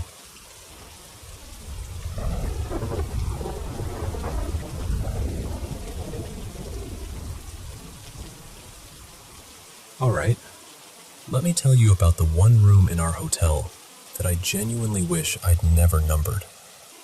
It's room 208. Second floor, nothing special on paper. Same layout as the others, same bed, same TV, same everything. But if you've ever had a place in your life that just felt off the second you stepped near it, that's 208. So, quick background. My name's Darren. My wife, Mara, and I buy struggling businesses, clean them up, get them running right, and usually sell them after a few years. We've flipped restaurants, little shops, the usual chaos. Mara's the kind of person who gets bored if she isn't fixing something. So one day she goes, "Let's buy a hotel." And I'm thinking, sure, how bad could it be? We bought this hotel in a smaller town, maybe 50-something thousand people, on the rougher end of town. We kept some staff, let some go, and we decided we'd run shifts ourselves at first. Mara took mornings, I took nights. We installed cameras, updated rooms, patched drywall, repainted. I even went out and bought a ridiculous pile of flat screens, like I was stocking an electronics store. We also allow pets, which, let me tell you, prints money. Most hotels around us don't, so we stay busy. And that's where room 208 first showed its teeth. One night, this guy checks in with 3 dogs. We usually cap it at 2, but he seemed fine, so I took a big deposit and let it slide. I watched him on camera. Normal enough. He goes into 208, shuts the door. Everything quiet. Then around 2 a.m., those dogs start barking like the room is on fire. Not normal barking. Not someone walked by barking. I mean full-blown, panic, desperate we need out barking. I get 3, 4 calls from other guests complaining. I go upstairs and knock. "Front desk. Sir, you need to quiet the dogs." Nothing. I call the room. Over and over. No answer. So I grab my master key card and go back up, and the dogs are losing it even harder. Scratching, whining, barking, throwing themselves at the door like something in there is trying to kill them. I knock again, crack the door open a little, and I'm yelling into the room like, "Sir, if you don't answer, I'm calling the police." Still nothing. Just the TV blaring and those dogs in full terror mode. Police show up. We crack the door, and the dogs instantly rush it. The officers won't fully open it because they don't want 3 terrified dogs launching at them, which, fair. So they tell me, we'll wait for animal control in the morning. Apparently animal control in this town clocks in at 8 a.m. sharp, like the dogs scheduled their emergency. So at 8, animal control arrives. Police come back. They open the door and, listen, those dogs explode out of that room like a damn cartoon. They sprint down the hall, slam through the stairwell, blast across the lobby, and bolt right out the front doors. I have never seen animals behave like that in my life. It was pure survival instinct, like they were getting away from a predator. We go into 208. No person, no guy, no owner, nobody. Animal control takes the dogs. The guy never comes back. We call him, charge his card for the damage, and later it turns into a whole court mess because the room was, I'll just say it was horrific. Bodily fluids, destruction, the kind of mess that takes days and makes grown adults gag. Here's the part that started the pattern. When we were still cleaning the room, fans running, window cracked, no bedding, mattress half moved, one of our newer desk staff accidentally rented out 208 to a guest. And I'm like, why would you give them that room? She goes, the computer said it was clean. I'm talking, no matter what I do, the software insists 208 is clean and ready, like it's arguing with me. I call the software company. They can't figure it out either. And then we notice something even creepier. The system will not let us successfully mark 208 as occupied unless someone is actually in there. It's like the room only accepts certain people. We finally finish repairs, put a guest in there. 3 hours later, he calls down and asks to switch rooms. I say, what's wrong? He pauses and goes, nothing's wrong. It just feels weird. That's it. That's all he'll say. And then it keeps happening. Over the next month, we get complaint after complaint from 208. People don't always say haunted or ghost. It's always the same vague language. It feels wrong. It feels heavy. It feels like someone's there. And pets? Pets are the worst. Anytime we tried to place animals in 208, they'd freak out, whining, refusing to enter, yanking on leashes, some barking at the closet door like they saw something move. Now, here's where it gets truly bizarre. A woman checks in one night. This was a few days before I finally gave up on the room for good. The system, of course, offers up 208 like it's proud of itself. She takes it, signs the paperwork, goes upstairs. When I come in for my night shift, she's not in her room. She's sitting in the lobby, on our couch, just staring. From about 11 p.m. to 1 a.m., she doesn't move much. So I go over and I'm polite, because that's my job. Ma'am, is everything okay? Is the room not comfortable? Too cold? Too hot? I even crack a joke about the mattress being expensive, like, please, enjoy it. I paid enough for it.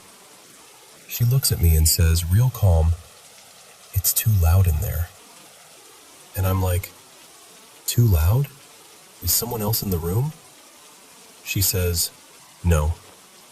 So I ask her name. She gives me one.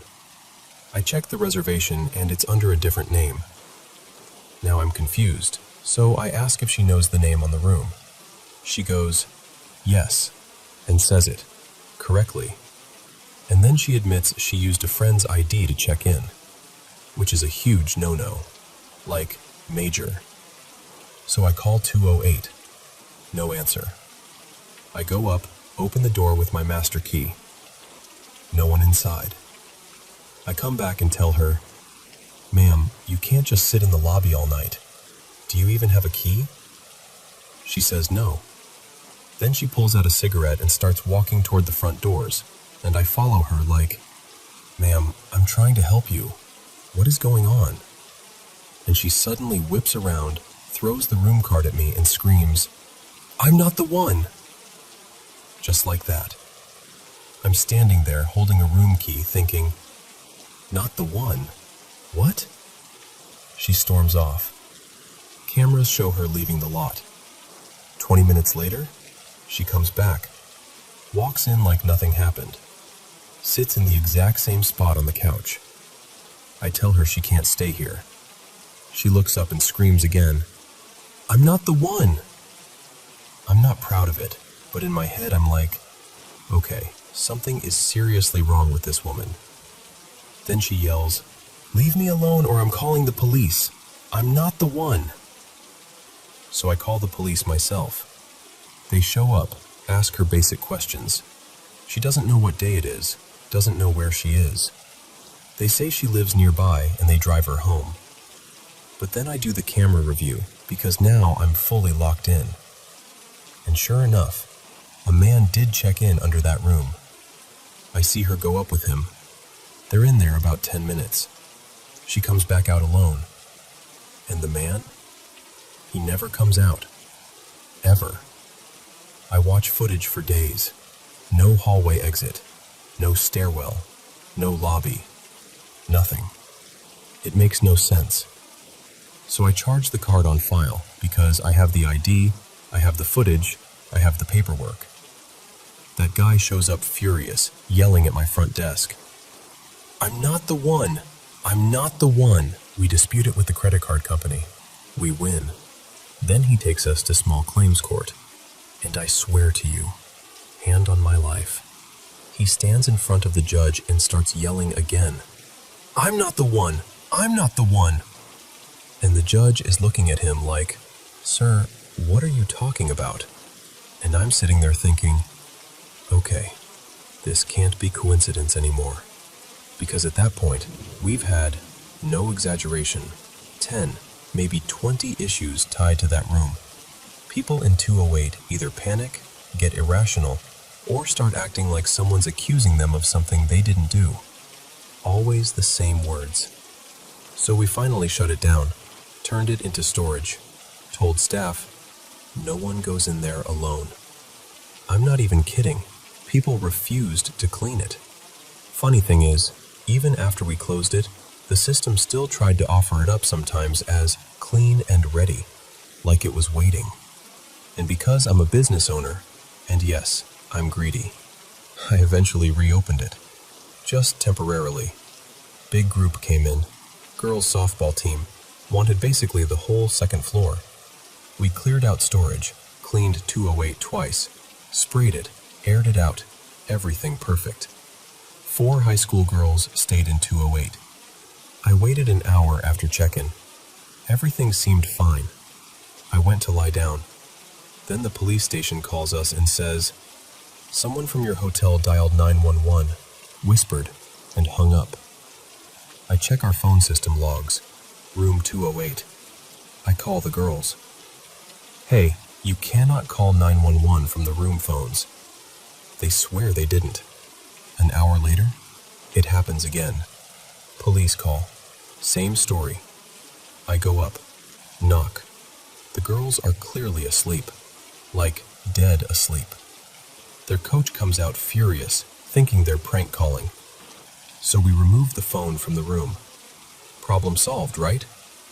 At 3 a.m., every phone in our office lights up. Red alert, 911. All of them. Front desk phones, office phone, main switch. Everything screaming that 208 dialed emergency. But there is no phone in 208 anymore. I hard reset the system until it finally shuts up. Then at 5 a.m., we're starting breakfast early because it's a packed house and teens eat like wolves. Fire alarm goes off. Level 1, the mild kind. Usually smoke from cooking. We check. No smoke. 10 minutes later, another level 1. I check the panel. Room 208. Again, no smoke. No smell. Our smoke detection device shows negative. Nothing. They check out. Room gets cleaned. No issues. Next night, the room is empty. Then we get an alarm. Low water pressure. I'm like, what does that even mean? I go to 208, open the door, and the sprinkler system is blasting water through the room, soaking the carpet, spraying the TV, soaking the coffee maker, everything. Like it picked the one moment nobody was inside and decided to flood itself. We shut it down, vacuum water, close the room again. And I'm telling you all this because even after everything, after rewiring, after ripping up parts of the floor, after fumigating, after turning it into storage, after swearing it off, it doesn't stop. Over the last year, guests started reporting shadows. Not just, I thought I saw something. Specific stuff. Someone standing over them. Movement in the mirror behind them. A tall, dark figure in the reflection. Staff started saying it too. Our housekeeper, she's been doing this forever. Nothing scares her. She props the door open to 208, refuses to close it behind her, and rushes like she's trying to outrun something. And the closet. I hate that closet. People report missing clothes, missing bags. One woman swore her suitcase was in the closet and it vanished. We searched everywhere. Nothing. A week later, her suitcase is suddenly sitting in our lost and found by the lobby. But there's no light, no wiring, nothing installed. It's just a plain, empty closet with a sliding door. Even the travel nurses, people who don't mess around, logical, practical, refuse to stay in 208. One of them came down in the middle of the night looking like she'd seen death and said, "I don't care if you put me in a supply room, I am not sleeping in that room." She wouldn't even go back upstairs for her bags. We had to send staff to get them. And lately, it's spreading. People have started reporting shadows, not just inside 208, but in the hallway outside it. Guests say they see someone standing there late at night, and when they look again, it's gone. Then last night, this is the part that finally made me sit down and talk about it. I was locking up my office, and I hear 3 loud knocks on my door. I check the cameras. No one. I open the door anyway. Hallway's empty, but out of the corner of my eye, I see something move. A dark shape, just a smear of something, slipping down the corridor toward 208 like it belonged there. And I just stood there, holding the door open, feeling my stomach sink. Because at this point, I don't know what it is. Haunted, electrical, mental health coincidences, a cursed room, a gas leak, a pattern my brain wants to connect. I've tried everything. All I know is room 208 doesn't act like a room. It acts like it's waiting, and every time we let someone stay there, sooner or later, somebody ends up staring at me like they don't recognize where they are, and screaming, "I'm not the one."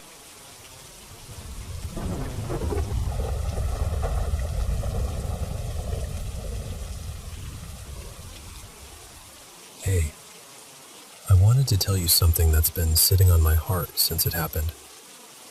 My cat, his name was Milo, passed away not too long ago. It's been a little over 2 weeks now.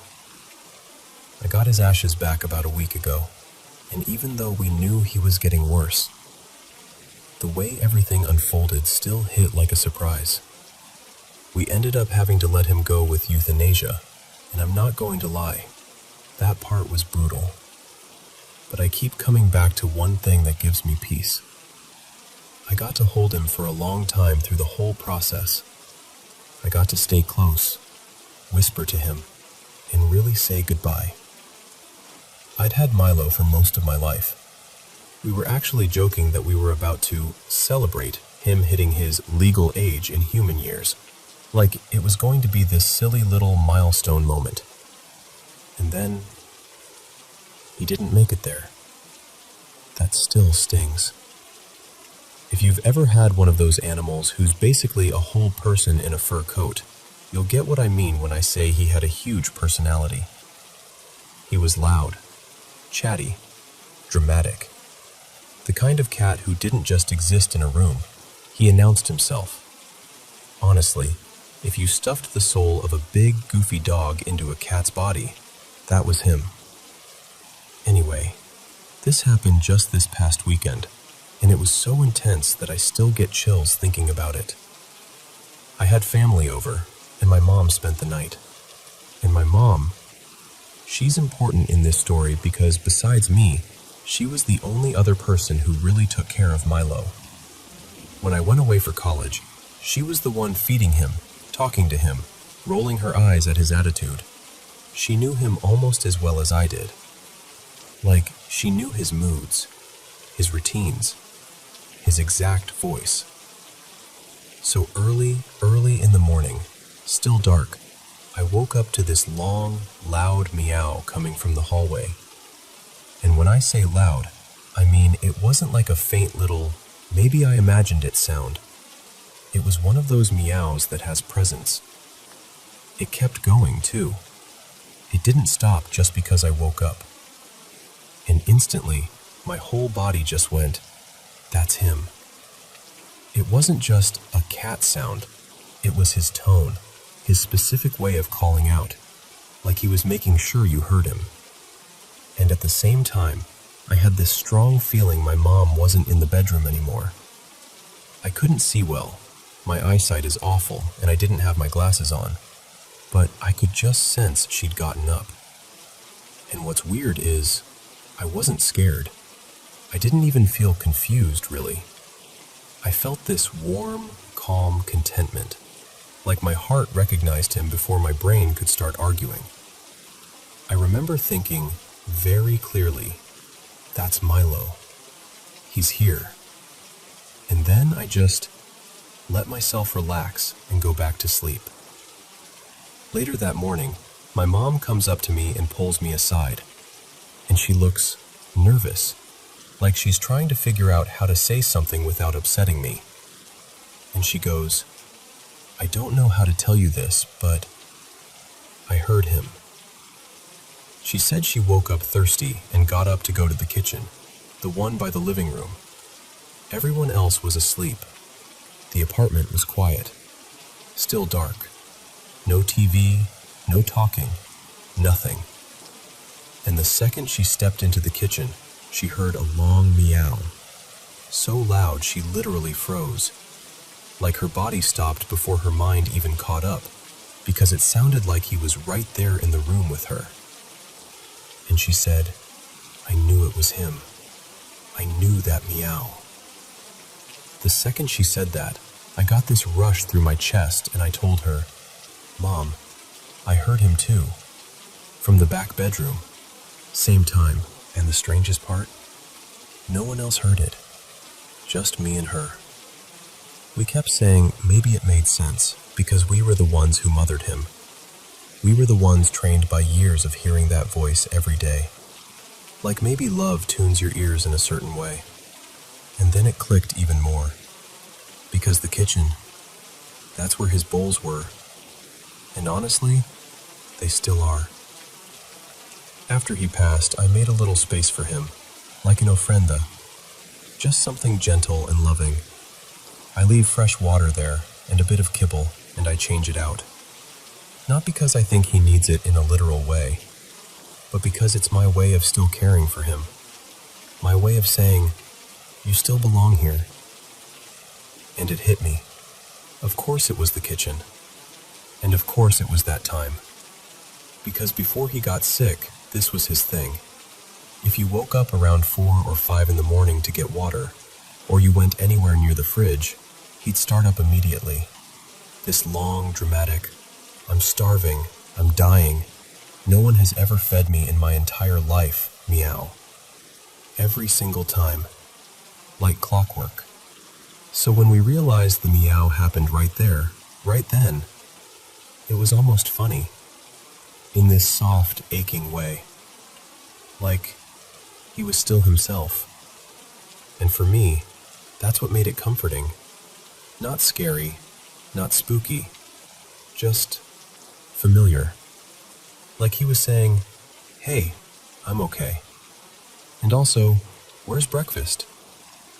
So yeah, apparently my boy is still a little foodie on the other side, still meowing like he's ready to eat the entire kitchen. And honestly, that's perfectly okay with me. I'll keep his bowls filled here, just in case he still likes to check in.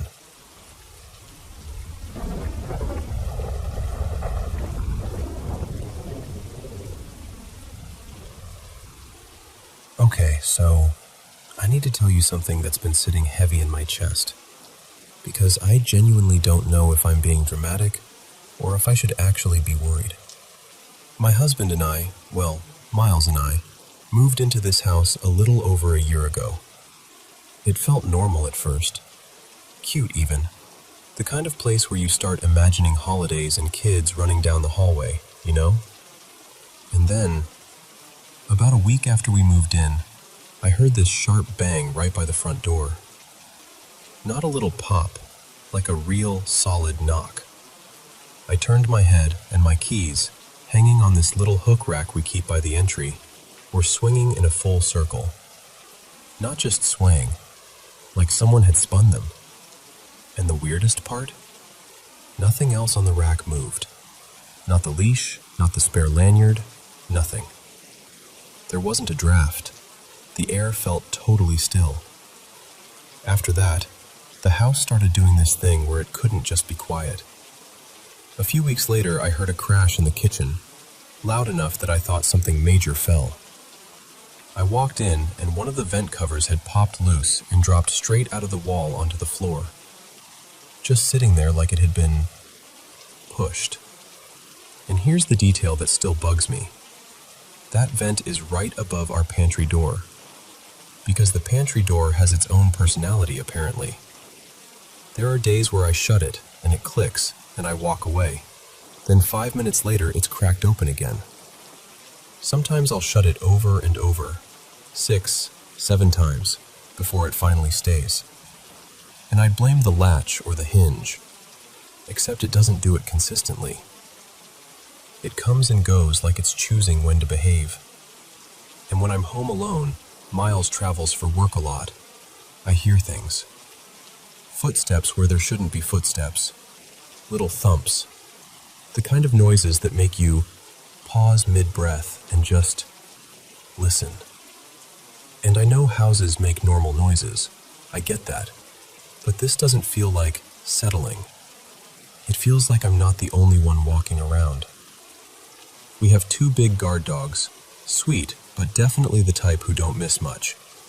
And they'll randomly start barking or whining at absolutely nothing I can see. It's usually at night, usually when the whole house is still, and it's never playful barking. It's that tense, low, something's wrong energy. Sometimes they'll stare at one spot like they're tracking something moving across the room. For the longest time, Miles didn't buy any of it. He'd do the whole, "Babe, it's an old house" thing, or tell me I was freaked out because he was gone so much. But then about a month ago, it happened to him. He was home, I wasn't, and he heard that same bang by the front door. He looked over. His keys were swinging in a full circle, exactly like mine had that first week. And when he told me, the way he sounded, it wasn't joking.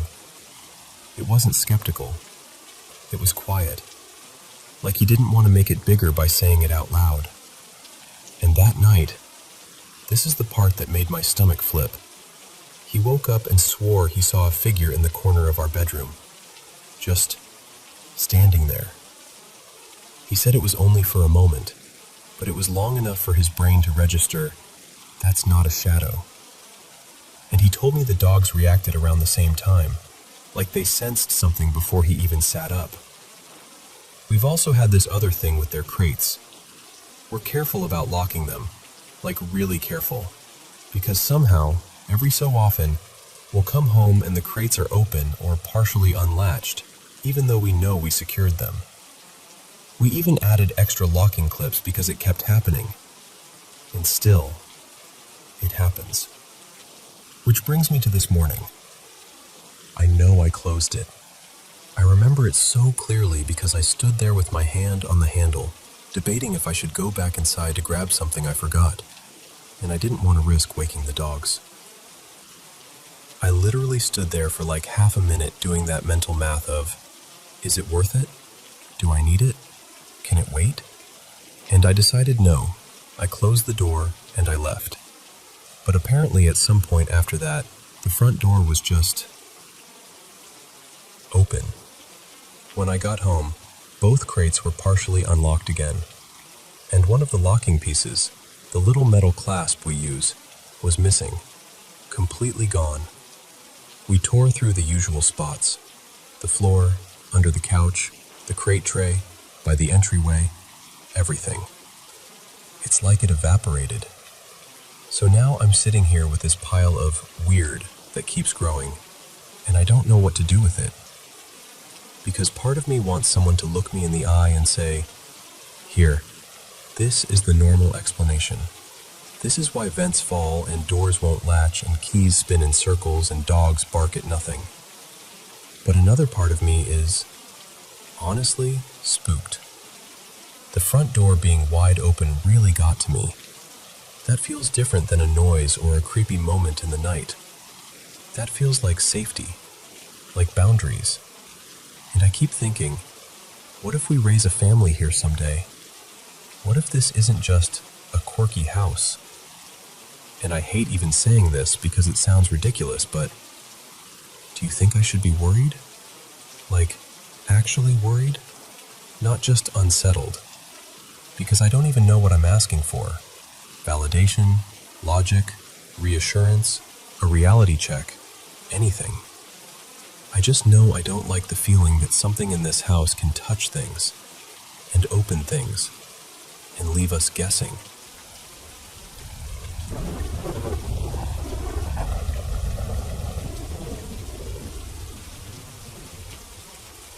Hey, so this happened a few summers back, and I swear it still clings to me. I was about 13 then, still in middle school, and my house sat right across from the school playground. The school had this huge soccer field too, wide open, no real fence around it, just lights and empty space. It was one of those warm summer nights where the sky doesn't fully feel like night yet. Around 9:30 p.m., my best friend, let's call her Mira, was hanging out with me in the backyard. We were bored in that restless way kids get, and she goes, "Let's go over to the field and run around for a bit." And I know, it sounds harmless. It was harmless. At first. We crossed over like we'd done a million times before. No gates to sneak through, no fence to climb, just grass in that big open field, with a few lampposts glowing in the distance. We started running, laughing, doing stupid sprints like we were training for something important. Mira was having the time of her life. But almost immediately, I got that feeling. You know the one. Like your skin knows something your brain hasn't caught up with yet. Like you're being watched. I told Mira quietly, "Do you feel that? Like, someone's here?" She rolled her eyes, smiling, and said something like, "You're just spooking yourself. Relax. It's fine." So I tried. I really did. We were out there maybe 10 minutes when I suddenly stopped right in the middle of the field. Mira kept walking, drifting a little farther away, like she was about to loop back around. And that's when I saw it. This shadow, low to the ground at first, moved fast to the left. My friend was walking to the right, nowhere near it. The shape reminded me of a dog, but not in a normal way. It looked wrong. Too big. Its legs seemed too long, like the joints were in places they shouldn't be, like it was trying to be an animal and failing. I stood there, frozen, staring at the spot where it disappeared, waiting for a real explanation to show up, like a stray dog, a person, anything. Nothing did. And that watching feeling got stronger, like the air itself was tightening. A few seconds later, I looked back toward the far edge of the field, and I saw a second shape. This one was taller, a solid black figure sprinting behind one of the lampposts in the distance. It moved fast, but the movement was wrong again. Too smooth, too unnatural, like it wasn't running the way a person runs.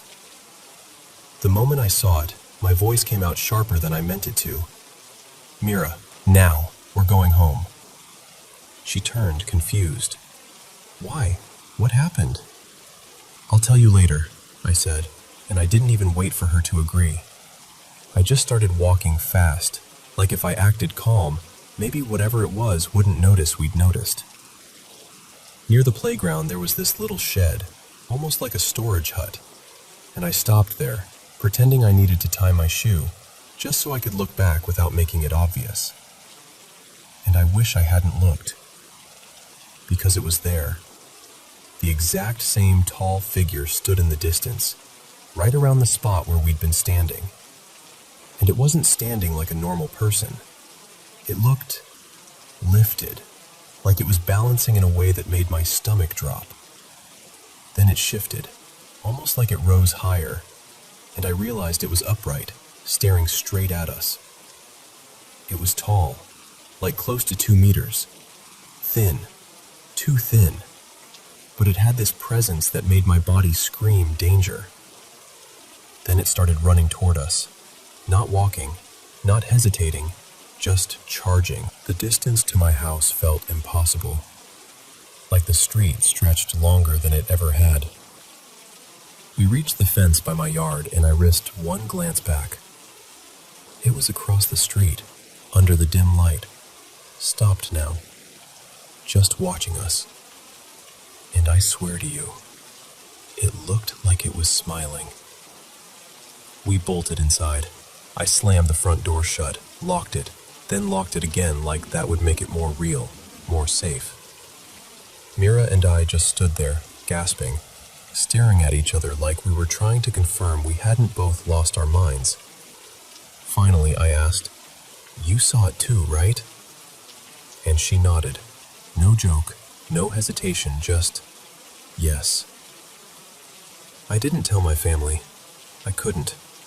I already knew what they'd say, that I was tired, that it was dark, that I imagined it. But I know what I felt, and I know what I saw. After that, I went down this rabbit hole online, trying to find anything that matched it. And I ended up reading about these things people describe in whispers, like you're not supposed to say the name out loud. Skinwalkers, mimics, whatever you want to call them. I don't know exactly what it was, but I know it wasn't normal. And even now, years later, I still think about that night way more often than I want to. Sometimes I'll look out toward the field and feel my stomach twist, like my body remembers before my mind does. So yeah, that's what happened. And if you've ever had something like that happen to you, if you've ever seen something that didn't make sense but felt real, I'd honestly like to hear it. Because part of me still wonders if it's out there, or if it was ever really gone.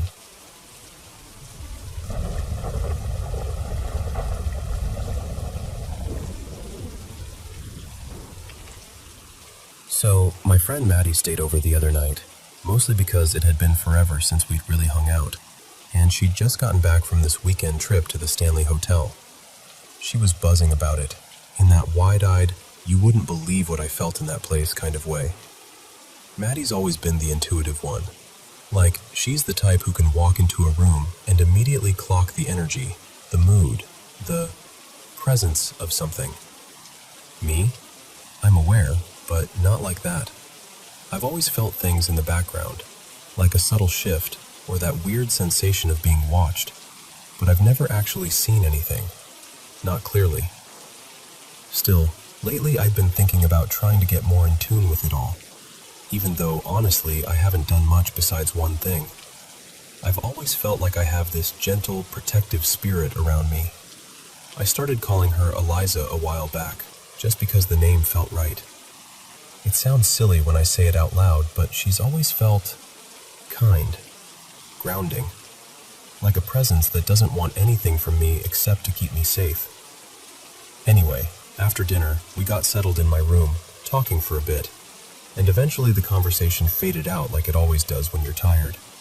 Lights off, quiet. That soft, half-asleep feeling creeping in. And then, it happened. I was drifting, right on the edge of sleep, when suddenly this image snapped into my mind so sharply, it didn't feel like a normal dream. It was a man, but wrong. He was upside down against this deep crimson-red background, with this sickly grayish skin and these bright, almost glowing white eyes. No expression, just staring. I swear my whole body jolted. I sat straight up, heart pounding like I'd been startled awake from a nightmare. Except it didn't feel like a nightmare. It felt like I'd seen something I wasn't supposed to. Maddie immediately sat up too. "What?" she asked, already worried, like she could tell something had shifted. And I tried to play it off. I told her, "It's probably nothing. I've had weird, almost dream things before." But even as I said it, I could feel how thin that sounded. My skin was buzzing. The air felt heavy. So we turned on the TV, not even to watch it, just for noise and light. We scooted a little closer together, that instinctive don't leave space between us feeling. And then I started scanning my room, just looking. Not because I wanted to find something, but because my body was acting like it already knew something was there. That's when I saw it. In the corner near my door, there was this tall, fuzzy, human-shaped figure. Pale, almost whitish, like it wasn't fully solid. Not a person, but shaped like one. And it was just standing there. I froze so hard I swear I forgot how to breathe for a second. And I turned slowly to Maddie and I said, as calmly as I could, trying to sound like I wasn't about to fall apart, "Okay, I might be paranoid. I might be imagining it. But is there something standing in that corner?" The way her face changed, like instant terror, told me everything before she even spoke. She whispered, "Yes." And that was the moment where I think my stomach dropped through the floor, because it wasn't just me. We weren't feeding off each other's fear. We were seeing the same thing. Maddie admitted she'd noticed it earlier, but she was trying to ignore it, like sometimes you do when you don't want to invite attention. But once I said it out loud, it was like the room acknowledged that we acknowledged it. We both knew we couldn't just pretend anymore. I grabbed my Bible from my bookshelf because I didn't know what else to grab. It felt like protection, like an anchor, like something that couldn't be twisted. We started asking questions, carefully, slowly. Maddie was trying to feel it out, and I was holding the Bible like it was the only solid thing in the room. And the answers were wrong. Dark. Not like a clear voice, not like a movie demon speaking English, but more like impressions, messages, a pressure that pushed meaning into your mind. It kept circling the same ideas. Evil, danger, she shouldn't be here. Like it wanted Maddie out, like it was targeting her. And then, everything shifted again, because I felt Eliza. It's hard to explain, but it was like warmth moving through static, like a familiar presence stepping between us and whatever that thing was. Maddie's eyes got wide, and she swallowed hard, like she was hearing something she didn't want to hear. And she started saying phrases out loud, like they were being handed to her in pieces. "The man. He's here. Corner. Get him away." I swear to you, it was the most terrified I've ever been while still being fully awake. So I started reading scripture. Not because I knew the right verses, but because I needed my voice to do something besides shake. I needed to fill the space with something stronger than fear. Maddie stayed focused, like she was trying to push Eliza forward, asking for protection, asking for it to leave. And then, this part still gives me chills. Even the air changed. We both got this wave of cold, like goosebumps sweeping over our arms at the same time. And then it was like the room exhaled, like pressure lifting, like the corner wasn't crowded anymore. We looked, and it was gone. No fuzzy figure, no standing shape, nothing. We both just sat there for a second, kind of stunned, like we didn't know what to do next because our bodies were still in survival mode, but the threat wasn't visible anymore. I whispered thank you, out loud, to Eliza. Maddie did too. And I moved the Bible from the bookshelf and set it right next to the bed, like I didn't want it far away for even a second. We did eventually fall asleep, but it wasn't restful. We both woke up multiple times throughout the night, like that lingering adrenaline wouldn't let us fully drop. But the thing never came back. At least, we never felt it again. Never saw it again. And I'm still spooked. I really am. Because it's not the first weird thing that's happened around me, but it's the first time I've ever actually seen anything. Even if I couldn't see the details like Maddie can, I saw enough. And now I keep wondering, did something open up in me? Is that going to happen again? Was it a one-time thing because Maddie brought that energy back with her from the hotel? Or because I've been thinking more about being receptive? I don't know. All I know is that it scared me, and I don't feel like I have a clear next step besides trying to stay grounded and not spiral. But yeah, that's what happened. And honestly, even saying it out loud still makes my skin prickle.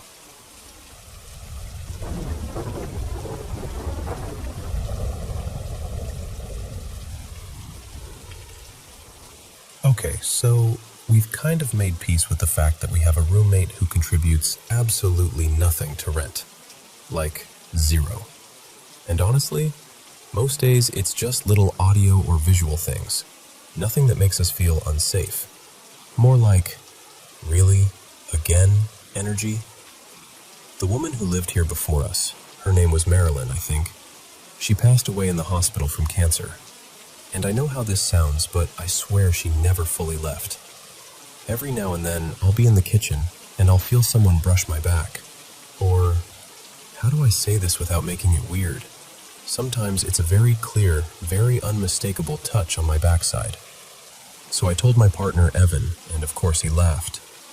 He's not the type who goes looking for paranormal stuff, but let's just say, he's seen enough here that he doesn't roll his eyes the way he used to.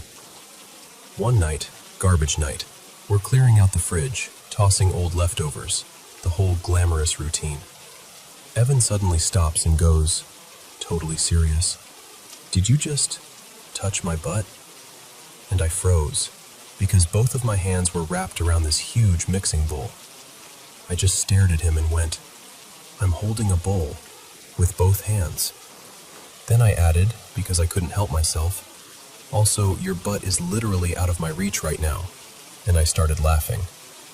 He didn't laugh. He just stood there looking genuinely confused, like something in his brain had finally clicked into place. I honestly think that was the moment he fully accepted.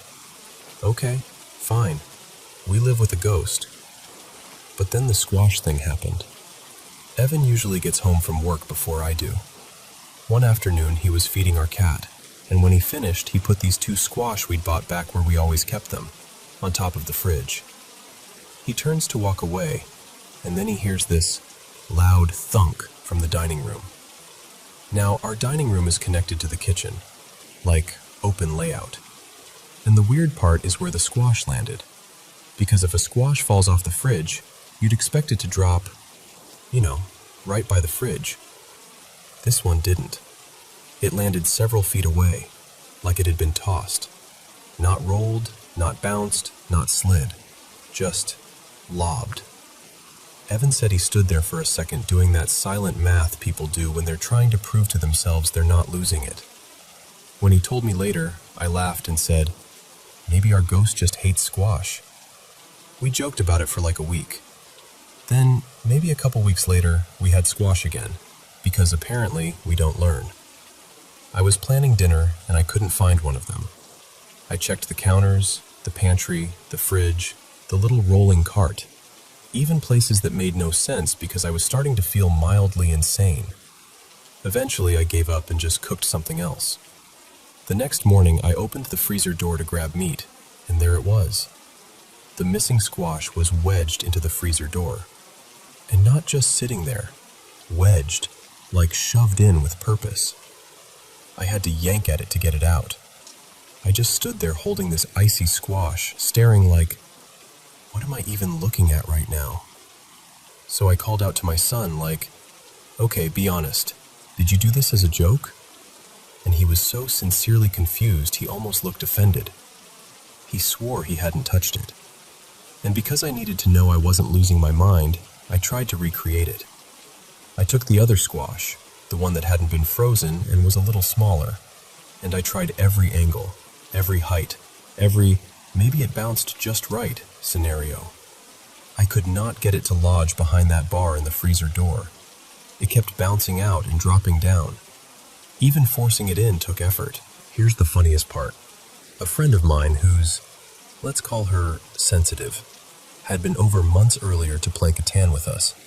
And way before any of this squash nonsense, she casually mentioned, "Oh, there's a woman in your kitchen," like she was commenting on the weather. So now we call her our kitchen ghost. And our working theory, our deeply scientific, carefully researched theory, is that she simply does not like squash. And I'm not even kidding. When we buy squash now, I'll set them down and say out loud, in the most polite voice, "All right, Marilyn, please leave these alone." Because listen, if you're going to haunt my kitchen, fine, but stop messing with my groceries.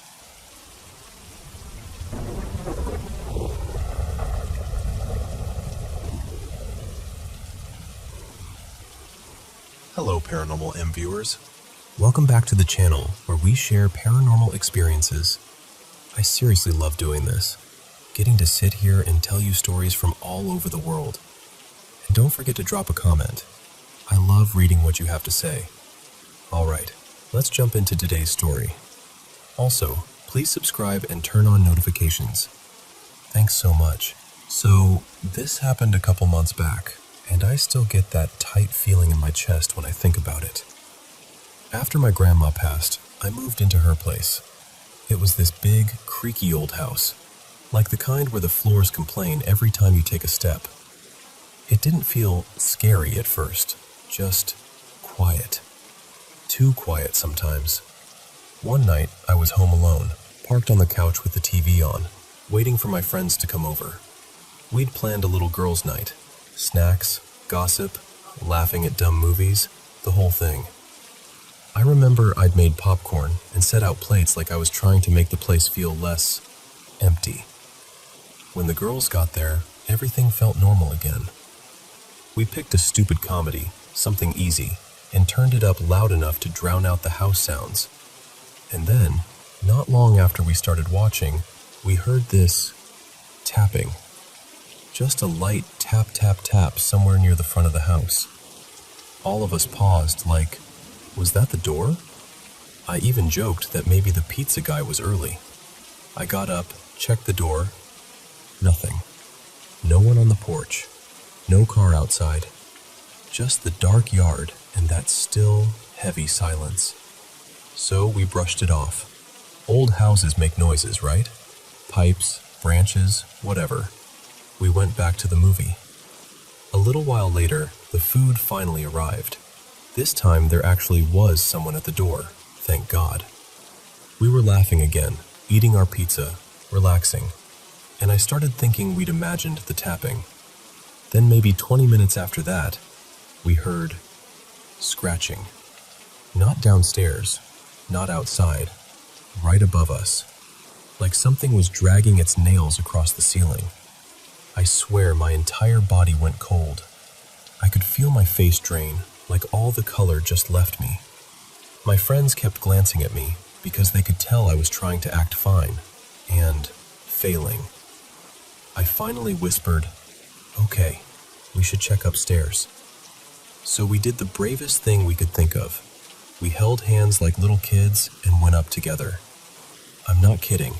Hand in hand, slow steps, every stair creaking under our weight like the house was announcing us. We checked every room. The bathroom, the guest room, the closet, the attic door. Nothing. No animal. No broken window. No explanation. We stood there in the hallway, staring at each other, and no one wanted to be the one to say, "Let's go back down," like we were just going to pretend we didn't hear it. But we did. We went back to the living room, turned the movie back on, tried to laugh.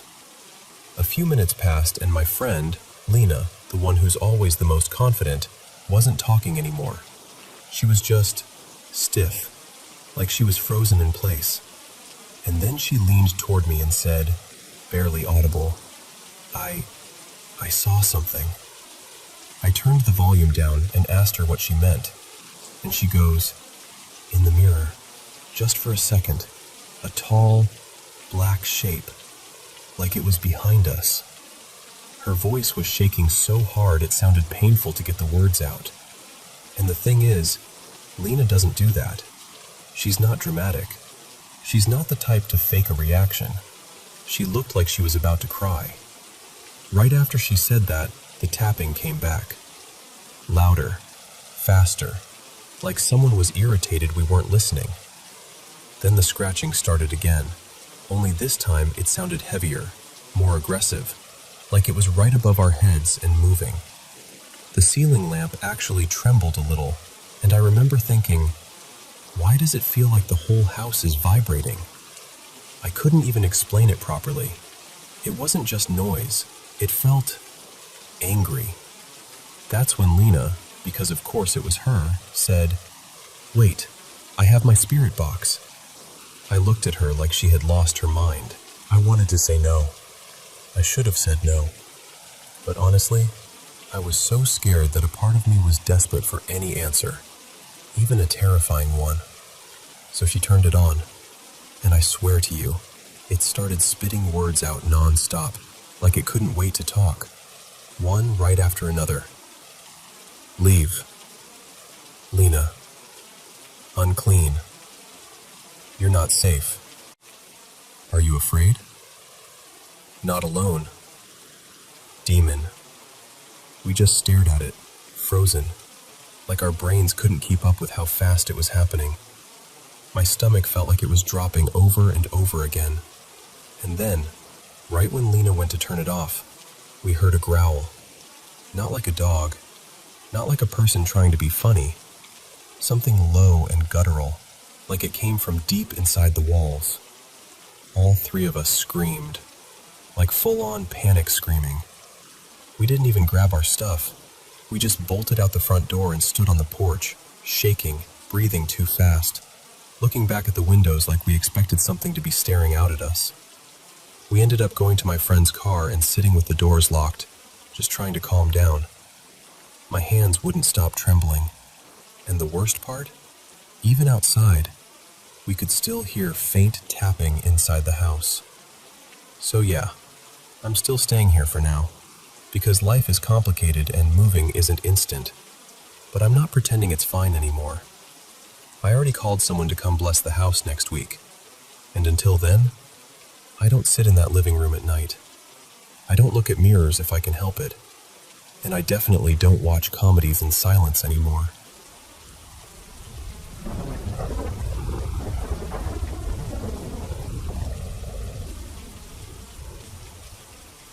Hey, I'm gonna try to tell this in a way that makes sense, but I need you to understand up front.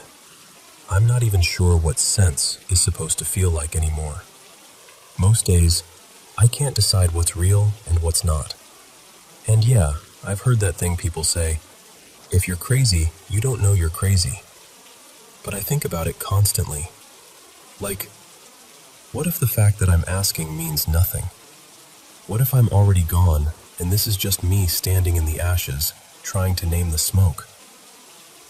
So, I'm 19. I'm a guy. When I was little, I got diagnosed with ADHD and was on meds for a while. Eventually, I got taken off them around middle school because everyone said I was doing better. And maybe I was. Or maybe I just got better at hiding how loud my head could get. There's no big family history of schizophrenia or anything like that. At least none that anyone admits to. Just ADHD here and there. So that's what messes with me. Why do I feel like I'm walking around with a cracked lens? Why do my dreams feel like they're connected, like they're chapters from the same book? Why does everything link up in a way that makes my stomach drop?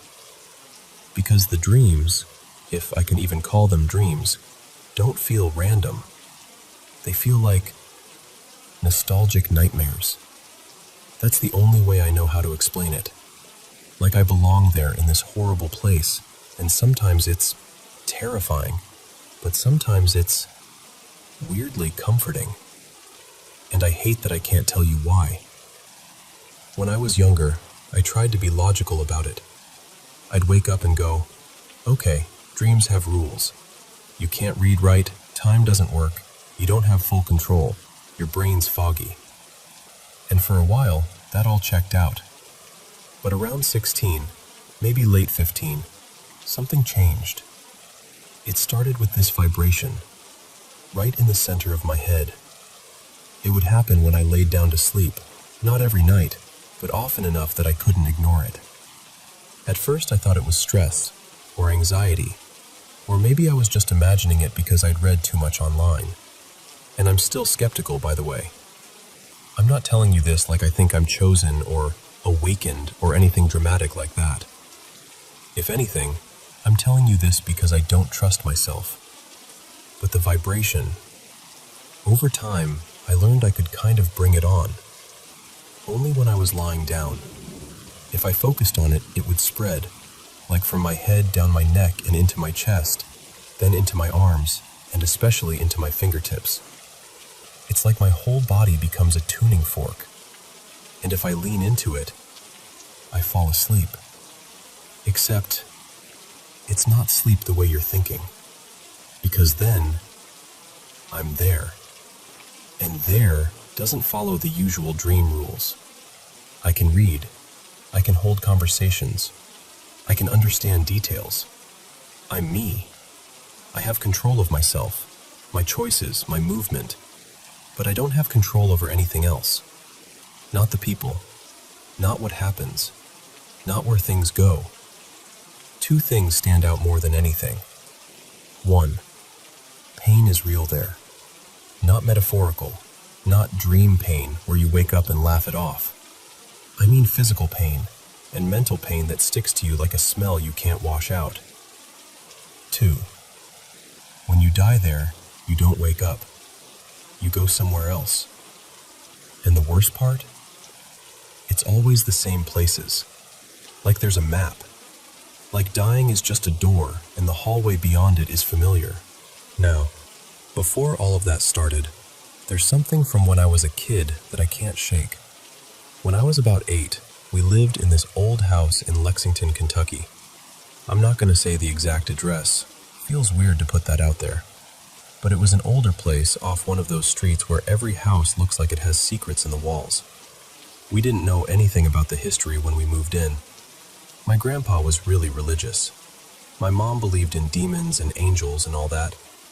My dad, my real dad, was always the skeptic type. I grew up kind of in the middle, like I was constantly being pulled between everything is spiritual and nothing is real. In that house, I started seeing things. Shadows. The back door in the kitchen would slam at night like somebody was coming in and out, but there'd be nobody there. I heard footsteps and warped voices, sometimes late, sometimes in the middle of the day, like it didn't care what time it was. I remember going to school nearby. Honestly, school was the only place I felt safe. I dread walking back into that house, like the air changed the second you stepped inside. And at first, no one believed me. Until it got worse. One night, my parents had this heavy wooden dresser, like solid, packed, impossible to tip unless you really tried. They were in bed when they heard it go over. My dad jumped up first, went out into the hall, and my mom stayed behind because she was scared. He told me later it didn't make sense. It wasn't like it slid. It was like it flipped. After that, things sped up. My cousins were staying over one night, and we fell asleep on the floor in my room. I woke up and couldn't move, my first time ever having sleep paralysis. I was panicking, trying to scream, trying to yank my arms up, and nothing worked. It felt like minutes stretched into forever. And when I finally could move again, I looked up at this little shelf we had, where we kept random little decorations and toys. And there was one thing that wasn't right. There had been this cute little dog figurine my uncle won at a fair for my mom, like a silly prize. But what I saw wasn't that. What I saw looked like a baby doll with black eyes, like empty black. Its face looked wrong, like it had been crying forever. It had this dirty, torn little bonnet and a stained bib, like something you'd find in a ditch behind an abandoned daycare. I know how that sounds. I know. But here's the part that still messes me up. Even though I was wide awake, I felt that vibration for the first time. My head and shoulders buzzing like electricity. My whole body flooded with adrenaline and disgust, and something deeper, like a primal dread, like my body recognized danger before my brain could explain it. I tried to wake my cousin, tapping him over and over while I stared at that thing. When he finally woke up, he didn't get it. like his mind refused to focus on what I was pointing at. I kept whispering, "Look up, look up, look up." And then I couldn't take it anymore. I bolted. He came out right after me screaming, full-on screaming. And I've asked him about it since, and he swears he doesn't remember what happened. He doesn't remember why he screamed. He says it's blank. But that scream woke everyone up. My aunt and uncle, my parents. And I tried to explain, stumbling over my words, describing this doll that looked like something you should never see in real life. The closest comparison I have now is that creepy baby scene from an old movie I saw later as a teenager, like the same kind of wrongness. Not long after, we moved, but we didn't move far. We ended up across the street, same neighborhood, same routine. And in that next house, it wasn't the building that got to me, it was a person. One Sunday, a new kid showed up, a girl about my age, and something about her made my blood run cold. She was dressed like she was from another time. Black shoes, white stockings, a plain pale dress, brown hair. But her skin looked wrong, too smooth, too glossy, like porcelain, like a doll someone tried really hard to make real. The second she walked in, I wanted to leave, and that vibration hit again. Only this time it came with something else. This sick, crawling feeling, like my brain was screaming, "This doesn't match, this doesn't match, this doesn't match." Uncanny. That's the word I know now. Back then I didn't have a word for it. I just knew I was scared, and I felt trapped in that little room with her. And the weirdest part was nobody else reacted. Nobody. The other kids kept coloring. The teacher smiled like everything was normal. Like I was the only one who could see whatever was off. I told the teacher I had to use the bathroom. I lied. The second I got out of that room, I ran. Up the stairs, into the main service, straight to my grandpa. He asked why I wasn't in class, and I blurted it out. How something was wrong with the new girl. How she didn't feel human. How I felt sick. He laughed at first, called me silly, hugged me, took my hand, and he walked me back down the stairs. But when we got to the doorway and he saw her, his face changed. I've never forgotten it. He didn't laugh anymore. He didn't tease me. His eyes got heavy, like he'd seen something he didn't want to remember. He turned around, grabbed my hand again, and led me back upstairs, fast, like he didn't want to give the room another second of us. And when he looked at me, he had this wrecked look on his face, like he was trying not to cry. My grandpa is a tough man. I've only seen him cry a couple times in my entire life. But in that moment, he looked like he was holding back something huge. He kept me with him for the rest of the service. Then we left early. He still goes to that same church now, but after that day, he didn't go back for a few weeks. Years later, when I asked him what happened, the first time he acted like I made it up. The second time he just said, "Some things are better left alone." And that was it. That was the last time I felt the vibration until I got older, until that whole sleeping and not sleeping thing started. So now here I am, 19, trying to be rational. I'm not super religious. I believe in God, I guess, but I'm skeptical about almost everything. And the vibrations? Maybe they're nothing. Maybe it's anxiety. Maybe it's some weird neurological thing. Maybe it's my mind playing tricks. But then I remember the pain in that other place, and the way dying doesn't wake you up, and the same locations repeating like they're stamped into my head. And I think, if it's all imaginary, why does it have rules? Why does it feel consistent? Why does it feel like it's been waiting for me longer than I've been waiting for it?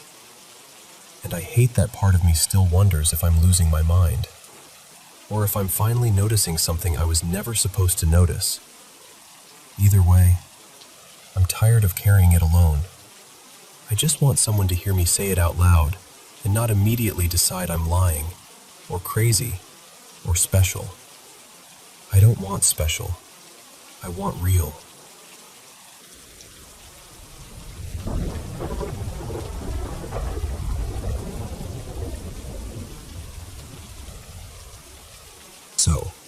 From about 4th grade through 7th, I lived in this 3-bedroom apartment with my mom and my 2 sisters. My mom worked constantly, like 6 days a week most weeks, sometimes even pulling an extra shift on Sundays if things got busy.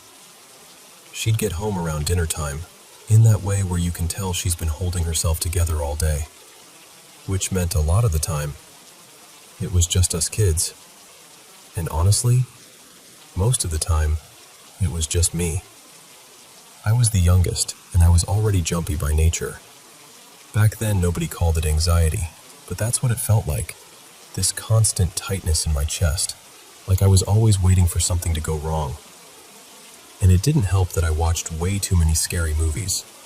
Like, way too many. So I always wondered if I did it to myself, you know? If my brain just learned how to terrify me and never stopped. But that apartment, it didn't feel normal. Not ever. It started small. Cabinets in the kitchen would click open and shut when nobody was there. A drawer would slide out just a little, like someone tugged it and changed their mind. I'd hear whispery little sounds. Sometimes it felt like my name. Sometimes it felt like just a random, hey, like someone testing the air. I used to play computer games in the living room, mostly Sims, and I'd keep the kitchen light on because the dark was my enemy. And then, out of nowhere, the kitchen light would just turn off. No flicker, no slow dim, just gone. And suddenly the only light was the blue-white glow from the monitor, making the living room feel like a cave. One night I was at the computer, and I heard something that still makes my skin crawl when I think about it. It sounded like someone in the kitchen on their hands and knees. Not footsteps, crawling. Like palms and knees on the floor, dragging forward. And every time something like that happened, I had 2 modes. I'd either run to my room and shut myself in, or I'd freeze and pretend I didn't hear anything. Like if I ignored it hard enough, it would get bored. Sometimes I felt safer in my mom's room because it was closer to the living room, and she at least felt like a shield, even when she was asleep. Her room had these sliding doors that opened toward the living area, and I swear to you, when I'd be out there on the couch trying to fall asleep with the TV on, the keyboard on the computer desk would start typing on its own. Not like a soft tap, hard clicks, like someone was angry or in a rush. I would just lie there staring at the ceiling, too scared to even breathe loud. And of course my imagination would paint a picture. In my head, I'd see this girl, pale, long dark hair hanging forward like a curtain, sitting at the computer with this bright, thick pink headband, like the kind kids used to wear back then. Just typing away in the dark, like she belonged there. I hated that my brain did that, but I couldn't stop it. One morning, this was like around 6 a.m. I know because the sky outside had that deep, bluish pre-sunrise glow. I had a nightmare, and I couldn't take being alone in my room anymore. So I went into my mom's room and climbed into her bed. Her sliding door to the living room was cracked open, and right away, the apartment started acting up. I heard dishes shifting in the sink. Then the cabinets, open, shut, open, like someone was pacing but using the kitchen instead of feet. I nudged my mom and whispered, "The dishes are moving." She got quiet for a second, like she heard it too, but she never believed in that stuff. She always had a rational answer ready, even half asleep. She rolled over and basically went back to sleep, but I couldn't. I lay there wide awake, listening, and I heard it move. Not like it shifted from wind, I mean wheels rolling, like someone was pulling it across the wooden balcony floor. Then, through the blinds, I saw a shadow pass the window, like a person moving in front of the glass. I didn't even scream, I just did this automatic survival thing. I dove under the covers and pulled them tight around my whole body like fabric could make me invisible. I remember thinking, if I'm fully covered, it can't see me. That moment stamped itself into my memory, like it got branded in. Another time, middle of the day, Nothing scary happening, sunlight, everything normal. I was sitting on the balcony just looking up at the sky, trying to calm down like kids do without knowing that's what they're doing. The chair was right under my mom's window, and I noticed movement above me. Someone was peeking through the blinds. I could see fingertips bending them open. I could see eyes. And then, those eyes shifted and looked right at me. I shot up and yelled because I thought one of my sisters was messing with me. I ran inside ready to fight, heart pounding, embarrassed and furious and scared all at once. Nobody was there. My mom's sliding door was open. The curtains were pushed aside. I could see the whole room, empty. And after that, the feeling of being watched became constant, especially at night. My sister and I shared a room. The layout was weird. When you walked in, there was this short wall right ahead, and behind it was part of the closet. Our bunk bed was along the left side, and I slept on the bottom. And at night, I'd feel it. Like someone standing just behind that little wall near the doorway. Not moving, just there. I'd be under the blanket sweating, heart thudding so hard it felt loud enough to hear. I'd tell myself not to look, because if I looked and saw something, I didn't know what I'd do.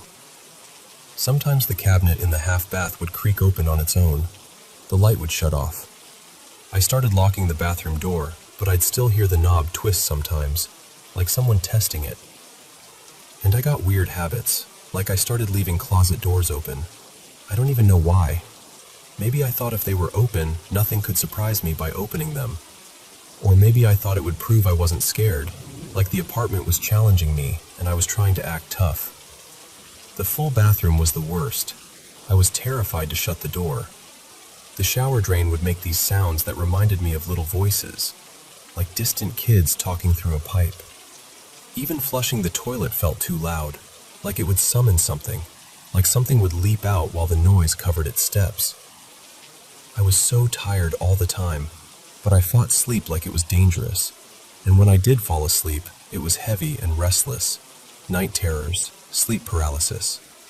I'd get so sleep-deprived I'd nod off in school and jerk awake feeling trapped in my own body. I still don't know how I functioned. A couple times I woke up and my mattress was shaking. Not like a small vibration, like it was being jostled up and down fast, like somebody had grabbed the bed and was trying to rattle me awake. And then there was the worst night, the one that I can still picture like a photograph. I was sleeping facing the wall, and I dreamed I saw a shadowy figure, like a person made of smoke. In the dream, I was running to my sister, telling her I'd seen a ghost, and then I fell asleep inside the dream, like dream within a dream. And when I opened my eyes for real, something was right in front of my face. At first, I thought it was a blanket or a pillow because the TV was on and the light was shifting. And then it moved. It was a face. A boy's face. His nose so close to mine it felt like they were touching. His eyes were locked on mine, like he'd been waiting for me to wake up. He looked about 11 or 12, like a real kid. He had this soft blonde hair, a little wavy, messy in the front, like he had a cowlick, and bright eyes, blue or gray blue. He was wearing pajamas, this light, silky button-up top with short sleeves and matching shorts, like something you'd see in an old photo. He was lying on his stomach on the bed, propped up on his elbows, hands close together like he was comfortable, like he belonged there. We just stared at each other. And then he smiled. Not a friendly smile, more like a smirk, like he was amused, like he'd pulled a prank and I'd fallen for it. He even swayed a little, playful, like it was funny. My entire body went cold and hot at the same time. That feeling where adrenaline explodes through you. My fingertips buzzed, my stomach dropped, my heart felt like it fell straight into my legs. I yanked the covers over my head so fast I thought I might tear them. I was shaking, sweating, holding my breath, trying not to make a sound. After a few seconds, maybe longer, I don't know, I slowly lowered the blanket just enough to peek out, and he was gone.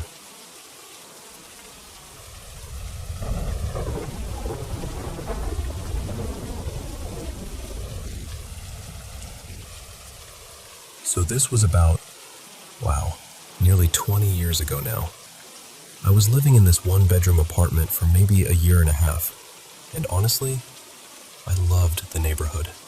I liked the place too, most of the time, but there was always this weird feeling in it, like the air didn't fully settle.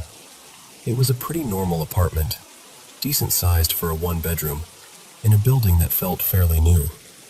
Nothing spooky on the outside, just regular walls, regular doors, regular carpet. But the bedroom layout is burned into my brain. When you walked into the bedroom, along the left wall I had my dresser and this big closet. Across from that, kind of tucked into the far left corner, was my little desk. At first, my bed was more centered in the room, but later on, I pushed it into the right corner, thinking it would free up space and make things feel cozier. It did not make things cozier. The thing is, I barely even used that bedroom. I hated sleeping in there. Too much streetlight sneaking through the blinds, too much noise. But I had this unbelievably comfortable couch in the living room, like sleeping on a warm cloud, and I'd just pass out there without even trying. So that became my real bed. Same thing with work. I'd tell myself I was going to be responsible, sit at my desk, get things done, and then I'd end up curled on the couch with my laptop. I was in that bedroom maybe 5% of the time, if that. At first, when I moved in, I don't remember feeling anything particularly creepy, especially when the bed was still in the middle of the room. But over time, I started noticing that one corner, the desk corner, felt off. And it wasn't dramatic, like a horror movie. It was more like your body quietly saying, "Don't hang out here." Just this heavy, unpleasant vibe that would creep up on me during the day. Then I moved the bed into the right corner, and suddenly the whole room felt worse. Like I'd rearranged the furniture and accidentally rearranged the atmosphere too. A few times, I forced myself to sleep in the bed anyway, trying to be normal, you know?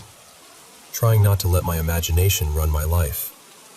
But every time I did, I'd lie there feeling tense and unsettled, like my nervous system was bracing for something it couldn't explain. And I'll be the first to admit, I can spook myself. I can watch one weird video, read one creepy thread, and suddenly every shadow looks suspicious.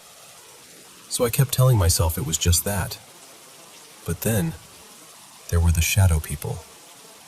Not every night, not constantly. But on more than one occasion, I'd wake up and see these dark, human-shaped shadows, up near the corners, sometimes where the wall met the ceiling. Just there, watching. Or at least, existing in a way that made my skin go cold. I don't even like saying it out loud because it sounds so dramatic, but it's what it felt like. And that was basically the moment I permanently noped out of sleeping in the bedroom. Couch life forever. No regrets. Now, I was dating someone at the time. His name was Evan, and once in a while he'd stay over. And I still slept on the couch like always. I never told him any of this. Not the bad vibes, not the corners, not the shadow stuff. Partly because I didn't want to sound unhinged, and partly because I didn't want to plant the idea in his head. But here's the part that still sticks with me. And I remember just staring at him. Because I hadn't said a word. Not even hinted. We talked about it a little, and of course the logical explanation is sleep paralysis. Weird sleep cycles, stress, your brain filling in gaps. Totally possible. Probably likely. But it was still strange to me that he experienced something so similar without any suggestion from me. Another thing that felt bizarre was how the bad corner shifted depending on the time of day. During the day, that desk corner felt heavy and wrong. But nighttime didn't bother me as much there. And then at night, it was like the opposite corner became the one that made my stomach twist. Like the room had different moods depending on the light. Even now, I'm not saying, yes, the apartment was haunted, because I genuinely don't know. But it became this shared experience that made me wonder about corners in general. Why corners feel creepy sometimes. Why so many people report seeing shadow figures in them. I read somewhere once, no idea where, I wish I could remember, that some cultures preferred rounded corners in rooms because sharp corners were thought to be places where energy collects, or where things can sort of gather. Entities, spirits, whatever you want to call it. And I don't know how literal I take that, but I do think it's interesting. Because shadow people? That's a surprisingly common thing people talk about. But what I've always been more curious about is the feeling. Those weird, bad vibes that seem to pool in a corner like cold air. And honestly, even now, when I walk into a room and one corner just feels wrong for no clear reason, I still think about that apartment. And I still, without meaning to, give that corner a little extra space.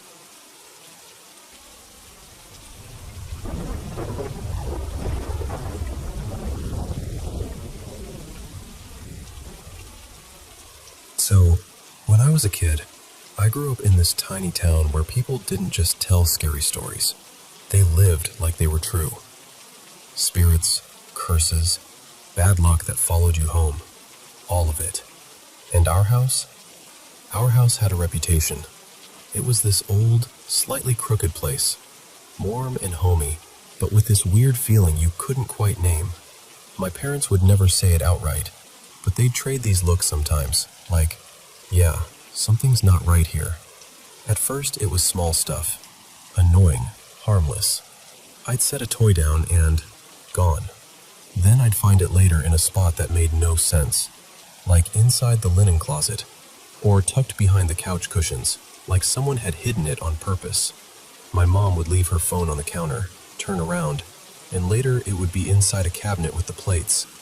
My dad once swore he put his work gloves right by the back door, and the next morning they were out in the yard, damp, like they'd been dragged through the grass. We asked around, because in a town like that, you don't keep mysteries to yourself. One neighbor, this old guy who always sat on his porch, said, "Probably a ghost. Someone passed in that house a long time ago." Real casual about it too, like it was a leaky faucet. But then there was another neighbor, a woman named Mara, always wrapped in this deep red scarf, always speaking like she knew more than she should. When my mom mentioned the missing things, Mara didn't even blink. She just tilted her head and said, real quiet, "That's not a ghost." My mom asked, "Then what is it?" Mara leaned in a little, lowering her voice like the walls might be listening. "Goblins." I actually laughed. I couldn't help it. Like, come on, goblins? That sounded like a bedtime story. But Mara didn't laugh back. She just looked right at me, and I swear the air felt colder. "They're playful at first," she said. "They like to move things, little jokes. But if you ignore them, they get bolder." And my stomach dropped because I was a kid, and the word boulder sounded like a promise. My mom asked what we were supposed to do. Mara gave this advice like it was the simplest thing in the world. Leave sweets around the house, little bowls, candies. Keep them happy, and they'll stop. It sounded ridiculous, honestly. But after weeks of weird little incidents and my parents starting to look genuinely tired, desperation makes you do things you'd normally roll your eyes at. So that night, we did it. We put out candy in small dishes, by the front entryway, near the windows, on a shelf in the hallway. My mom even slid a few pieces under my bed, like we were making an offering to something we couldn't see. And then, I'm not joking, it stopped. No more vanishing toys. No more missing phone. No more gloves showing up outside like they'd taken a midnight walk on their own. The house felt normal again. Quiet in that ordinary way, not that watching way. For a long time, I told myself it was just coincidence. Kids want explanations, and adults want things to make sense. So I convinced myself we'd just hit the end of whatever strange phase it was. But every once in a while, late at night, half asleep, I would hear it. A faint little sound, like giggling. Not loud, not close, just there, like something amused was tucked into the dark corner of the room, enjoying itself. Maybe it was my imagination. Maybe it was the house settling. Maybe it was nothing. Or maybe Mara was right. And what if they don't like being reminded?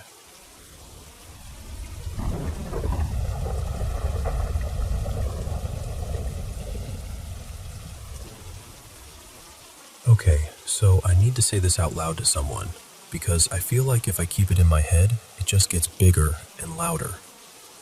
I'm pretty sure my house is haunted. And I know how that sounds. I really do. I'm not someone who wants to believe that. For a long time, I kept telling myself it was coincidence, or me being tired, or the dog reacting to a random noise. Anything but that. But too many things have happened now. Too many very specific things. So, quick backstory. There's a small, old graveyard behind our house. Not like a big cemetery, more like a tucked-away family plot. You can see a few stones through the brush if you know where to look. It's always been there, and it's always made the backyard feel different. Not evil, just heavy sometimes. And recently, I'm embarrassed to admit this, I'd been messing around with tarot cards. Just casually. I wasn't trying to summon anything or open portals or whatever people say online. I thought it was harmless, a hobby, a way to reflect. But now I'm sitting here thinking, what if that mattered? Because a few nights ago, my partner, Miles, and I were outside late, just standing there talking. And I made this stupid joke. I said something like, "I want to see what your mom saw that night." His mom, my mother-in-law, has told this story forever. Like, over 20 years ago, she swears she saw a ghost on the driveway. Not even a full person, which somehow makes it worse. She said it looked like a man in an old uniform, like from the Civil War era, but only the top half. Like shoulders and head, just moving. I joked about it. I laughed. I really wish I hadn't. Because after that, things started happening. Small at first, but so weirdly consistent. There's this one reusable water bottle we keep in the kitchen. Same spot, same counter. And it started falling over by itself. Like, not sliding, not tipping like it was unsteady. It would just clunk to the floor. It happened 3 separate times in one day.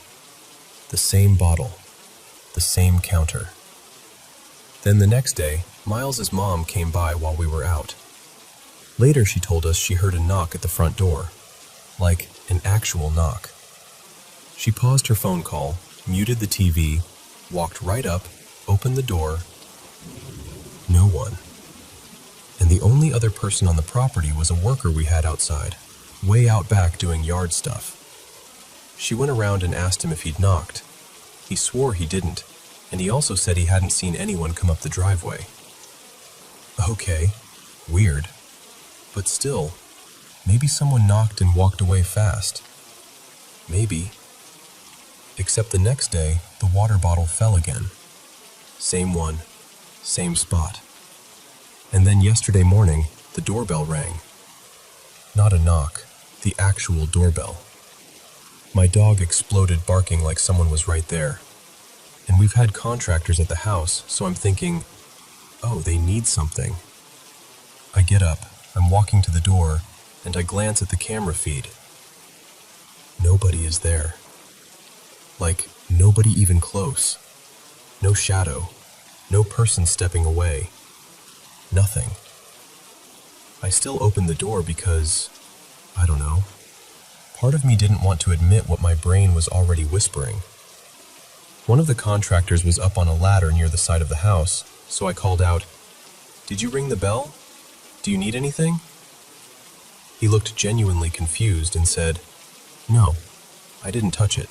I remember closing the door and standing there in that little quiet after, trying to act normal, trying to be the kind of person who shrugs and says, "Huh, must be a glitch." but I didn't feel normal. Then early this morning, like 1:30 a.m., it got worse. I woke up because my dog was barking, growling, and doing that deep huffing thing he only does when he thinks a stranger is inside. And the creepy part? He wasn't running to the living room like he usually does when he hears something outside. He stayed in the bedroom, planted, staring at our door. The door was cracked open just a little, and he was staring directly at that gap like he could see something I couldn't. I sat up, heart already racing, trying to whisper his name and calm him down. He stopped barking, but he didn't relax. He just kept huffing, like warning breaths, pointed straight at the doorway. And then my laundry bin, right beside the door, shifted and toppled. Not like I bumped it, not like the dog hit it. It just fell, and the bag of clothes inside spilled out. I froze. I told myself, okay, maybe it was overstuffed, maybe it was leaning, maybe... And then it happened again. The clothes slid out like something had tugged the bag. And then again, 3 times, like it wanted me to notice, like it was saying, hey, pay attention. At that point, my whole body just went cold. I did the most childish thing. I laid back down and pulled the blanket over my head, like that would protect me from whatever was standing on the other side of the door. And then, a second later, I heard the door creak. Just a tiny sound, like it moved a fraction of an inch. I yanked the blanket down, expecting to see my dog leaving the room or pushing it open. But he was right next to the bed, still staring, still tense. Miles is a heavy sleeper, but he half woke up from all of it. And this is the part that almost makes me cry, because it was so instinctive. He didn't even fully open his eyes. He just said, firm, like he was talking to a real person, "Go away. You're not welcome here." And then he rolled over and fell back asleep like that was the end of it. I was still sitting there, wide awake, shaking, because I realized, whatever this was, it wasn't just a noise. It wasn't just my imagination. Something was interacting with the space. I pulled my dog onto the bed with me, held him close, and eventually, somehow, everything went quiet again. But it doesn't feel over. That's what scares me the most. It's only been a handful of days, and it feels like it's escalating. And the thing is, this isn't even the first time we've had weird stuff happen here. I've heard footsteps when no one was walking. I've seen the TV shut off on its own. Our cameras have blinked off like they lost power, even though nothing else did. Once, I swear I heard what sounded like a little gathering outside, like instrumental music and muffled voices, like a party just beyond the fence. And then it stopped the second I went to check. We've left the house and come back to the dryer still running, twice, like it restarted itself. I used to file those away as creepy stories, things you tell friends and laugh about afterward. But now I'm not laughing. Now I'm sitting here thinking about that graveyard in the back, and the tarot cards I haven't touched since, and the stupid joke I made under the night sky. Like I tossed a pebble into a dark well, and only now I'm hearing something climb its way up. And I don't know what the next step is.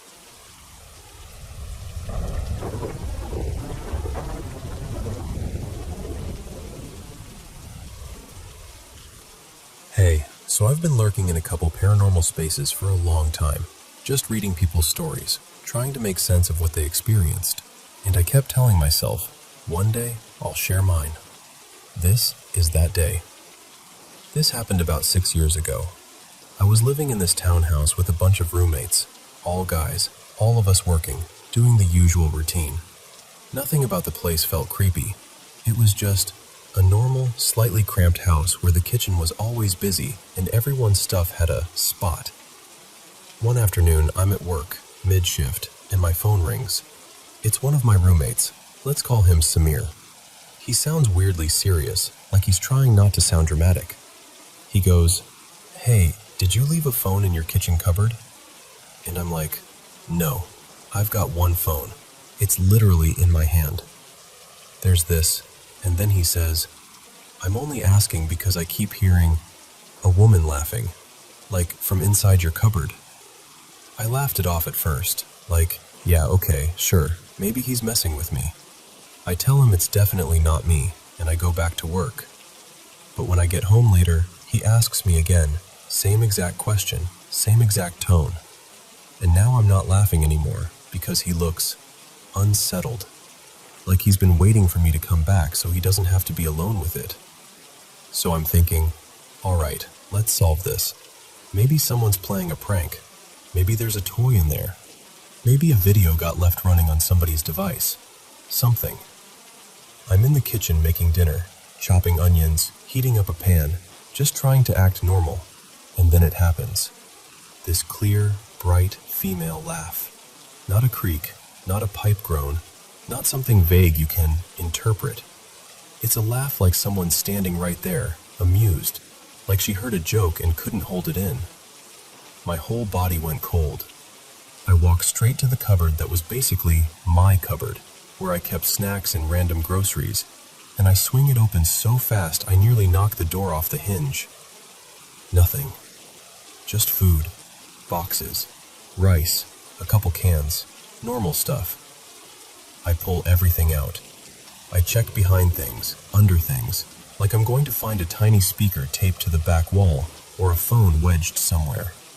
I even feel around the hinges, because at that point my brain is desperate to land on anything that makes sense. And a few minutes later, that same laugh again. Same tone, same presence. And I'm not going to lie to you, I got scared. Like the kind of scared where you start trying to control your breathing so nobody else notices you're rattled. At first, I tried to explain it away. I told myself maybe it was the plumbing. Maybe the water pressure was doing something weird. Maybe sound was carrying through the walls from a neighbor. I clung to every logical possibility I could grab. But the more it happened, the less my brain could wiggle out of what my ears were clearly hearing. It sounded like a woman, young, maybe 20s or early 30s, laughing right inside that cupboard. Now, I'm Muslim, so the way I framed it wasn't a ghost or someone who died here. In our belief, people don't come back to wander around places after they pass away. The soul moves on into the unseen, into barzakh, and there isn't just casual back and forth communication. Not like that. But we do believe in jinn, and we're taught they can imitate voices, mimic people, take different forms. Basically, they can mess with your senses if they want to. So after a while, I stopped trying to force a scientific explanation onto something that felt personal, like it was aimed at us, like it was performing. So that's what we did. We didn't invite it. We didn't talk to it. We didn't challenge it. We just tried to go on with our lives. And here's the strange part. It didn't last long. Maybe a day. Maybe one night and a little into the next day. Short enough that it almost felt like it was just stopping by to see if it could get a reaction. At one point, once the initial fear wore off a little, we actually turned it into this dumb roommate moment. You know how guys can be when they're trying to act brave? We didn't tell one of the roommates what was going on. We sent him into the kitchen like, "Hey, can you grab something from the cupboard real quick?" He walks in, opens it, and right on cue, that laugh hits. He bolts. Like full sprint out of the kitchen, eyes wide, swearing under his breath, and the rest of us just lose it. We're laughing so hard we can barely stand, partly because it was funny, and partly because laughing felt like the only way to keep the fear from winning. And after that, it stopped. Like completely.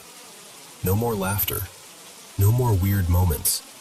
The house went back to being just a house. Except, there was one other thing.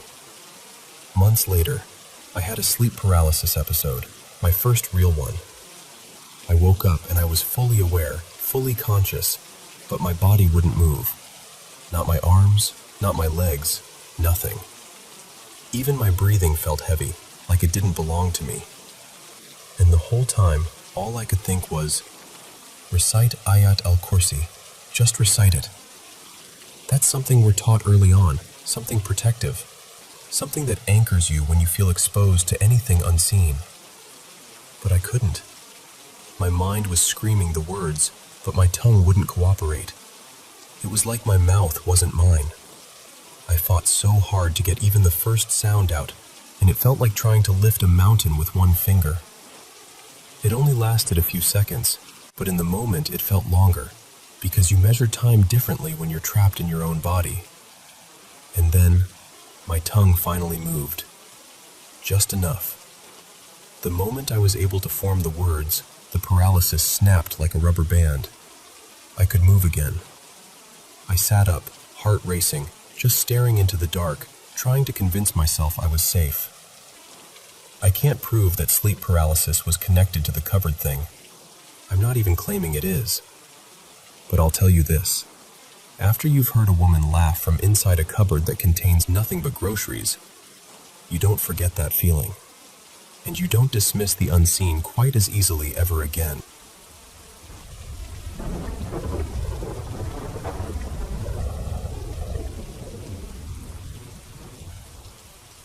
Okay, so I'm just going to tell you this the way I remember it, because even talking about it makes my chest feel tight. I'm sitting here typing, but in my head, I'm right back there, and I hate that I can still feel it.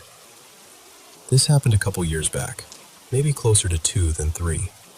I've lived my whole life in southern West Virginia, where the mountains and woods aren't a backdrop, they're just everything. And at night, it's a kind of dark that isn't peaceful. It's thick, like the world can swallow you if you step too far off the path. That night, I had a buddy over. His name was Matt. We were doing what we always did, watching fights, half paying attention, messing around on the console, talking about nothing important. Eventually, we got restless, and we decided to walk down this nearby trail to smoke. Nothing crazy, just a little trail we'd been on before. It's not long, but it's hemmed in by woods so dense you can barely see more than a few feet past the edges, especially at night. It was late, like past 1 in the morning late. We walked maybe 25 minutes in and stopped around the midpoint. We stepped off to the side just enough to feel hidden, packed the joint, and stood there on the trail talking in low voices like we were the only 2 people left on Earth. And the woods were busy. You know how the forest usually has little sounds, bugs, a branch settling, a distant rustle? This was different. It felt like everything was moving at once. Too much movement for that hour. Too many little snaps and scrapes and scurries. It wasn't loud exactly, just active. Like the trees were full of eyes and bodies that shouldn't have been awake. Matt even made a comment, something like, "Why is it so alive tonight?" And I remember laughing it off, but it didn't feel funny. We finished up and started walking again, heading back the way we came. And that's when it happened. Almost immediately, like someone flipped a switch, the woods went silent. Not quieter, not calmer, dead silent. No insects, no leaves, no distant movement. It was like the whole forest held its breath at the exact same time. And right inside that silence, there was a voice. It's hard to explain without sounding ridiculous, but I swear to you, this is exactly what it felt like. It sounded humanoid, but wrong, like an imitation, like something trying on a human voice and not getting the shape right. It had this shaky, uncertain tone, almost sing-songy, but not in a normal way. The closest thing I can compare it to is an old toy, like one of those cheap talking dolls from years ago, where the speaker crackles and the words come out warped and robotic. Not quite a whisper, not quite speaking, just repeating itself over and over.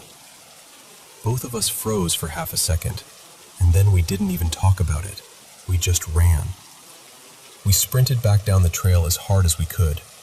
I was expecting the sound to fall behind us, or at least change, get fainter, get louder, shift around. but it didn't. That's the part that still makes my skin crawl. No matter how hard we ran, that voice stayed the same volume, like it was keeping pace without moving, not getting closer, not getting farther, just locked onto us, like it was attached, like it was coming from the air right behind our ears. I remember thinking, in this really clear, cold way, we are in danger.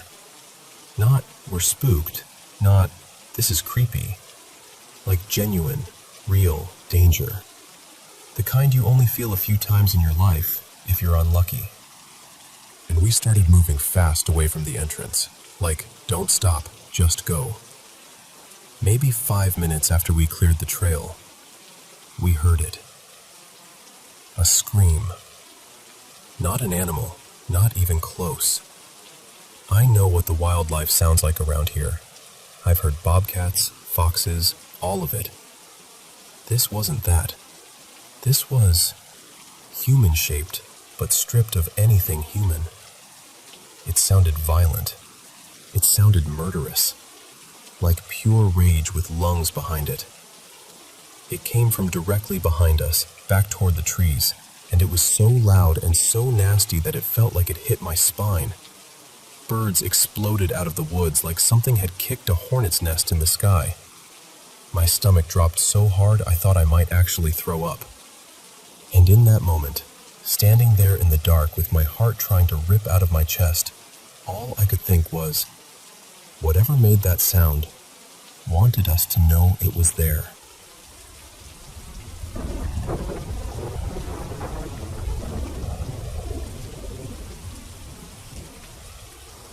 So, let me tell you about Marin. A few years back, I was dating her, and she had this calm, steady way of saying things that made you pause. Marin would tell me, without drama, without trying to impress anyone, that she could sense things most people couldn't. Feelings in rooms, shifts in the air, sometimes even presences. I mostly believed her. I mean, I wanted to. But if I'm being honest, a part of me kept waiting for something undeniable to happen. Something I could point to and say, okay, yeah, that's real. She had this emerald. Not a huge one, not flashy, but it had this deep green glow that almost looked alive in the right light. She'd wear it on a thin chain sometimes, close to her chest. And I remember noticing it early on, like really noticing it, because the first time we got intimate, she was wearing it. Later, I caught myself wondering if that mattered. Like, maybe the stone wasn't just jewelry to her. Maybe it was a kind of anchor. And if I got close enough to her, maybe I got pulled into whatever that anchor was tied to. Anyway, about 6 weeks into dating, she had to travel for a work conference across the country. Quick trip in and out. She took the emerald with her, of course, but on the flight back, the airline lost one of her bags. And that bag had the emerald inside. If it were me, I would have been livid. I would have been on hold with customer service until my phone melted. But Marin, she barely reacted. She was disappointed, sure, but not angry. She just sat there, kind of quiet, then shrugged like she was accepting a fact the rest of us didn't have access to. "It'll come back," she said, like she wasn't hoping, like she knew. At the time, I thought she meant the airline would track down the suitcase eventually. Lost luggage turns up. It happens. So I didn't argue, but I also didn't read anything mystical into it. Weeks passed, then more weeks. No bag, no emerald. And then one Saturday, randomly, we decided to go hiking. There's this small mountain near our town that neither of us had been to. Not one of those dramatic, rocky climbs. More like a gentle trail, the kind where you can actually talk while you walk. I'd seen it on an app and said, "Let's do it." And Marin smiled like she was already saying yes before I finished the sentence. We took our time going up. The air was clear, the trail was quiet. When we finally reached the top, there was a tall radio tower and one of those big metal water tanks. Nothing scenic in a postcard way, but still, peaceful. You could see the trees rolling out in every direction, and the whole place had that stillness that makes you lower your voice without thinking. We sat down to eat lunch. A couple hikers passed us, 2, maybe 3, and then it was just empty. No footsteps, no chatter. Just us and the wind that barely existed, drifting now and then like it couldn't commit. We were talking and laughing, leaning into each other, and eventually we started kissing.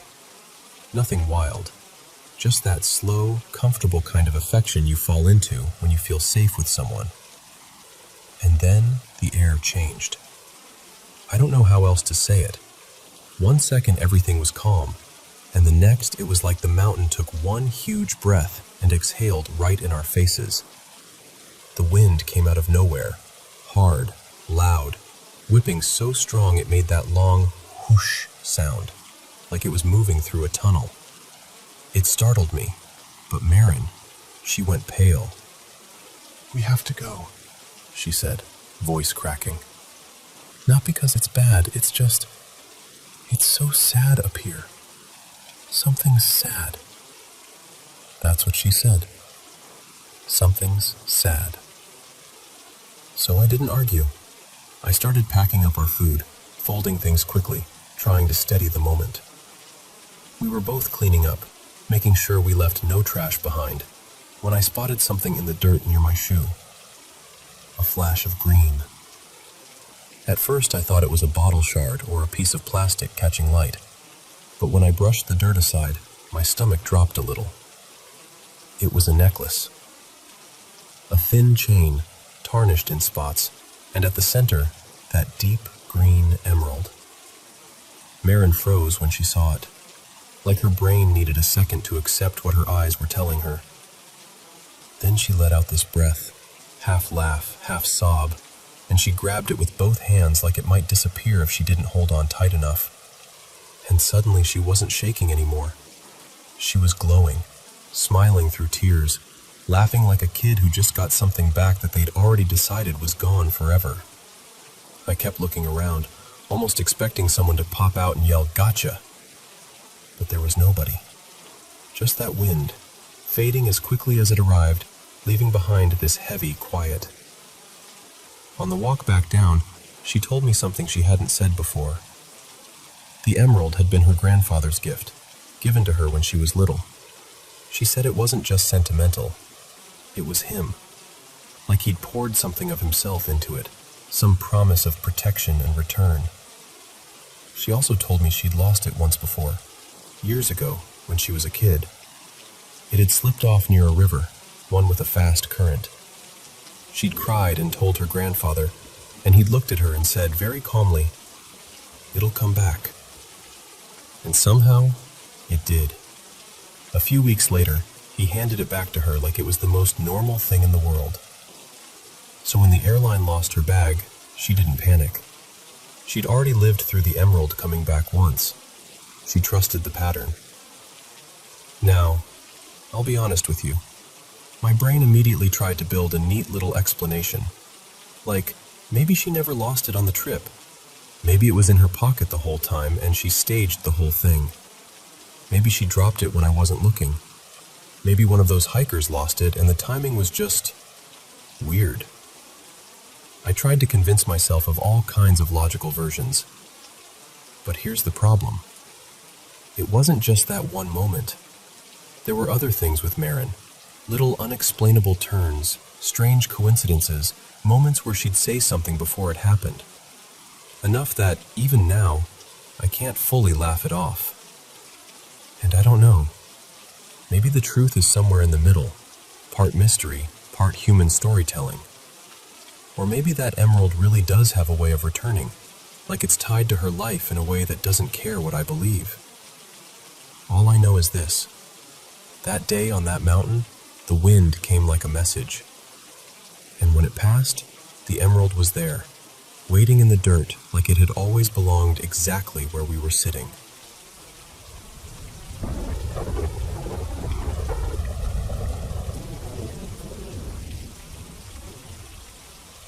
I'm going to tell you about something that still makes my stomach drop when I think about it, because I know what I heard.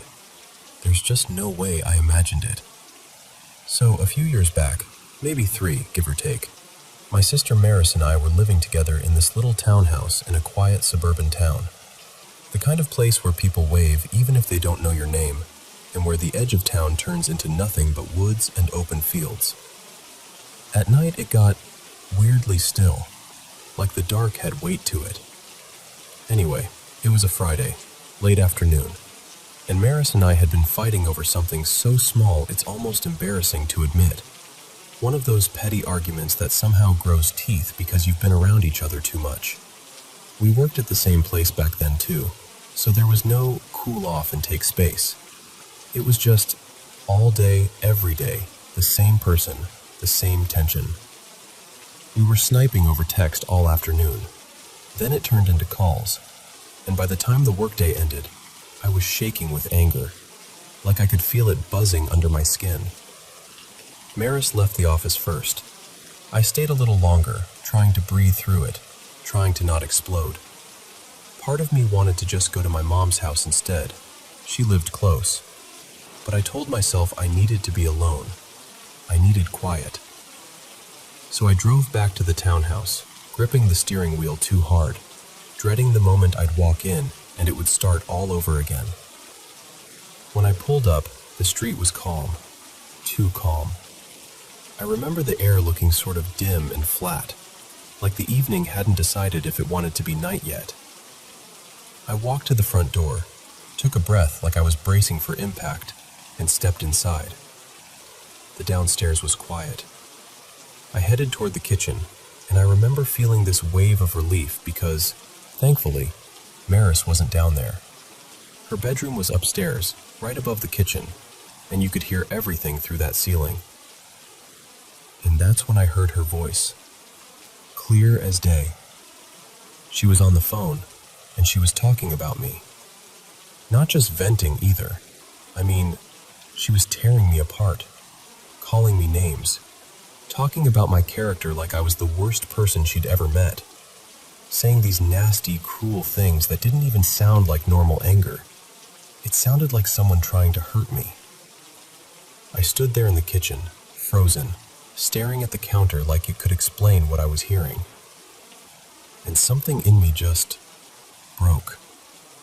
I pulled out my phone and called my mom, because I needed someone to ground me before I did something I couldn't take back. I told her, "Mom, it's bad. It's getting ugly. I don't know what to do."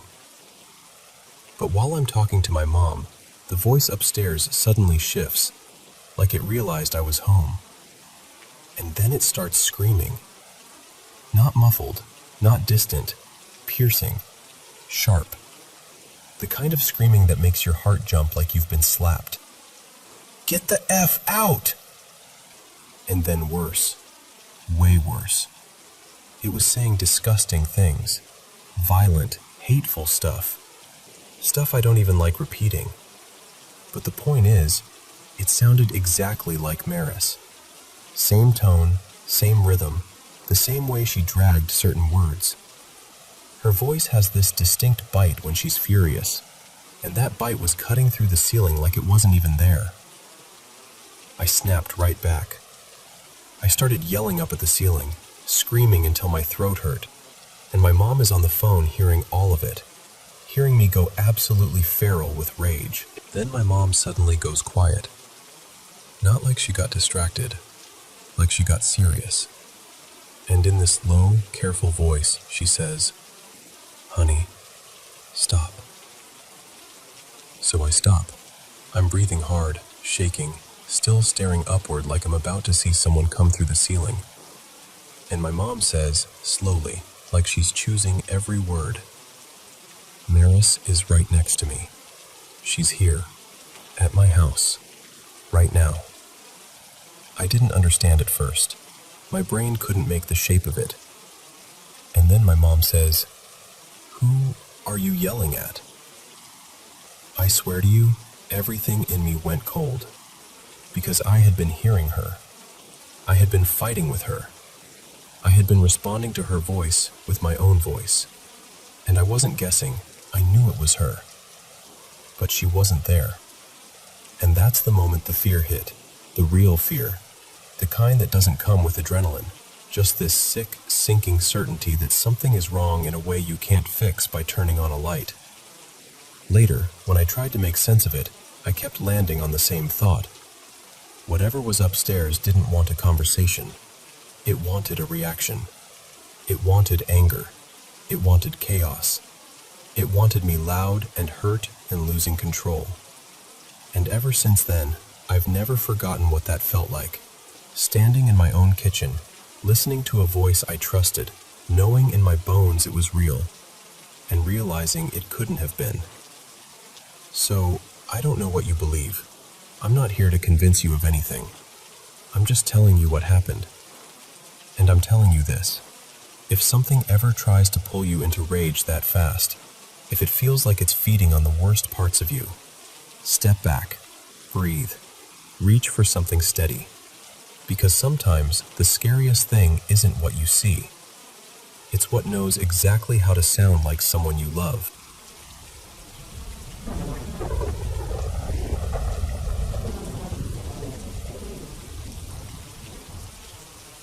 So, I grew up in this really old house, like the kind that was built before 1900, with crooked little quirks you only notice once you've lived there long enough. When I was a kid, my little brother Eli and I had our own bedrooms at first, but when he was about 3 or 4, he started having nightmares all the time. Real, panicky, shaking awake kind of nightmares. So my parents moved him into my room. And here's the thing. The entire time we shared that room, we always slept with a fan running. Not just for air. It sounds weird saying it out loud, but when I was younger, the fan made the room feel protected. Like it pushed something back. Like if the room ever got too quiet, something uncomfortable could creep in. Years later, after we'd moved out of that room and weren't sharing anymore, Eli told me something that made my stomach drop a little. He said he'd felt it too as a kid. He said the fan wasn't just noise. He felt like it kept something bad away. Like it kept spirits from getting close. I didn't even know what to say to that, because I'd never told him my reason. Then, right before my junior year of college, we moved again, into another house that was also built before 1900. This one had actually been my dad's childhood home. My grandma moved down the road into a smaller place and let us move into her old house, the one with the history and the weight to it. It even used to have servants' quarters back when it was first built, which tells you how old and layered that place really was. And in that house, there were 2 spots where I consistently felt something. The first spot was on the staircase. There's a landing where the stairs make this sharp turn, almost like the house folds back on itself. Every time I hit that turn, I'd feel uneasy. Not like I was scared of falling, more like something was right there on the other side of the wall, watching from the living room corner. Just a steady pressure, like being stared at. And there were a couple details about that exact area that always stuck with me. My grandma used to keep these old dolls on a shelf near there. Porcelain faces, glassy eyes, the whole thing. My cousin used to say those dolls gave him the creeps, like he hated even looking at them. And also, some of my earliest memories of my great-grandfather are from that same corner. During family gatherings, he would sit right there, kind of quiet, just observing. He was a gentle presence, but the fact that he was tied to that spot made it feel even more charged somehow. The second place was the kitchen at night. If I sat at the island when the house was dark, just me, maybe a little light over the stove, everything else quiet, I'd feel like something was watching me from the dining room. It wasn't far, maybe 10 or 12 feet away, but it felt like a gaze I couldn't shake. Sometimes it even felt like it wasn't inside at all, like it was outside one of the windows, just beyond the glass. Not always, but enough times that I started timing how long I'd sit there before I'd get up and turn on another light, just to break the feeling. and the only thing I could ever connect it to was my great-grandfather again.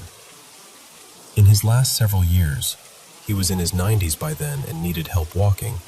He would sit for hours in what is now the dining room, almost the whole day. Same area, same stillness, same sense of someone being there even when they're not. My cousin, the same one who hated the dolls, told me later that he and my grandma both had experiences in that house too. My grandma's experience was different, but somehow worse in its own way. She told him she saw glowing eyes at the bottom of the stairs that led down to the basement. Not like a reflection, not like an animal. She described them as red, just there, staring up at her from the dark. After that, my cousin said she had the house blessed. And apparently, there were older relatives of ours who were priests, people who, according to family stories, had dealt with supernatural situations before. I don't know how much of that is tradition, how much is truth, but it's something I grew up hearing in bits and pieces. And that brings me to why this has been on my mind again. Because 2 nights ago, something happened that I can't just shrug off. I'm living alone right now in a military building built around the mid-1940s. No roommate, just me. It was about 2 a.m. I was awake and looked over toward the desk across the room, and I saw this soft green glow on top of it, like the color you'd see on an alarm clock display. Not bright like a flashlight, but unmistakable, a source of light. And the thing is, there wasn't anything on the desk where the light was. No device, no charger, nothing with an indicator.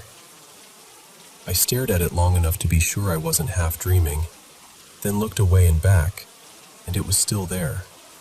This steady green glow sitting in empty space like it belonged.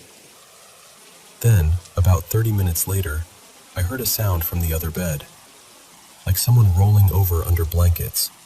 The soft shift, the fabric drag, that very human turning in sleep noise.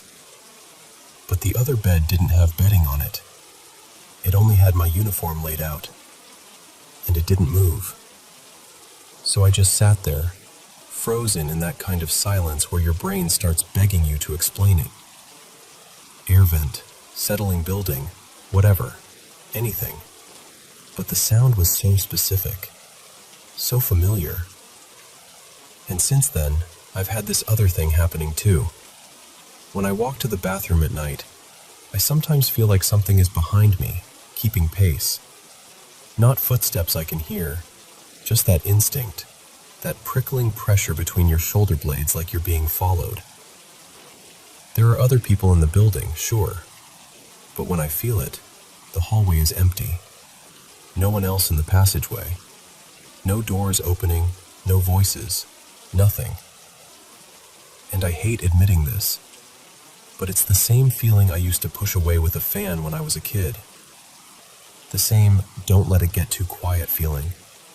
The same sense that something is present, even when you're completely alone.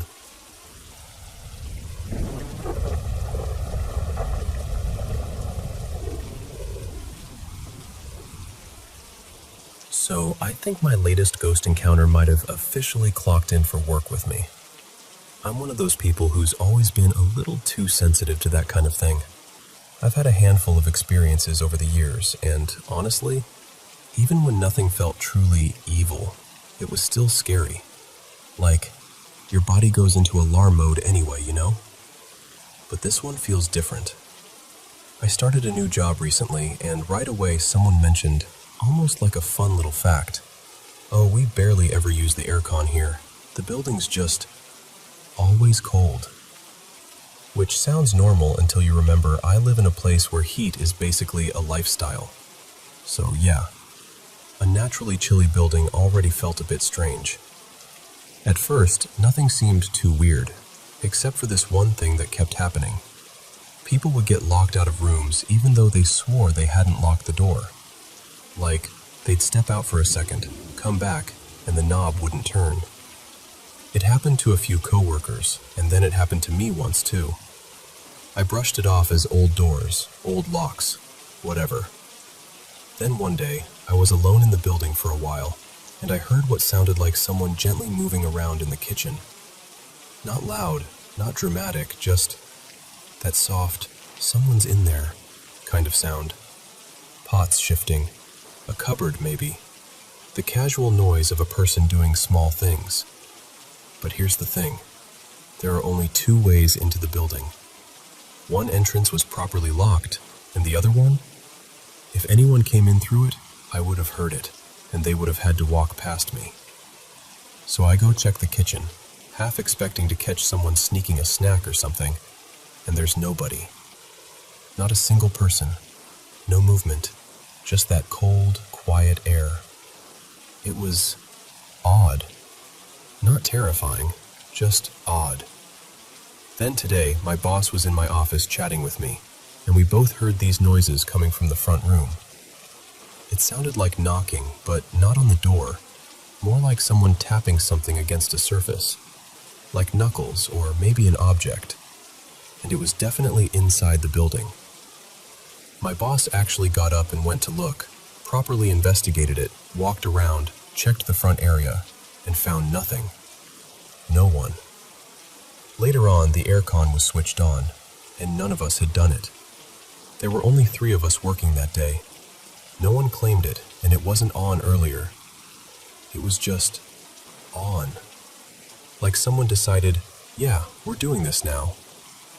And then it clicked for me, like within the last day, what building I'm actually in. I'm gonna call it Albie's building, because I've heard people talk about it before. Shopkeepers who used to work in this building complained about a ghost. Like, genuinely complained. Not in a ha-ha spooky way, in a this place has something going on way. And last night, I had this dream that I was getting phone calls from a little boy. Not a normal dream either. It felt weirdly specific, like I woke up with that lingering feeling of, that wasn't just random. Also, I should tell you about the room I usually work in. There's this one office that has the thickest atmosphere I've ever felt. Like the air has weight. Oppressive, heavy, almost pressurized. It's hard to focus in there, like your brain gets foggy the longer you sit. I can't explain it without sounding dramatic, but it feels like the room is crowded, even when it's empty. Here's what's strange though. I don't feel scared in the building. Even though the whole building is chilly, I still like having the aircon on. The other day, I turned it on, and another woman came by and turned it off. I was sitting there feeling all stuffy and annoyed, thinking, okay, great. So when the aircon turned itself on later, without any of us doing it, I couldn't help thinking, that cheeky little ghost did that for me. Maybe it's nothing. Maybe it's just old building quirks, faulty locks, weird acoustics, touchy aircon controls. But if it is something, I don't know. It doesn't feel like it wants to scare anyone. It just feels like it wants to be noticed.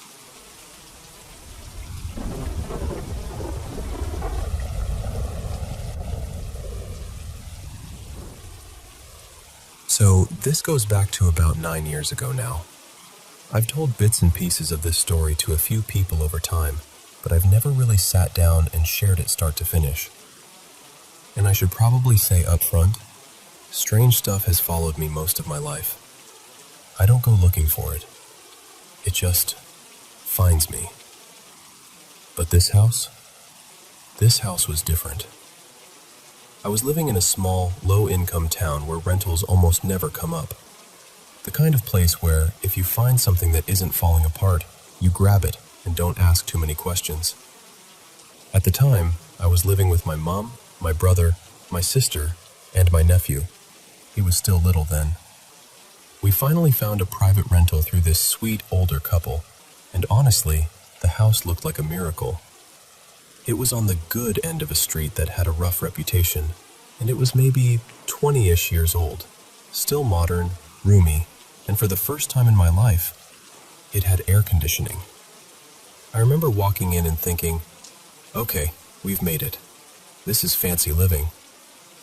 Now, this place had a weird layout. It almost felt like it had two backs instead of a front. On one side, it faced cane fields and the beginning stretch of a highway. That side had a fenced yard and a covered patio. The other side backed onto a quiet street with a little park. Peaceful, actually. And on that quiet side, there was this enclosed outdoor area that wrapped around, plus another locked-off little section where the landlords kept a spa we weren't allowed to use. Off that whole area was a big, sort of nice double garage. And inside the garage was a door into a small tool shed. And inside that, there was this tiny room. It wasn't even useful, really, just old tools and junk. But the second you stepped near it, the air felt wrong, like the room didn't want you in there.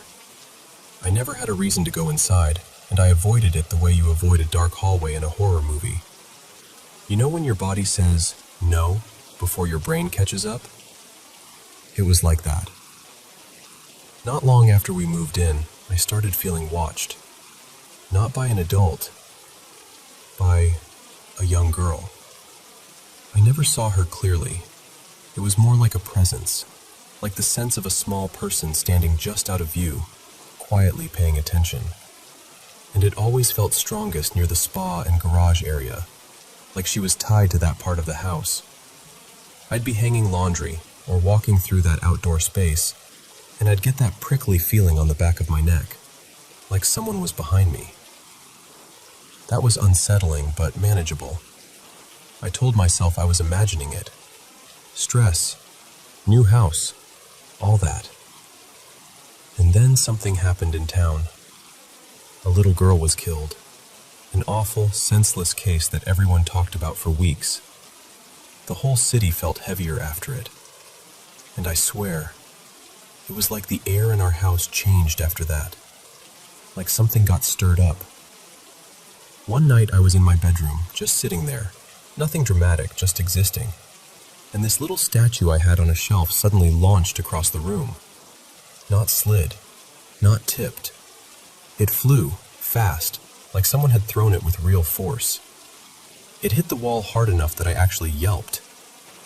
And here's the part that still makes me feel strange. It didn't break. It was delicate. It should have shattered, but it didn't. It just landed there, like the house wanted to prove a point more than it wanted to destroy anything. After that, I started paying closer attention. I opened the gate, and as I stepped in, I could see through the windows that every light in the house was on. Every room. Bright. And I remember thinking, oh, Mom and my brother are up again. They were night owls back then. Sometimes they'd be watching movies at weird hours. So I walked up to the door, put my hand on the knob, pushed it open, and the house was pitch black. Not dim, not a few lights off, completely dark. Like nobody had been awake for hours. I stood there with the door open, honestly thinking my brain had short-circuited. I walked through the house, turning lights on, checking rooms. Everyone, Mom, my brother, my sister, my nephew, was asleep in their beds. Deep asleep. The kind of sleep you don't snap into in 10 seconds. And I just kept thinking, there is no way. There's no way they all turned off every light in the exact split second between me seeing them on and me stepping through the door. After that, I wouldn't go inside alone late at night. If Cal dropped me home after dark, I'd make him wait while I walked in and checked everything. I felt ridiculous, but I felt worse doing it alone. Then came the part I still don't like talking about, because this is when I saw something. Around that time, I started having these very specific dreams, over and over, about a teenage boy. He looked like he was from another era. Think vintage clothes, old school haircut, like something out of the late 70s or early 80s. In the dream, he'd talk at me like he was desperate to be understood. He kept mentioning his mom, and he sounded upset, confused, like he couldn't make sense of what had happened. And every time, he'd show me the same things: an older sedan, a road near the cane fields, and, this part makes my stomach turn, a gravestone. It got so persistent that I actually asked a neighbor who'd lived in the area forever if there'd ever been a teen boy killed in a car crash near that stretch of road. She frowned and said she couldn't remember anything like that. No big story, no local tragedy that matched. So I tried to let it go.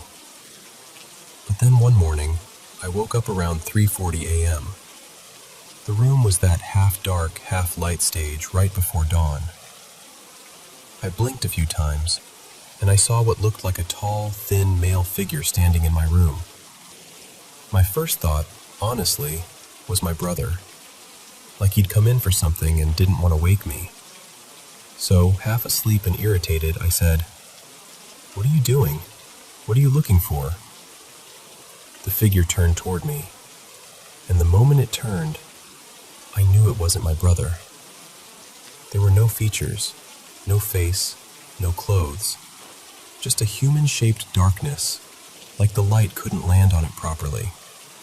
A shadow that was too solid. It moved toward the doorway, and I sat frozen. And right before it disappeared out into the hall, it leaned back and peeked around the door frame at me, like it was checking whether I was still watching. Then it left, toward the lounge room, the opposite direction from my brother's room. The second I could move, I got up and went straight to my brother's door.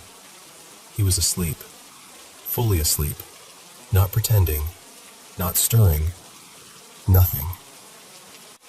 I didn't sleep properly after that, not in that house.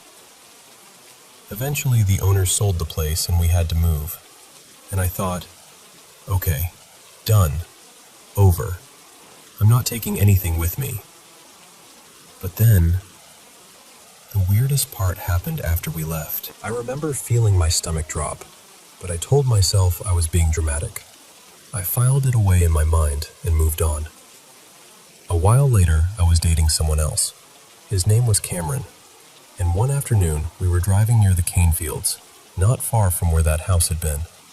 Out of nowhere, at the exact same time, we both said something like, "Do you feel that?" It was like driving into a pocket of bad air. Heavy. Wrong. We pulled over for a minute, and Cameron went, "I don't want to be here. We need to go." And I agreed immediately. No hesitation. Later, he told me something that made the hair rise on my arms. He'd been looking for a share house at one point, and he said he walked into this place that felt so bad he couldn't stand in it, like the walls were pushing him out. When he described it, layout, outdoor area, garage, I went quiet, because he was describing that house, the one I'd lived in, and I had never told him. Not a single detail. That's when I went back to the archives properly. I went to the library and pulled microfilm, hunting the original story. And there it was. The murder-suicide had happened 2 houses down from where we lived. According to the report, the mother was believed to have harmed the children, put them in the car, and driven toward the cane fields where it ended. And the photo in the article showed the car. It was the same kind of car from my dreams. The same shape, the same era, the same unmistakable silhouette. And the location, where it was found, was exactly in the direction the boy in my dreams kept pointing toward. And the little girl I always felt near the garage and spa area, that lined up too. The direction their home would have been from ours, just down the street. I sat there staring at the grainy print, feeling like someone had finally pulled back a curtain. I don't know if those kids ever set foot in the house we rented. Maybe they were friends with previous owners. Maybe they played there once. Or maybe, in whatever reality exists beyond ours, 2 doors down isn't a big distance at all. After I found out, I drove past the area one last time. I didn't make a scene. I didn't tell anyone I was doing it. I just sat in my car and quietly said I was sorry. Sorry for what happened to them. Sorry they weren't safe. Sorry they were still lingering around places that didn't feel like home. And I kept thinking about how the activity in the house seemed to spike after the modern-day tragedy in town. Like hearing about another child being hurt stirred something in them. Like it reminded them of themselves. Even now, I notice that house seems to change hands often. Maybe it's coincidence. Maybe people feel what I felt and don't stay long. All I know is I've lived in a lot of places, and I've had my share of strange experiences. But that house, with its two backs, its locked spa, that creepy little tool room, and the feeling of a young girl watching from the edge of your vision, that one stayed with me.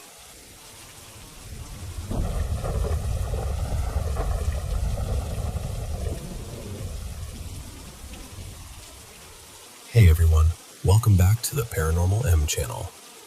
How's your day going? It's been really cold lately. Drop a comment and tell me where you're watching from. Thanks so much for sharing your paranormal experiences with me. Don't forget to subscribe and turn on notifications so you don't miss any new videos.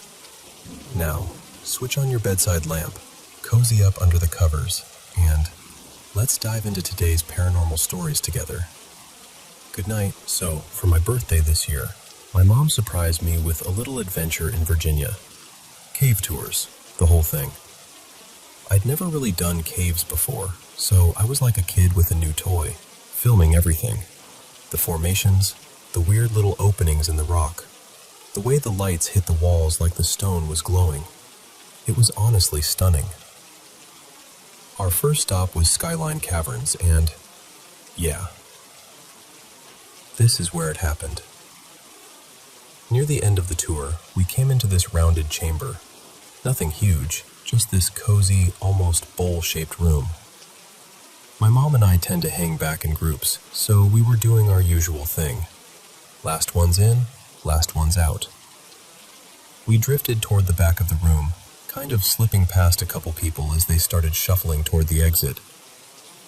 And as the last few people moved out, my mom points at this dark little hole in the ground, like a rough opening that dipped down into black. And she jokes, all casual, "You want to go spelunking in there, Mia?" And I swear to you, a split second after she says it, I feel this sharp pinprick on my left shoulder. Not like a tap, not like I brushed something, like a quick needle-like jab. I spun around immediately and went, "Mom, was that you? Why'd you poke me like that?" And she just blinks at me, confused, and goes, "I didn't touch you." That right there, instant goosebumps. Like my whole body decided to turn into a frightened cat. At first, she tried to be logical about it. She's like, maybe it was a drip, like cave water, a cave kiss. So I'm like, okay, fair.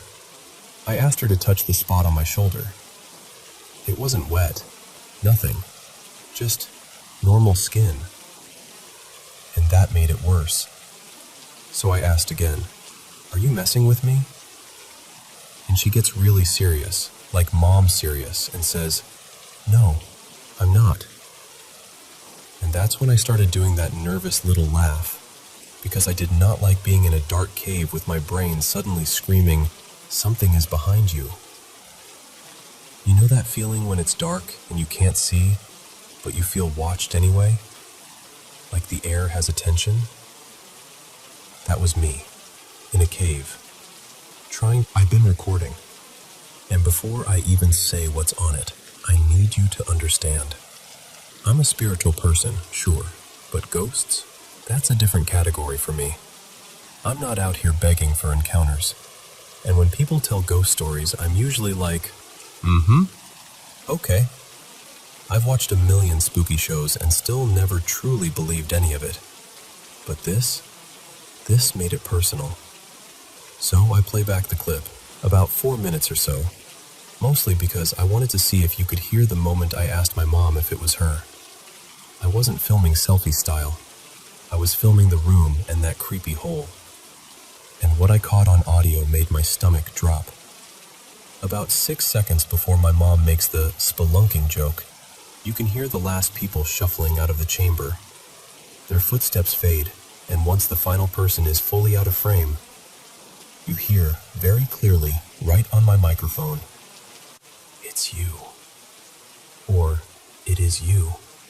Something like that. But it was audible, like it was meant to be heard. When I tell you my entire soul tried to exit through my feet, I replayed it over and over because my brain didn't want to accept it. And eventually my mom goes, "What is it? What are you hearing?" So I let her listen. And she heard it too. And then, because apparently that wasn't enough, right after I say, "Was that you?" there's this faint mumbling, like a whisper right into the mic. Not the tour group. They were gone from the room, and when they'd been talking earlier, they were loud and echoey, like normal people in a cave. This was different.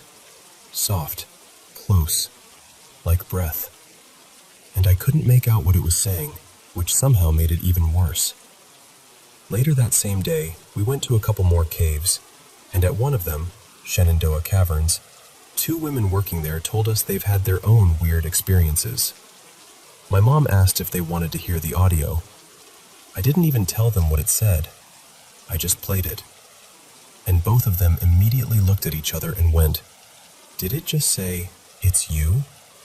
First listen, no prompting. So yeah, that's where I'm at now. I went into this thinking I was just going to have a fun birthday, see some cool cave formations, maybe buy a tacky souvenir magnet. And instead, I left with the kind of experience that makes you rethink every horror story you've ever rolled your eyes at. And here's the thing, I'm usually calm in weird situations.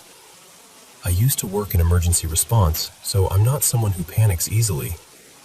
But that freaked me out. Like, a lot. And now I keep wondering, has anyone else had something creepy happen at that cave? Or any cave, honestly. And what in the world was that voice? And why did it sound like it was talking to me?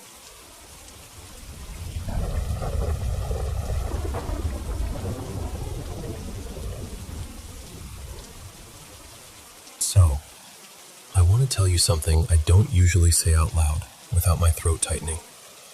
This comes from my own life. I'm not repeating a rumor or making up some spooky story for attention. I'm telling you what happened to me, what I did, and what it turned into. Back in 2017, my life was already falling apart. My marriage was turning to dust. My wife had left the apartment and started staying at her mother's place most nights.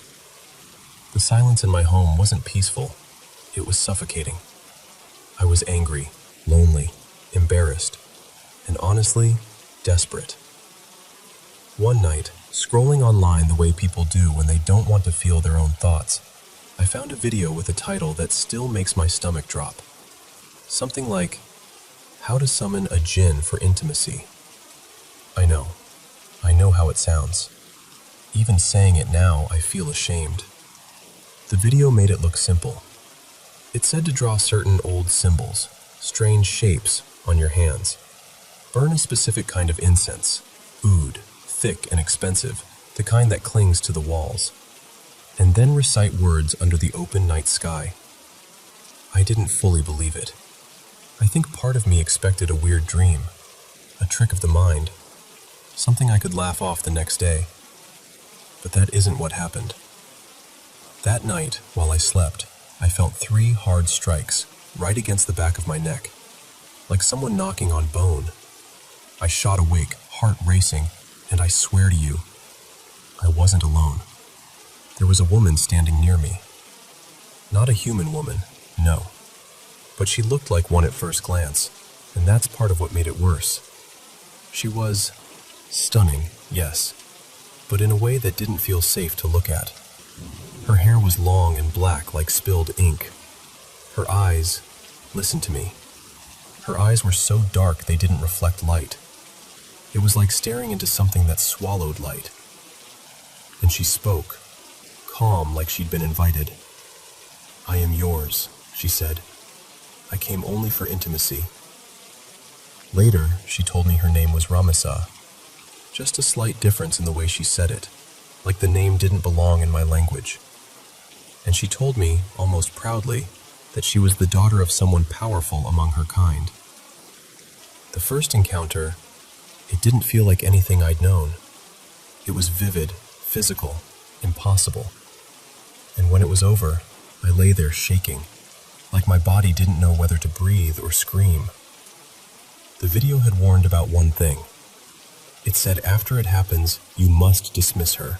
Recite a word, a phrase, 3 times, and then say nothing else. No questions, no panic, no conversation. Just the dismissal and silence, so she leaves. But I didn't do it. I didn't follow that step. I was too shocked, too frightened. I spoke to her, asked who she was, begged her to stop. I don't even remember clearly. And she only repeated, like it was a rule carved into her, "I am yours." And then she vanished. At first, I told myself it was over, that it was a one-night insanity. But the next day, she came back. And that's when she told me the price. Her voice was sweet, almost patient, like she was explaining a contract. "Divorce your wife," she said. "Cut ties with everyone. Obey me, and I will make you wealthy." I refused. I refused the divorce, refused abandoning my family, refused letting my entire life be swallowed by something I didn't even understand. And that's when the punishment started. And then she did something else that broke me in a different way. She planted a fear of water inside me. Not a normal fear, a paralyzing one. I couldn't wash properly. I couldn't cleanse myself the way I used to. Even standing near running water made my chest tighten and my hands shake. Days would pass where I felt filthy and trapped in my own skin. My relationships with people collapsed. My life with humans, intimacy, normal closeness, ended. I became afraid to speak freely to anyone, afraid she would punish me for it. And people around me started suffering too. A friend of mine, Ilias, someone I cared about, died suddenly after she made these vague, smiling threats about those who stay close to you. I can't prove she did it. I know how that sounds. But the timing, the way it happened, it left me sick with guilt. Like my life had become poisonous to the people I loved. Neighbors started acting strange around me, whispering, avoiding eye contact, crossing the street when they saw me, like my presence carried something contagious. I started wearing headphones all the time, not just for music. It was to avoid conversation, to avoid being seen as too connected, too social, too alive. Because whenever I tried to feel normal, it was like she'd tighten the leash. She demanded things. Burn this incense on a schedule. Avoid crowds. Stay away from certain places. Don't let people into your life. She pushed my mind toward ugly, forbidden thoughts. Things I still can't say without feeling sick. And I fought her. I fought her hard, clinging to whatever faith I had left. But every week it felt like I had less strength. By 2019, my marriage didn't survive. The divorce happened, and I can't even explain how tangled it all became. It wasn't just my wife leaving. It was me becoming a ruin of a man. I wasn't safe to be around. I wasn't even safe to be inside myself. After that, I spent money like someone drowning. I searched online for more rituals, more protections, more ways to control what I'd unleashed. I bought talismans. I borrowed money for expensive oud. I chased one solution after another. And it only seemed to deepen her hold, like feeding a fire that never becomes satisfied. By 2021, I broke. I mean, truly broke. I had a mental collapse so severe I ended up without a place to stay for a short time, until a relative pulled me back from the edge. Doctors gave me antidepressants. They dulled me, yes, but they didn't remove her.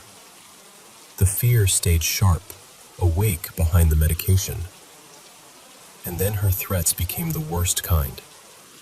She spoke about my family, my mother, my brother, even my son.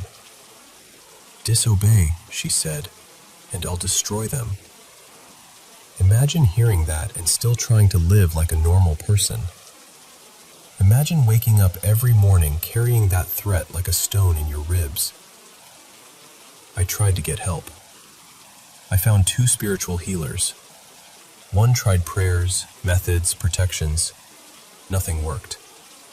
The other listened, went quiet, and finally admitted, "This is beyond us." And every time I even attempted to reach for help, she would appear, furious, punishing, relentless. "Contact him," she'd hiss, "and I'll ruin you." She told me things about myself too, said I had certain qualities that attracted beings like her, that I was marked, that I'd belong to her until death. And what made it worse, some of her predictions came true. Small things, then bigger things.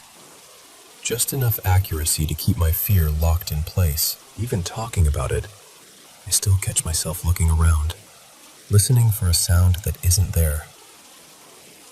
Because it feels like she's near. Sometimes I lower my voice without even noticing, like I'm afraid she'll hear me through the walls. And that's why I'm telling you this, straight, like someone begging you not to make the same mistake. Don't walk this path. Don't play with rituals you don't understand just because you're lonely or angry or curious. It's not a game. It's not a thrill. It's not a shortcut to comfort. It's a prison you build with your own hands. And then you spend years trying to figure out how to escape the door you opened.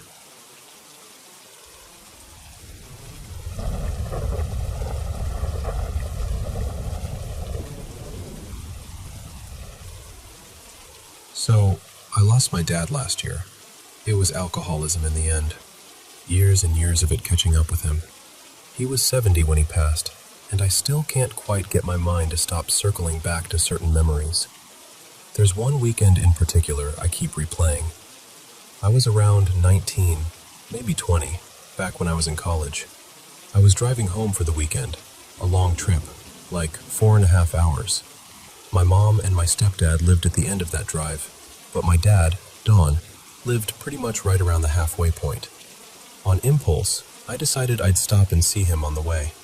I hadn't visited in months, and I felt guilty about that. So I called him while I was on the road. He sounded genuinely happy, like brighter than usual. He told me he'd cook something simple, said he was sober, said he'd been doing okay. I remember thinking, maybe this will be a good night. Maybe I'll get the version of him I miss. About an hour out, I called again, just to tell him I was close. When I got there, I walked in, and my stomach dropped. This was not the dad I expected to see. His hair was long and chaotic, like it hadn't been brushed in weeks. His beard was thick and uneven. His face looked worn down in a way that's hard to explain unless you've seen it, like someone's spirit has been scraped thin, and he was completely wasted. Not tipsy, not had a few, I mean gone. I couldn't wrap my head around it. I kept thinking, how did this happen in an hour? Like he'd flipped some switch the second he knew I was coming, or like something had grabbed him by the collar and dragged him straight back under. He was slurring, talking in fragments, not really tracking what I was saying.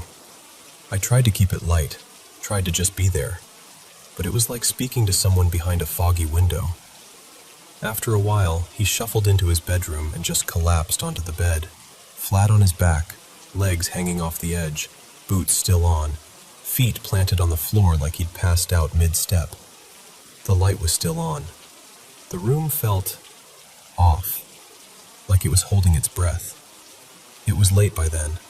I could have kept driving and gone to my mom's, but I didn't. I stayed. Part of it was practical. I was tired, but Honestly, I was worried about him. I didn't want to leave him alone like that. So I turned off the bedroom light, switched off the other lights in the house, and I went out to the living room couch. And that's when the feeling started. I laid down, and this heavy, disgusting sensation settled over me. Not just, I'm creeped out in a dark house kind of fear. This was different. It felt present. Like something in that room noticed me the moment I stopped moving. I could almost point to where it was coming from. Like there were two specific spots in the living room that felt charged, like pressure points. The air didn't feel empty. It felt occupied. My chest tightened, and this wave of panic hit me so fast it was like my body reacted before my mind even caught up. And I want to be clear. I'm not someone who goes around blaming everything on the supernatural. But I also can't pretend that feeling wasn't real. It was one of the darkest atmospheres I've ever been in, and it's hard not to connect it to him, to what he was fighting. What messes with me is that this wasn't the only time I felt something like that. It happened once more years later, in a completely different situation. Nothing to do with my dad, so I know it wasn't just that house or that night. Still, that night stays with me. And I guess what I'm really asking, underneath all of it, is this. Have you ever been in a place where the darkness felt active? Like it had intention? Or have you ever watched someone you love battle addiction and felt like it was more than chemistry or habit? Like something was clinging to them, feeding off them, pulling them deeper. Because sometimes, when I think about my dad, about Don, it doesn't just feel like he lost a fight with alcohol.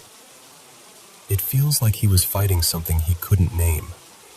And I'm still trying to understand what I saw, what I felt, and what it meant.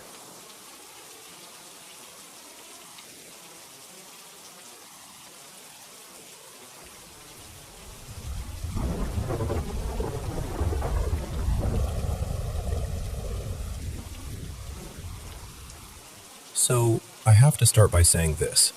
I was never the ghost story person. Like, at all. I'm the kind of guy who hears a creak in an old building and immediately blames the plumbing. Rational. Boring, even. But that was before the Don Cesar. Before that room. And before the night I woke up with something hovering over me in the dark. So close I could have counted her eyelashes. Staring into my eyes like she'd been waiting for me specifically. You can believe me or not. I'm not here to argue anyone into it.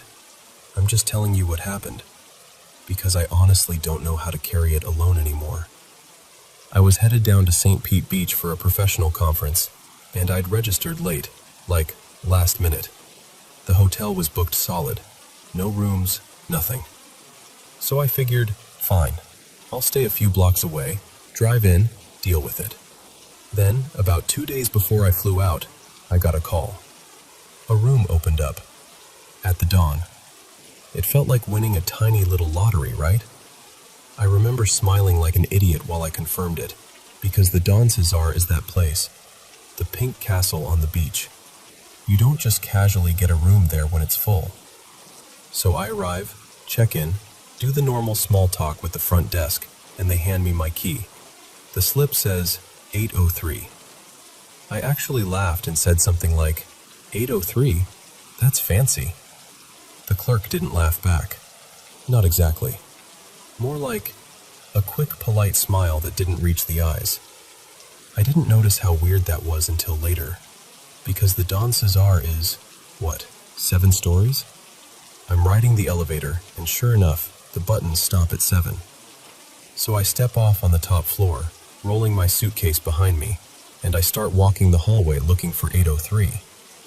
And there's no 803. There's no 800 anything. I'm doing that slow hotel hall scan, squinting at door numbers, turning corners, thinking I'm just tired. Maybe I misunderstood. Then I spot this plain little door tucked away near the end of the hall. The kind of door you'd expect to lead to a maintenance closet. Next to it is a small plaque, and on it, printed like it's trying not to be noticed, is 803. with a tiny arrow pointing upward. Upward. I open the door and there's a narrow stairwell, dimly lit, like it hasn't been used in a while. The steps creak. The air smells old. Not bad, just stale, like paper that's been stored too long. I haul my suitcase up, step by step, and at the top there's another door. A real hotel door, with 803 on it. My key works, and when I walk inside, no exaggeration, I just stop. It's not a little room, it's a suite, a big one. High ceilings, beautiful furniture, almost like it's been staged for a magazine. And then I see the best part. A private rooftop patio, open to the Gulf, the sky fading into that orange and purple sunset. It's quiet up there, secluded, like the whole world is a floor below you. I remember thinking, okay, this is insane. Lucky me. I had no idea what I'd just agreed to. That night, I did my usual routine. Shower, quick email check, set my alarm. Nothing felt wrong.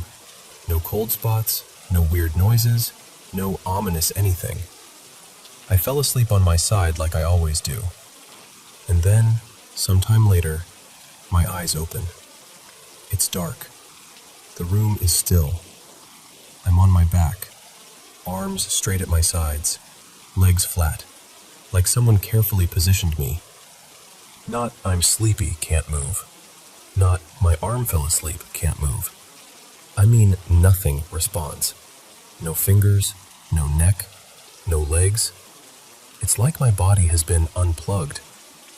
I can breathe, but it's shallow, like my chest is afraid to expand too much.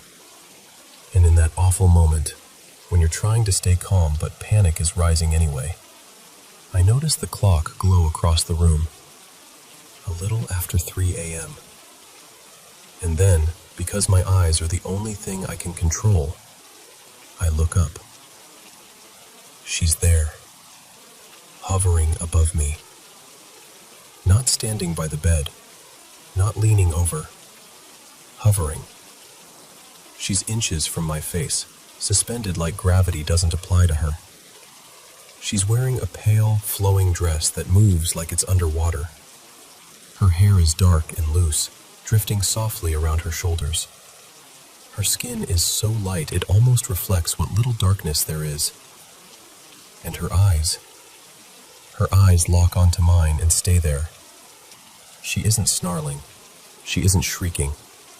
There's no movie theater jump scare. I gasp. Air floods my lungs, and I roll, hard, off the bed. I hit the floor like a dropped suitcase. And in the instant I'm down there, blinking, shaking, bracing for something to grab my ankles, they're gone. No woman, no man, no movement in the curtains. Just an empty suite. Except it doesn't feel empty. It feels charged, like the air is buzzing, like the room is holding its breath. I scramble backward into a corner, and my hand lands on the nightstand. The only solid thing I can grab is a heavy water glass, and I clutch it like I'm about to fight off an intruder with hydration. My hands are shaking so badly the water sloshes, and I just sit there on the floor, staring at the patio doors, waiting for her to come back. She doesn't. But I don't sleep again. Not even for a second. The next morning, I put on my conference clothes and walked downstairs like a person pretending to be normal. I gave my talk, smiled when people smiled, answered questions, did the whole professional thing. But my voice wasn't steady. My hands kept going cold. Because in the back of my mind, I was still upstairs in that suite, staring into those eyes. I'm not dramatic. I'm not easily spooked. I'm the guy who rolls his eyes at ghost tours. And I'm telling you, something happened in that room. Something real. I don't tell this story often because I know how it sounds. And honestly, I don't need anyone's approval of it. I just know what I saw. I know what I felt. And I know that whatever saved me, it wasn't bravery. It was love. Here's the part that still gets me. Room 803 exists, even though the building doesn't really have an 8th floor in the normal way. It's like a hidden little pocket above everything else. And I think she had a name. Not Lucinda, something close to that. Lucienne, maybe? That's what keeps surfacing in my mind when I replay it. And that man, I don't know, he didn't feel like her partner. He felt like a watcher, like someone stuck in the aftermath of her, still orbiting her, maybe trying to keep her contained, or maybe trying to keep people like me from being pulled in. I don't know what their story is. I only know that I walked into it by accident. So if you ever stay at the Don Cesar and you get that happy little call, good news, a room opened up for you. Just do me a favor. Ask for the room number first. And if they say 803, maybe tell them you'll take your chances somewhere else.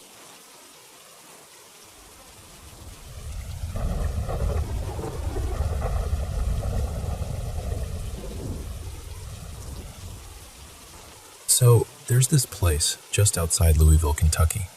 It's called Waverly Hills Sanatorium, and I'm telling you right now, locals don't really treat it like a tourist spot once the sun drops. They'll talk about it in the daytime, sure, but after dark, most of them won't even look up the hill. It started out in 1910, built as a hospital for people with tuberculosis. On paper, it sounds almost compassionate, like a place meant for healing. But the truth is, once the disease swept through and the beds filled up, it became less like a hospital and more like a waiting room for the end. And they did things there that still make my skin crawl to think about. There's this passageway they built, part tunnel, part chute, so they could move bodies out without dragging them past the living patients. People around town call it the death chute. Just picture that for a second. You're in a bed, lungs burning, staring through barred windows, and somewhere beneath you, the dead are being rolled away like it's just routine. Some rooms had bars on the windows, like the building didn't want anyone leaving, whether they were sick or not. And a lot of them never did. That's the part people say didn't end when the hospital closed. Because the stories, they don't sound like the usual old building creaks kind of stories. People who've gone in, people who swear they're not the jumpy type, talk about hearing coughing in hallways that are completely empty, like it's right behind you, but when you turn around, nothing. And sometimes it's not just sounds. A guy I met, his name was Marvin, and he was the kind of person who laughs at horror movies. He told me he felt a hand land on his shoulder in one of the upper corridors. Not a brush, not a draft. A hand. He spun around ready to snap at whoever did it, and he was alone. Completely alone. Then there's this nurse people talk about. Not a nurse, like a vague shadow. They describe her like they've actually seen her. An old uniform, a calm glide down the hallway, the whole thing. They call her the woman in blue. And the messed up part is, people say if you try to follow her, she'll reach the end of the hall and just pass straight through the wall like it's mist. No footsteps, no door, just gone. And if that's not enough, there's a little girl too, supposedly on the 2nd floor. White dress, small, quick footsteps, the sound of giggling echoing around corners. Which almost sounds harmless, right? Like a sad little leftover moment. But the way people describe it isn't harmless. They say she'll run, laugh, and then suddenly stop, like she knows you're there. And when she turns and looks at you, it isn't cute. It's the kind of stillness that makes your instincts scream, leave, now. And then there's room 502. Even people who love the paranormal stuff get weirdly quiet when that room comes up. They say the bed is still there, like no one ever finished whatever story ended in that space. And the lights flicker like somebody's playing with you. On, off, on, off. Not like faulty wiring, like a message. Step outside and you'd think you'd feel better, like fresh air would shake it off. But the gardens don't really let you breathe easy either. There are broken statues out there, and when the wind moves through them, some visitors swear they've heard their own names whispered. Not shouted, not imagined. Whispered, right at ear level, like the air leaned in close. Tour groups talk about mist too. This low, slow fog that creeps up the stairs like it's searching, like it's curious. It'll curl around people's ankles, drift between them, and then vanish the second someone tries to get a clear photo. But cameras catch other things. Doors that swing open when nobody touches them. Shadows that move in places that should be still.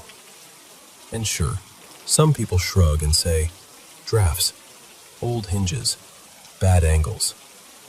It's always the people who've never been inside who say that. Ghost hunters love Waverly. They come in with their recorders and meters and all their gadgets, and they leave with audio they can't explain. Soft groans, footsteps, that weird dragging sound like someone pulling something heavy across a floor.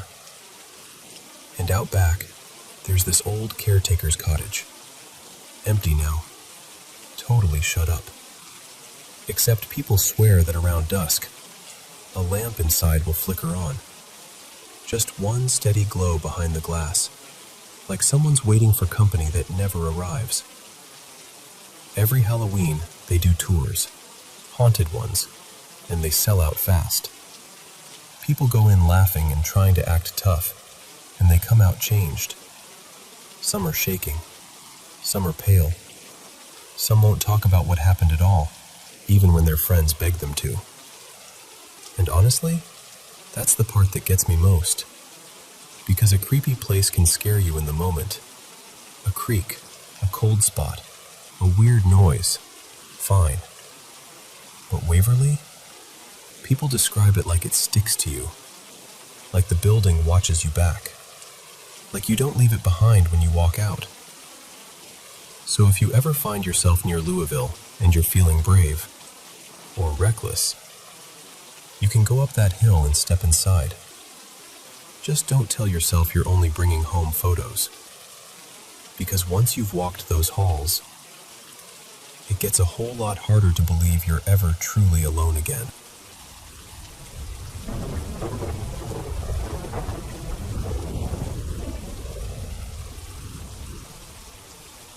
Hey, so I've been holding this story for a long time, and I'm just going to tell it to you the way it happened, because it still sits in my chest like it meant something.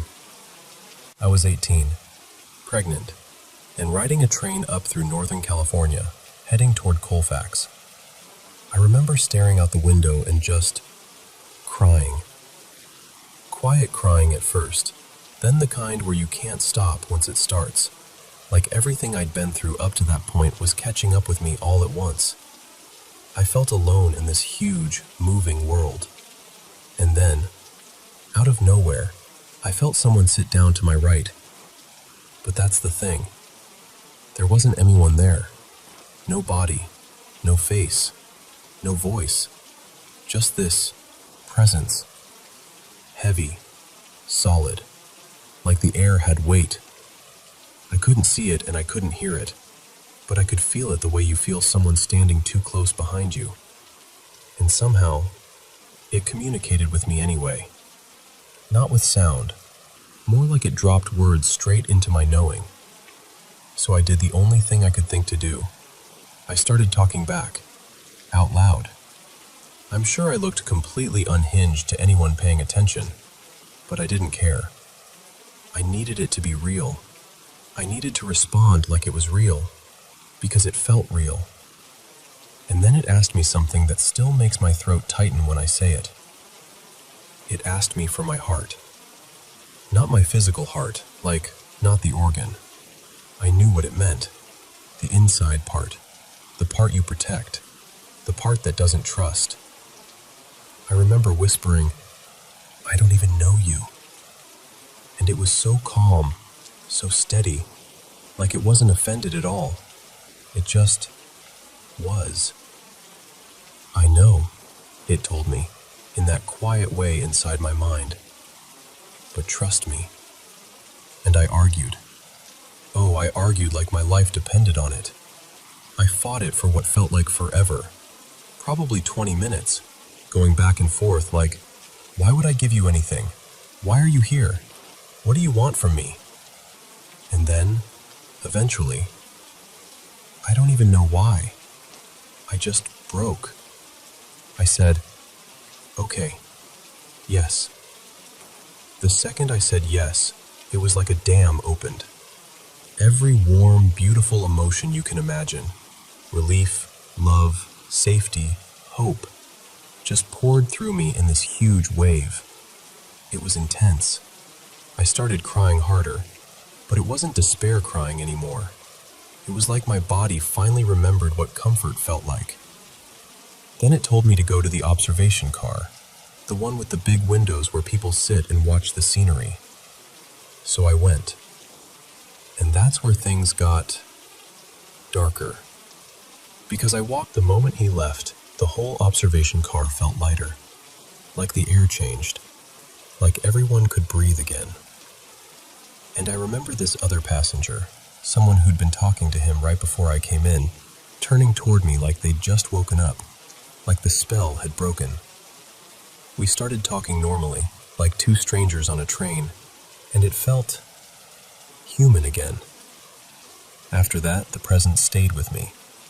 Not constantly like a voice, but like a guide that could lean in whenever it wanted. And it started showing me things, explaining things, like it was opening doors in my mind. I suddenly knew stories from the Bible and things from other spiritual teachings too. Not like I'd studied them, but like they'd been placed into me, like a download. And it changed me. I felt peaceful. I could talk to people easily. I felt connected. I started going to church for a while, and it was like I could sense what people were carrying. Pain, fear, joy, without them saying a word. And I'm not telling you this to preach. I'm really not. I'm just telling you what it was like. But then the presence started pushing me towards something I wasn't ready for. It kept strongly urging me to leave my baby's father. And I was conflicted, because life isn't simple, and love isn't simple, and fear definitely isn't simple. I didn't know what was intuition and what was pressure. I didn't want to blow up my world. So, I pulled away. I turned it off, if that makes sense. Like I closed the door on the whole awakening. I graduated high school. Life kept moving. My intuition stayed, but that bright, direct connection faded because I stopped letting it in. And then a couple years later, when I was around 19 or maybe 20, I was sitting alone in my car in a hospital parking lot. My friend had just gotten out with my son, and I was waiting for them to come back. And suddenly, that same familiar presence arrived. Same weight, same certainty. And it asked me again for my heart. And this time, I hesitated. Just for a second. But it was enough. It left immediately. No arguing, no conversation, no patience for negotiation. It was like, "Okay, you're not ready." Gone. And I sat there feeling sick, like I'd failed some kind of test I didn't even understand. Then, right after, this voice filled the space around me. Not in my head, around me, above me. A calm, commanding male voice, loud enough that it felt like the air itself spoke. "Go home." And then, I felt two cool hands settle over my hands on the steering wheel. I actually said out loud, "Whoa," because this peace, this unreal, heavy peace, moved through me like warmth. The kind that makes everything quiet inside. For a moment, I understood things in this clear, almost philosophical way. Like my mind widened, and I could see the consequences of choices before they happened. And did I go home? No. It was late. I didn't want to. I thought I could handle things. And yes, things got worse after that. For me. And for my child, too. Now I'm 28. My kids are okay. We're okay. But I feel lost. And I've tried to find anyone with a story like mine.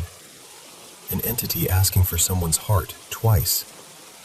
The way it asked. The way it left when I hesitated. The way peace came like a wave. And I can't find it. So I'm telling you because I need to ask it plainly. Am I alone?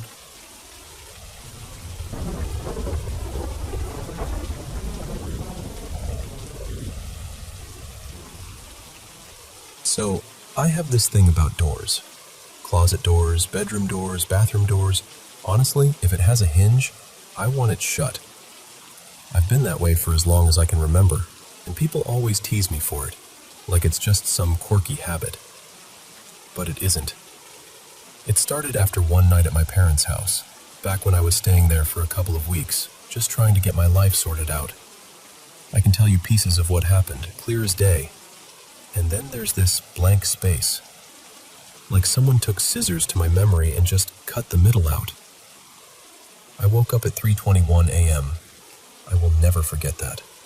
Not the time, not what the router looked like, not what my cat did. My parents had this little fold-out couch bed in the spare room. Not a futon, more like a thin mattress pad that ended up really low to the floor when it was opened.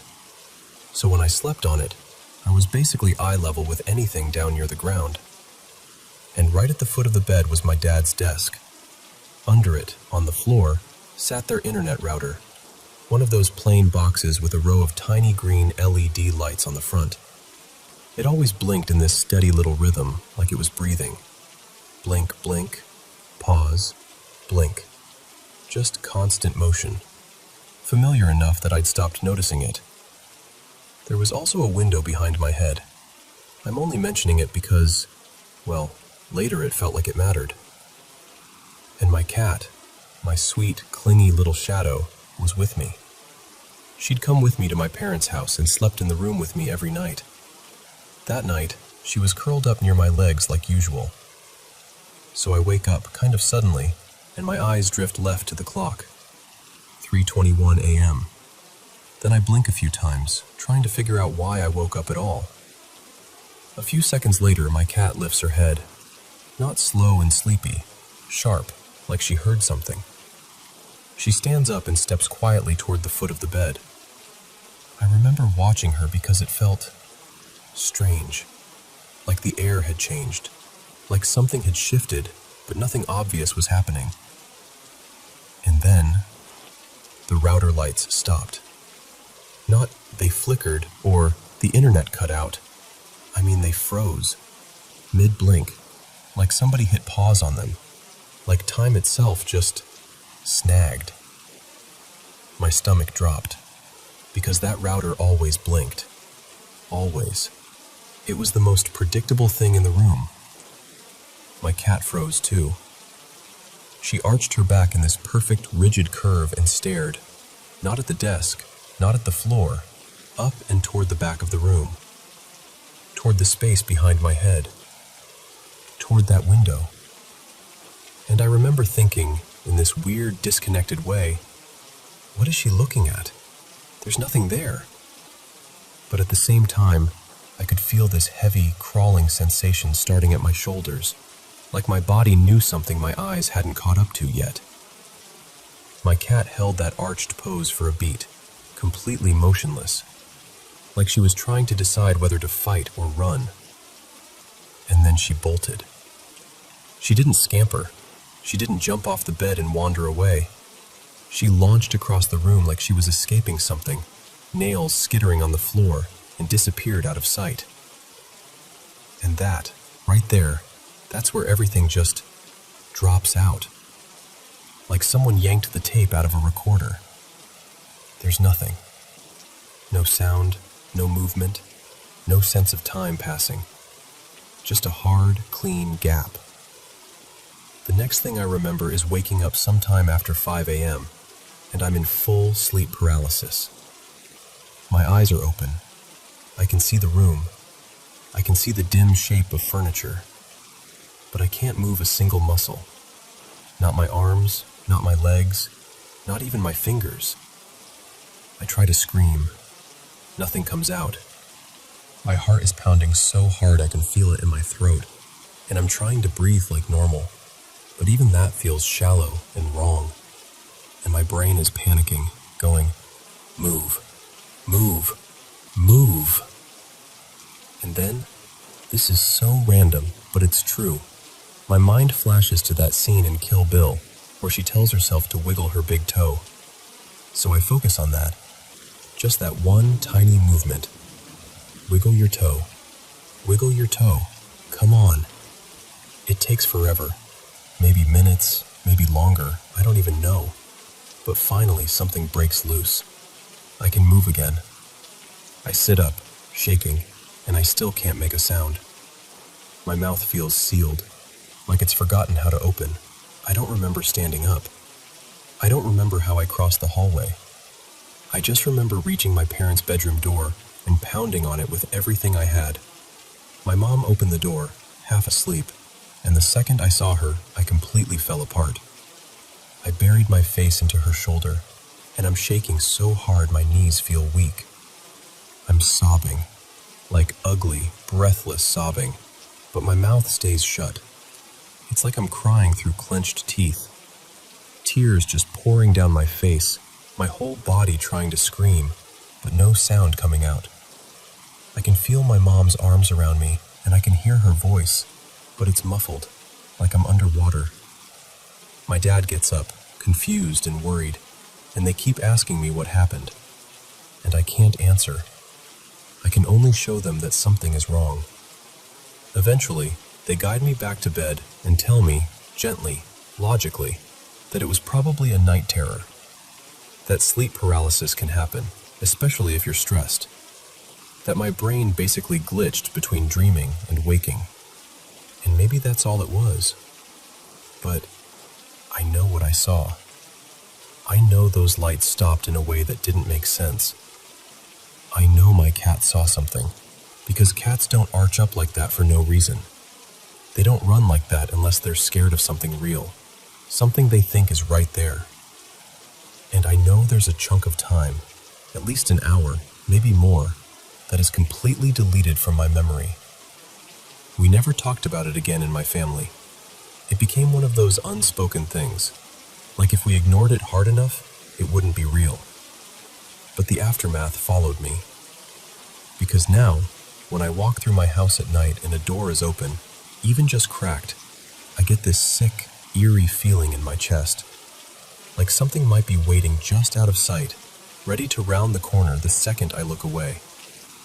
So I close the door. Every time. I close it like it's instinct, like it's protection.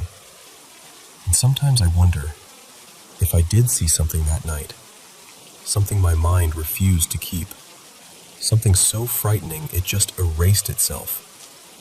I don't know.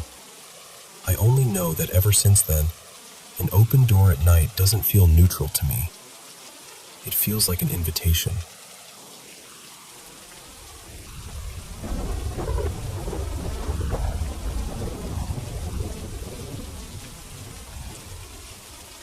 So this happened a long time ago, close to 2 decades now. But the weird part is, for a while, it didn't happen to me at all. Not in my head, anyway. I was 16 then, living with my dad, just me and him in the house. Real quiet, simple kind of life. And then 3 years later, I'm 19, and we're out in this little freestanding garage behind the house, leaning against whatever was closest, smoking cigarettes, doing that whole late night, let's talk about everything and nothing routine. We're swapping stories, laughing, half arguing, half reminiscing, and my dad goes, real casual, "Hey, do you remember that night you started screaming?" And I'm like, "What are you talking about?" He gives me this look like I just told him I don't remember my own name. He goes, "I'm sitting in the living room around 10, watching TV, and out of nowhere I hear screaming. Like, not bad dreams screaming. Like top of the lungs, somebody's dying screaming." I kind of laugh at first because I think he's messing with me. Then he keeps going. He says, "I jumped up and sprinted down the hall to your room." And I interrupt him like, "Wait, I was screaming?" He's like, "Yeah, how do you not remember this?" And I swear to you, I had nothing, zero, blank. Like he was describing some other kid, some other house, some other universe. So I ask, "Was this when I was little?" And he goes, "No, son, this was about 3 years ago." And right there, right in that moment, I get this cold feeling in my stomach because I'm realizing he's serious, and I'm realizing I'm missing a whole event that apparently shook him up. So I go, "Okay, what happened?" He takes a drag, exhales slow, and says, "The weirdest part was the door." I'm like, "The door?" He nods. I grabbed the knob and I couldn't turn it, not even a little, like somebody on the other side was holding it, like it was being twisted back against me. I'm yanking it, trying again and again, and for like 10, maybe 15 seconds, it wouldn't move. And my dad is not the kind of guy who dramatizes stuff. If anything, he downplays everything. So hearing him say that made my skin crawl. He continues. Then suddenly it turns. I get the door open. I flip the light on. And he pauses, like he can still see it. He says, "You were standing on your bed, shoved into the corner of the room, screaming like you were looking at hell itself. Your face, man, your face was pure terror." He tells me he called my name, stepped closer, and after a few seconds I sort of snapped out of it. Like I came back online and recognized him. Then I asked the question I didn't even want the answer to. What did I say was happening? And he goes, "You said there were things in the room with you." And the second he says things, it's like someone reached into the back of my head, grabbed a file I didn't know existed, and ripped it open in front of my eyes. I swear, my eyes watered instantly. Not because I was trying to be dramatic, because the memory hit me that hard. Here's what I remember. I'm asleep. Normal. My bed was in the far corner of the room, opposite the door, and they were lined up on two sides of the bed. So close it felt like the air had thickened. I stood up instantly, like my body moved before my brain even decided to, and I backed up on the mattress into the corner, trying to get away without stepping off the bed. And that's when I realized there were more behind the first row. Not 3, not 5, a whole crowd. I don't know the exact number, but in my mind it felt like 15, maybe 20. Way too many for a room that was only, 10 by 12? It felt packed, like the room was full of bodies but somehow still silent except for me. Because I started screaming. Not a controlled scream, not a "Dad" once or twice. I mean full-on panic, begging for help, voice ripping out of me. And what really messes with me is the time gap, because it felt like forever before that door opened. Meanwhile, those figures didn't touch me. They didn't grab me. They didn't rush me. They just stood there. And the vibe, God, the vibe was awful. Like being watched by something that doesn't care about you the way humans do. Like cold attention. Heavy. Wrong. Then the door finally swings open, the light comes on, and it's my dad. Real, solid, human. And the moment my eyes land on him, the whole thing collapses. Like a dream evaporating. Like someone turned off a projector. And suddenly, it's just my room again. Except I'm shaking and my throat hurts, and my dad looks like he just ran into a war. Now, the thing that sticks with me the most isn't even the figures. It's the doorknob. Because this wasn't some janky old lock. It was a regular knob. No deadbolt. No twisting lock. And before that night, and every night after, it worked completely fine. But that night, during the exact window where I thought my room was full of hooded strangers, my dad couldn't open it for 10 seconds. 10 seconds doesn't sound like much, unless someone you love is screaming like they're being murdered behind that door. So yeah, you can debunk it, psychoanalyze it, roast me, tell me I watched too many scary movies. I get it. I'm not even trying to convince anybody. I'm just telling you, I forgot it ever happened. Until my dad reminded me. And once it came back like it had been waiting. Anyway, that's my creepy little gift to your imagination. Hope you sleep great tonight.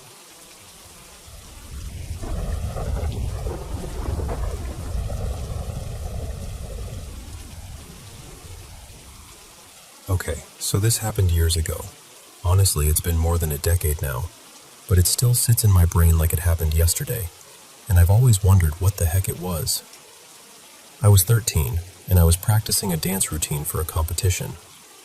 I was one of the younger girls on the team, and I was terrified I was going to mess something up and ruin it for everyone. So I basically made my mom sit down and watch me rehearse, like, nope, you're not getting up until you tell me this looks right. We were in our living room, and from where I was practicing, you could see straight into the backyard through these two big windows. It was daytime. Normal, boring, nothing creepy about this kind of day. So I'm doing the routine, and there's this part where I dip down low, like a quick crouch. And when I popped back up, there she was, right outside the window. A woman, or something that looked like a woman. She had long, dark hair, and she was wearing this sleeveless white dress, except it wasn't clean. She looked like she'd been dragged through dirt. Her skin was this sickly pale color, like gray-white, almost like she didn't belong in the sunlight. And her eyes, God. Around her eyes was this heavy black ring, like someone had smeared black makeup in a circle, but it wasn't makeup. It looked fused to her face.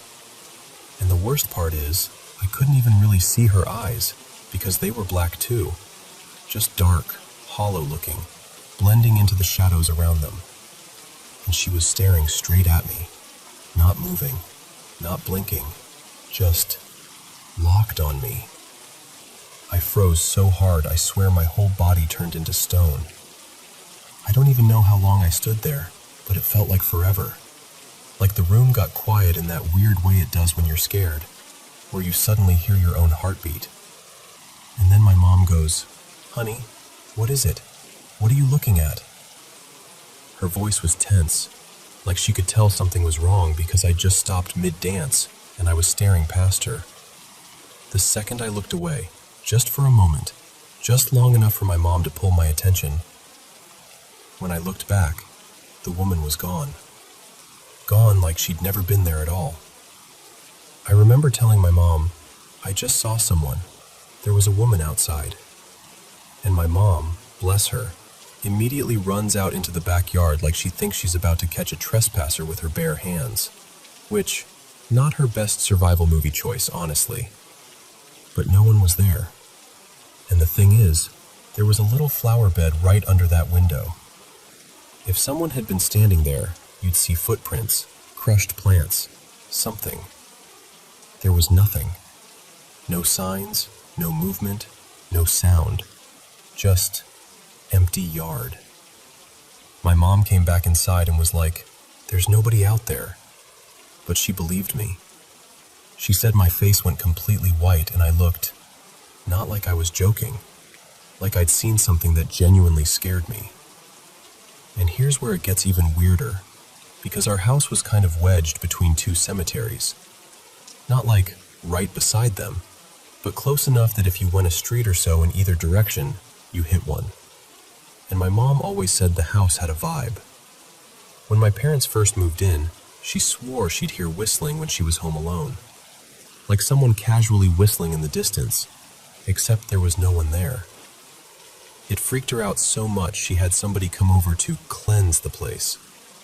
I didn't really understand it at the time, but you know, sage, prayers, whatever they did it. But even with all that, None of us had ever seen anything as clearly as what I saw that day. I've never seen her again. Not once. And I've tried to talk myself out of it. Like maybe it was a trick of light.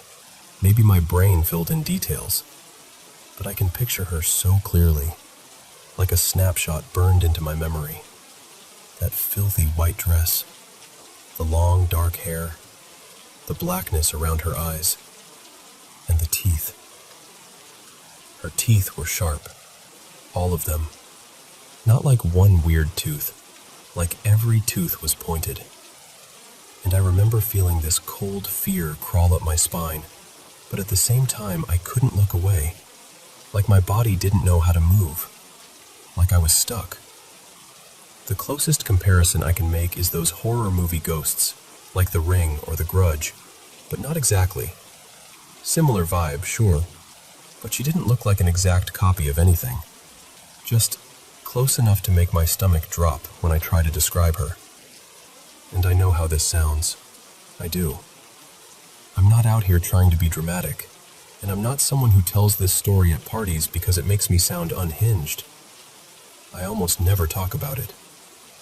But I've always wanted to know what she was, because whatever I saw that day, it felt real, and it felt like she was looking right through me.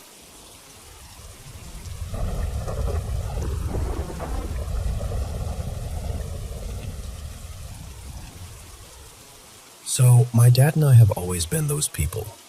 The ones who can't resist anything ghosty, alien, paranormal. Basically anything that feels like it doesn't belong in our world. We'll watch documentaries, swap theories, freak ourselves out for fun. It's kind of our thing. Back when I was younger, we lived out in Idaho for a while with my dad's buddy. His name was Ronan. I honestly couldn't tell you the exact town. Only that we were way out there. Like, the closest big store was at least an hour away, and once you left the house, it was just trees and darkness and wilderness stretching on forever. And out there, the sky was unreal. No streetlights, no glow from a city, just stars. So many stars it almost looked fake, like someone spilled glitter across black velvet. You could see these hazy streaks in the sky that looked like distant galaxies. One night, I'm standing at my bedroom window just staring. Totally peaceful, just soaking it in. When I notice something that snaps me right out of that calm. 3 lights, different colors, hanging in the sky in a perfect triangle. And I don't mean like, oh, maybe it's a plane. I mean, these lights looked huge and steady, like they were pinned up there. I didn't even think. I just bolted out of my room. Dad and Ronan were in the living room talking, and I'm like, you have to come now. They both look at me like I'm being dramatic, but they followed me anyway. We step out onto the front porch, and the second they see it, nobody's joking anymore. All 3 of us are just standing there, staring up, trying to make it make sense. No blinking. No movement like normal aircraft.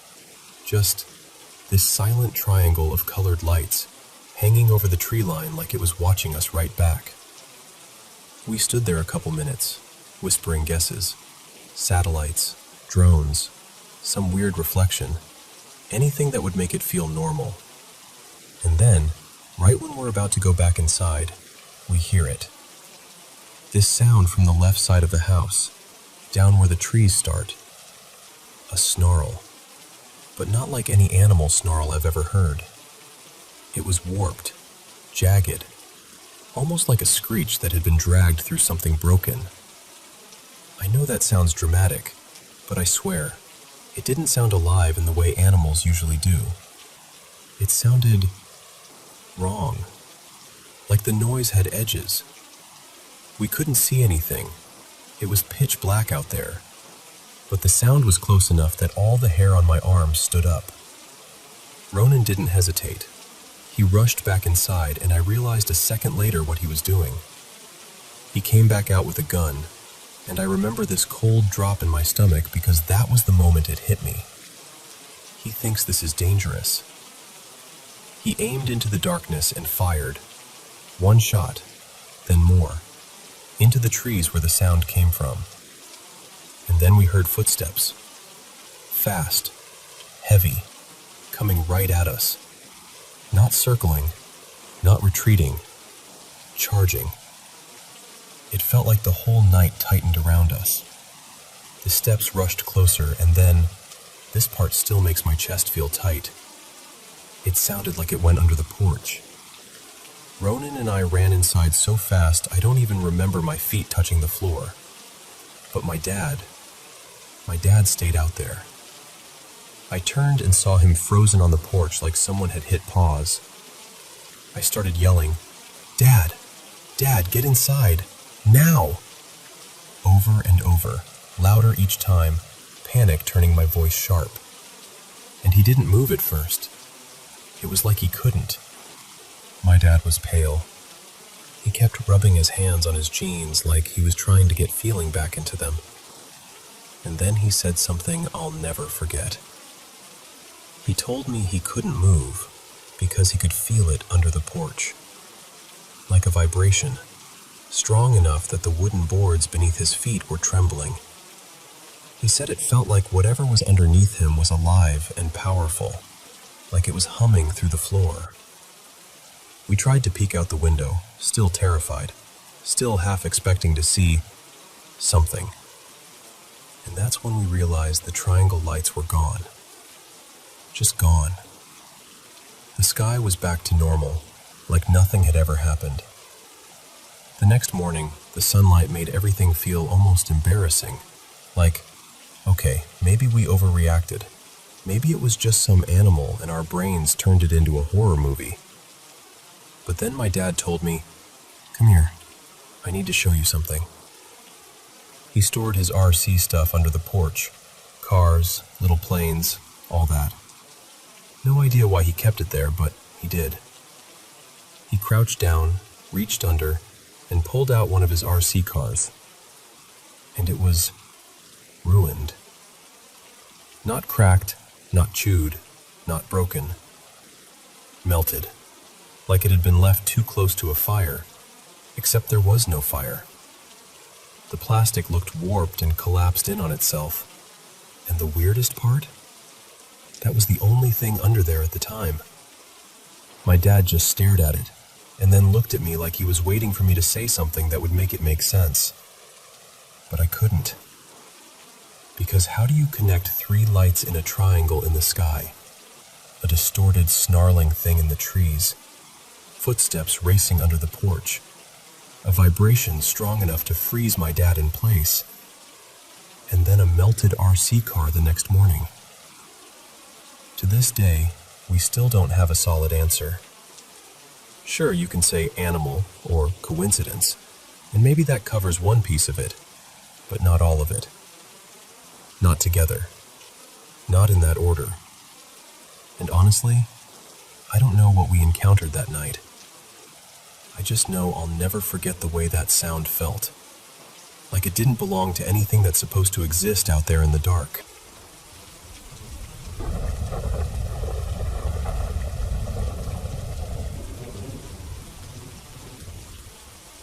So, I don't tell this story to freak you out. I tell it because it still feels so real, even all these years later. Back in July of 2013, my boyfriend at the time and I moved into this little house in a quiet hamlet in upstate New York. It was one of those places where the roads get narrow, the nights are really dark, and it's so peaceful you can hear the trees moving. We got there before our furniture did, so the first few nights were kind of like camping indoors. We had air mattresses on the floor, a pack-and-play for our 1-year-old, and a baby monitor. Just sound, nothing fancy.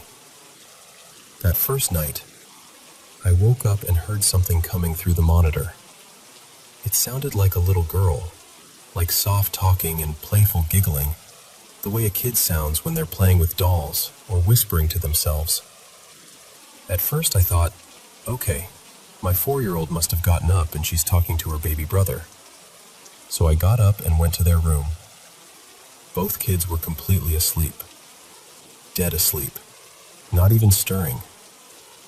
But the little girl's voice was still coming through the monitor. I stood there for a second, just frozen, listening. Then I went back and shook my boyfriend awake like, "Listen, please tell me you hear that." He did, and we tried to be logical. Maybe we were picking up someone else's baby monitor, right? We were new to the neighborhood. That kind of thing happens. Except, the voice came back a few nights later, and then again after that. And once we started meeting people around the area, we realized something uncomfortable. There weren't any nearby neighbors with little kids, not close enough for us to be hearing them on our monitor. And then something happened that shook me way more than the voice ever did. A few days after that, my boyfriend ran out to the store. I was home with the kids. I remember standing in the living room when I heard the garage door open and close, like he'd come back. So I walked over to the top of the stairs, smiling, about to say hi. And instead, I saw a man. A full-on man I had never seen before, coming up the stairs toward me. Not like a shadow, like an actual person. And the second my brain registered what I was looking at, he was just gone. Like he stepped out of existence. My heart didn't just race. It felt like it dropped and slammed against my ribs at the same time. I called my boyfriend immediately, shaking, and stayed on the phone with him while I checked every room, closets, bathrooms, everything, just to make sure no one was actually in the house. No one was there. After that, things didn't stop. They just sprinkled themselves into our normal life. The doorbell would ring and nobody would be outside. We'd catch someone walking past the windows when we knew no one was there. A bedroom lamp would click off on its own. Doors would ease shut when nobody touched them. And every so often, we'd hear voices, random, quick, like someone talking from the next room even though the house was quiet. It wasn't constant, but it was enough that we started treating it like a strange, unwanted roommate. A few weeks later, my friend Elena came to visit. I finally told her everything. The little girl's voice, the man on the stairs, the doorbell, all of it. She's the kind of friend who doesn't laugh at you, but also doesn't automatically believe you. She just goes, "Okay, let's see." And then we got responses. Not long, not like a full conversation, but clear enough to make our stomachs drop. One thing we caught more than once was a name. Not George exactly, more like Georgie. Shorter, familiar, like someone being casual. And what's weird is, that name kept showing up again later too. Enough that over time, whenever something strange happened, we'd just look around and go, half joking and half serious, "Oh, hey Georgie," like we were trying to make peace with it. Fast forward to June 2017. By then, that boyfriend was my husband, life was busier, kids were bigger, and the house had basically become home, even with all its weird little moments. One afternoon, my husband took one of the kids to an appointment. I stayed back with our 1-year-old, waiting for the others to get off the bus. And somehow, still don't understand how, when I closed the front door with my baby on my hip, the deadbolt was locked. A deadbolt. Not the handle lock. The deadbolt. There's no way to accidentally deadbolt it from the outside. And my phone was inside, of course, because why would life ever be convenient? So once the kids got off the bus, we walked to our elderly neighbor's house to use their phone.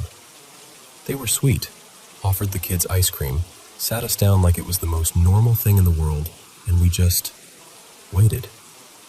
When my husband finally came back with the key, he joined us outside, and we all ended up chatting for a bit longer. And then, completely out of nowhere, our neighbor goes, real casual, like it's small talk. "You know, back in the 70s, a man a few houses down fell while working on his roof, and he died." I remember my whole body going cold because the thought hit me instantly. That's him. That's Georgie. But I didn't say anything. I didn't want to sound crazy, so I just nodded and filed it away. Later that night, once we were back inside, I couldn't let it go. I looked up the property history and old owners in the area, and sure enough, there was a George connected to that stretch of houses. So I typed the name into Google just to see what would come up, and I found it.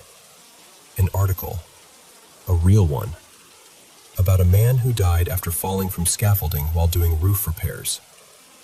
And when I saw the photo, I swear my hands started tingling, because it was the man I saw on the stairs.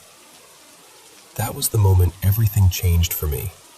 Not because it made me feel safe exactly, but because it made me feel validated. Like I wasn't imagining things. Like the house wasn't just creaky, or my nerves weren't just too sensitive. Even now, I still don't have answers for everything. I don't know why he's still around. I don't know who the little girl is, or why we heard her through the monitor first. And I don't know why some days are quiet and other days feel crowded. But I do know this. That house has a history. And for whatever reason, it doesn't keep it to itself.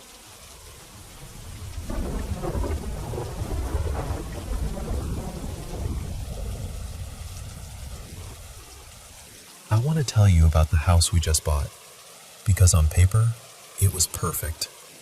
The kind of place you walk through once and immediately start picturing your life in it.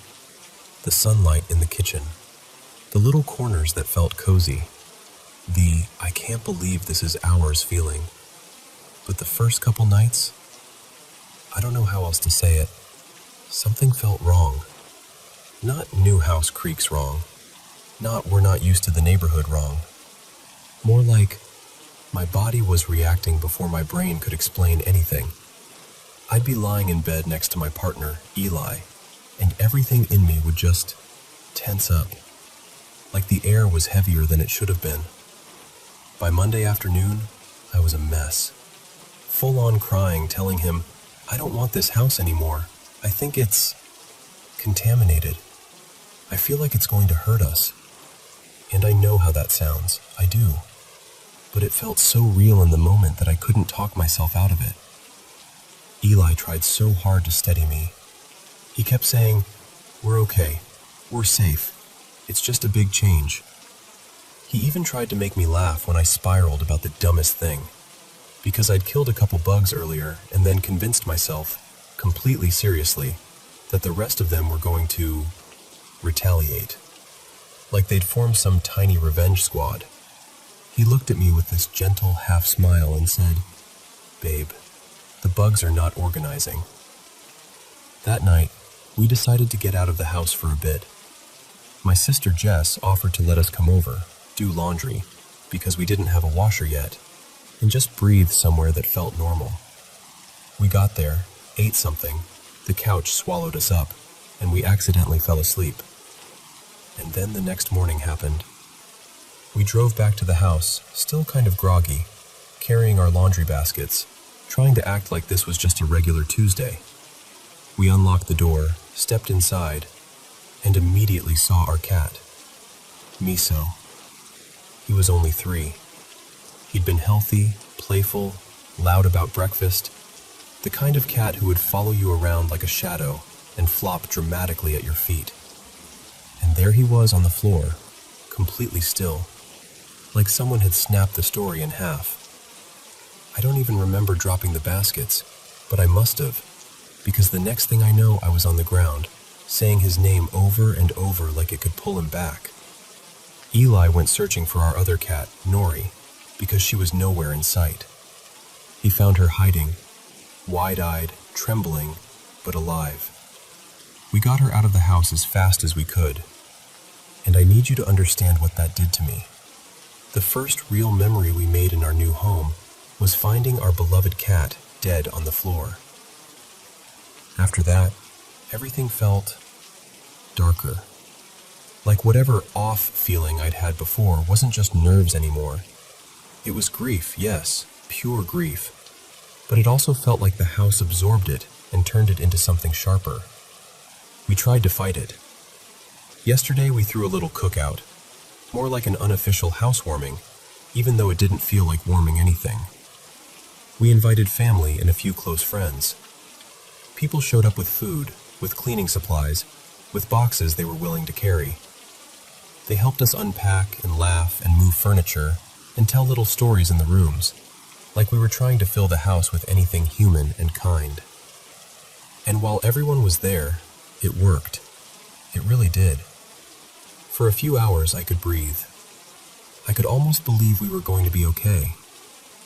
But after the last car pulled away and the house went quiet again, that heavy feeling crept back in like it had been waiting behind the door, so we didn't stay.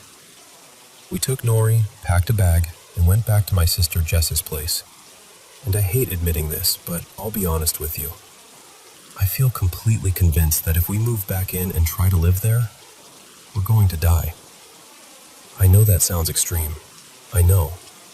But that's where my mind goes, and it grabs on like it refuses to let go. We're still waiting on the necropsy results for Miso. They called with the initial exam and said they didn't see anything obvious. No signs he got into cleaning products or poison, nothing like that. They mentioned a couple minor heart abnormalities, but not something that should have taken him so suddenly. Which somehow makes it worse, because I keep searching for a rational, "Oh, that's what it was," explanation to hold on to. And there's another piece I don't talk about much, because it messes with my life when I do. A while back, years ago, I used to hear voices. Intrusive, unwanted, and terrifying in how real they felt. There was one in particular, a woman's voice, and she didn't like my cat. She didn't like him at all. I haven't heard her in a long time, and I don't want to dig into that again, because the last time I did, people treated me like I was a monster or a joke, and it wrecked things for me.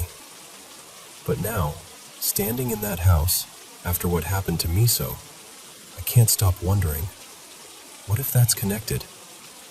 Not in a movie way, not in a ghost story way. More like, what if the place is pressing on the weakest parts of me? What if grief and stress are turning the volume up on everything I've worked so hard to keep quiet? I don't know what I believe right now. I just know I'm scared. And I'm trying to figure out whether this is something outside of me, or something inside of me reacting to a heartbreak that happened in the worst possible place. All I want is to feel safe again. And right now, that house doesn't feel like home. It feels like a warning I can't decode.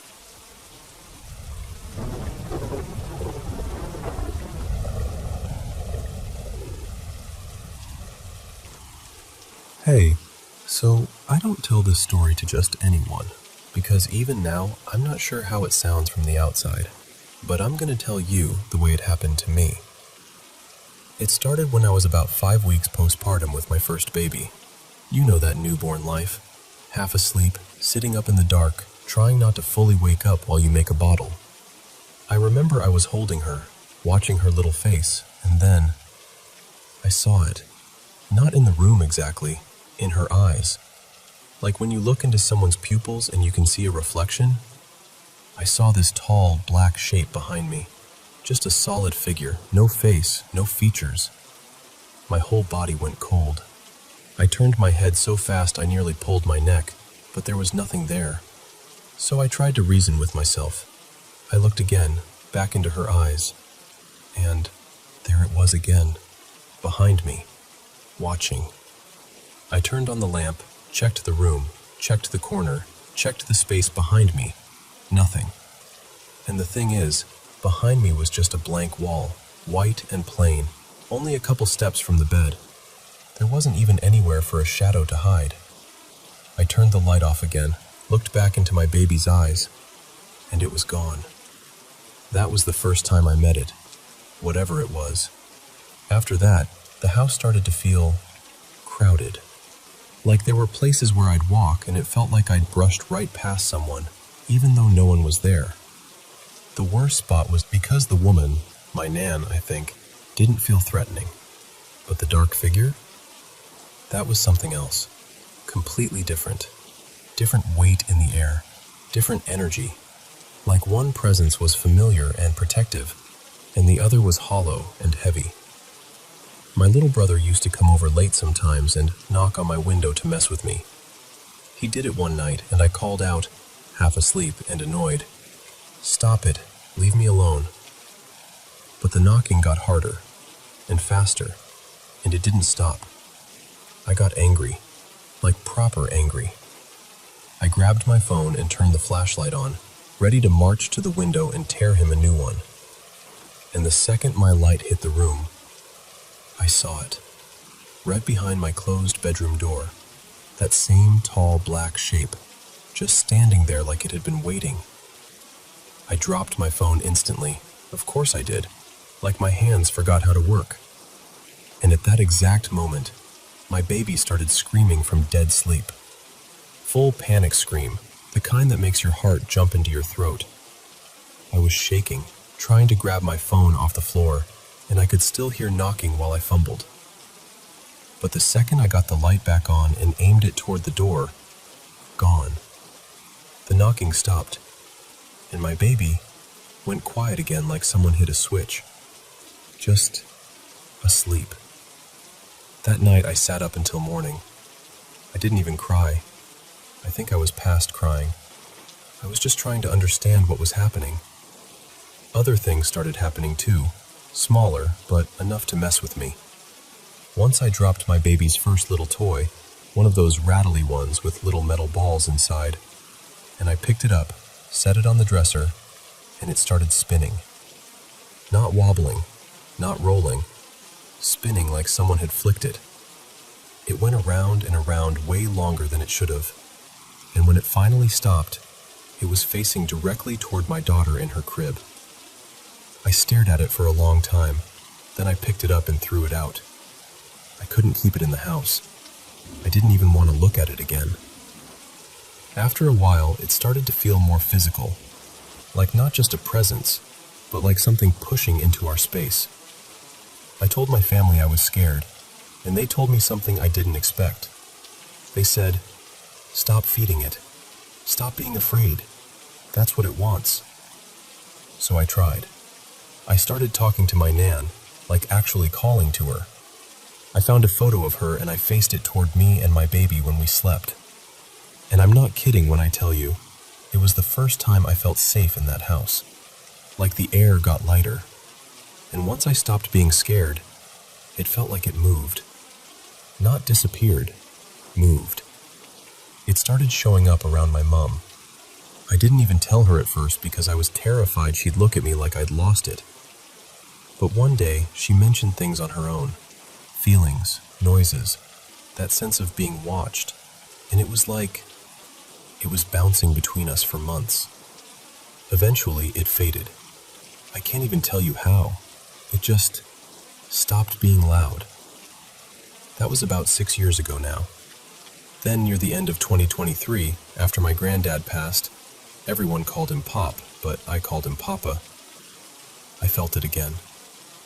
We were staying with family for the service, and on the second night, I went back to my uncle's house to grab blankets and clothes. My partner, Jaden, came with me. We pulled into the driveway at night, and the second the headlights hit the house, I got that same feeling. Like my body knew before my brain could catch up. I told Jaden, "Wait, don't get out yet." He looked at me, and I could tell he felt it too. He didn't even ask what I meant. His face changed. His posture changed. That quiet kind of fear you can't fake. I whispered, "I think someone's here." We stopped at the back gate. I've never seen Jaden hesitate like that. He was looking at the dark like he expected something to step forward. He didn't want to go through. But I did. And the second my foot crossed that gate line, I felt surrounded. Like the air became thick and full of bodies. I got claustrophobic. My chest tightened and my heart started racing like I'd sprinted. It felt like we were walking through a crowd, except it was silent, and everyone was staring, and the space was closing in, squeezing. I rushed to the back door, hands shaking, and as I unlocked it, I called out loud, "Papa, Papa, please." And I swear to you, the second I said his name and opened that door, it was like a pressure valve released, like someone lifted a weight off my shoulders. The house felt peaceful, still, normal. We grabbed what we came for. We even went into the spare room, the room I used to avoid, and it felt okay. Like whatever was inside didn't want to come through the door with us. But when we went back outside to lock up, I felt it again. That same dark energy from years ago. Like it was crouched near the hedge by the gate, waiting, watching. We didn't run, but we walked fast and we didn't look back. I felt this huge relief getting back into the car, like escaping a place you didn't realize was suffocating you until you finally breathe again. We drove off, and I felt it at the front of the house, like it was standing there watching us leave. We didn't speak for a few minutes. My mind was trying to make it make sense, like nothing happened, but also everything happened. Then Jaden finally said, "Did you feel that?" And I swear I nearly cried from relief. Not because it was good news, because it meant it wasn't just me, but because I finally knew I wasn't imagining it. He described the same exact things I felt. The movement, the pressure, the way the air changed. And later, while we were driving, I felt this chill like something was right behind us in the back seat. Before I could even say it, Jaden tilted the rearview mirror upward and said, "I don't want to see. It feels like something's right behind my neck." We never went back to that house after that. And the strangest part is, I don't feel scared the way I used to. I still feel it sometimes, every now and then, like a shadow in the corner of my life. But it doesn't own me anymore. When it happens, I call to Papa. I call to my Nan. And the air feels lighter again. I don't know what it is. I don't know if it's grief or something spiritual or something I can't explain with words. But I know I'm not the only one, because other family members have heard the same footsteps, the same noises, in the same parts of the house. So, that's my story. And honestly, I'm still trying to decide what I believe.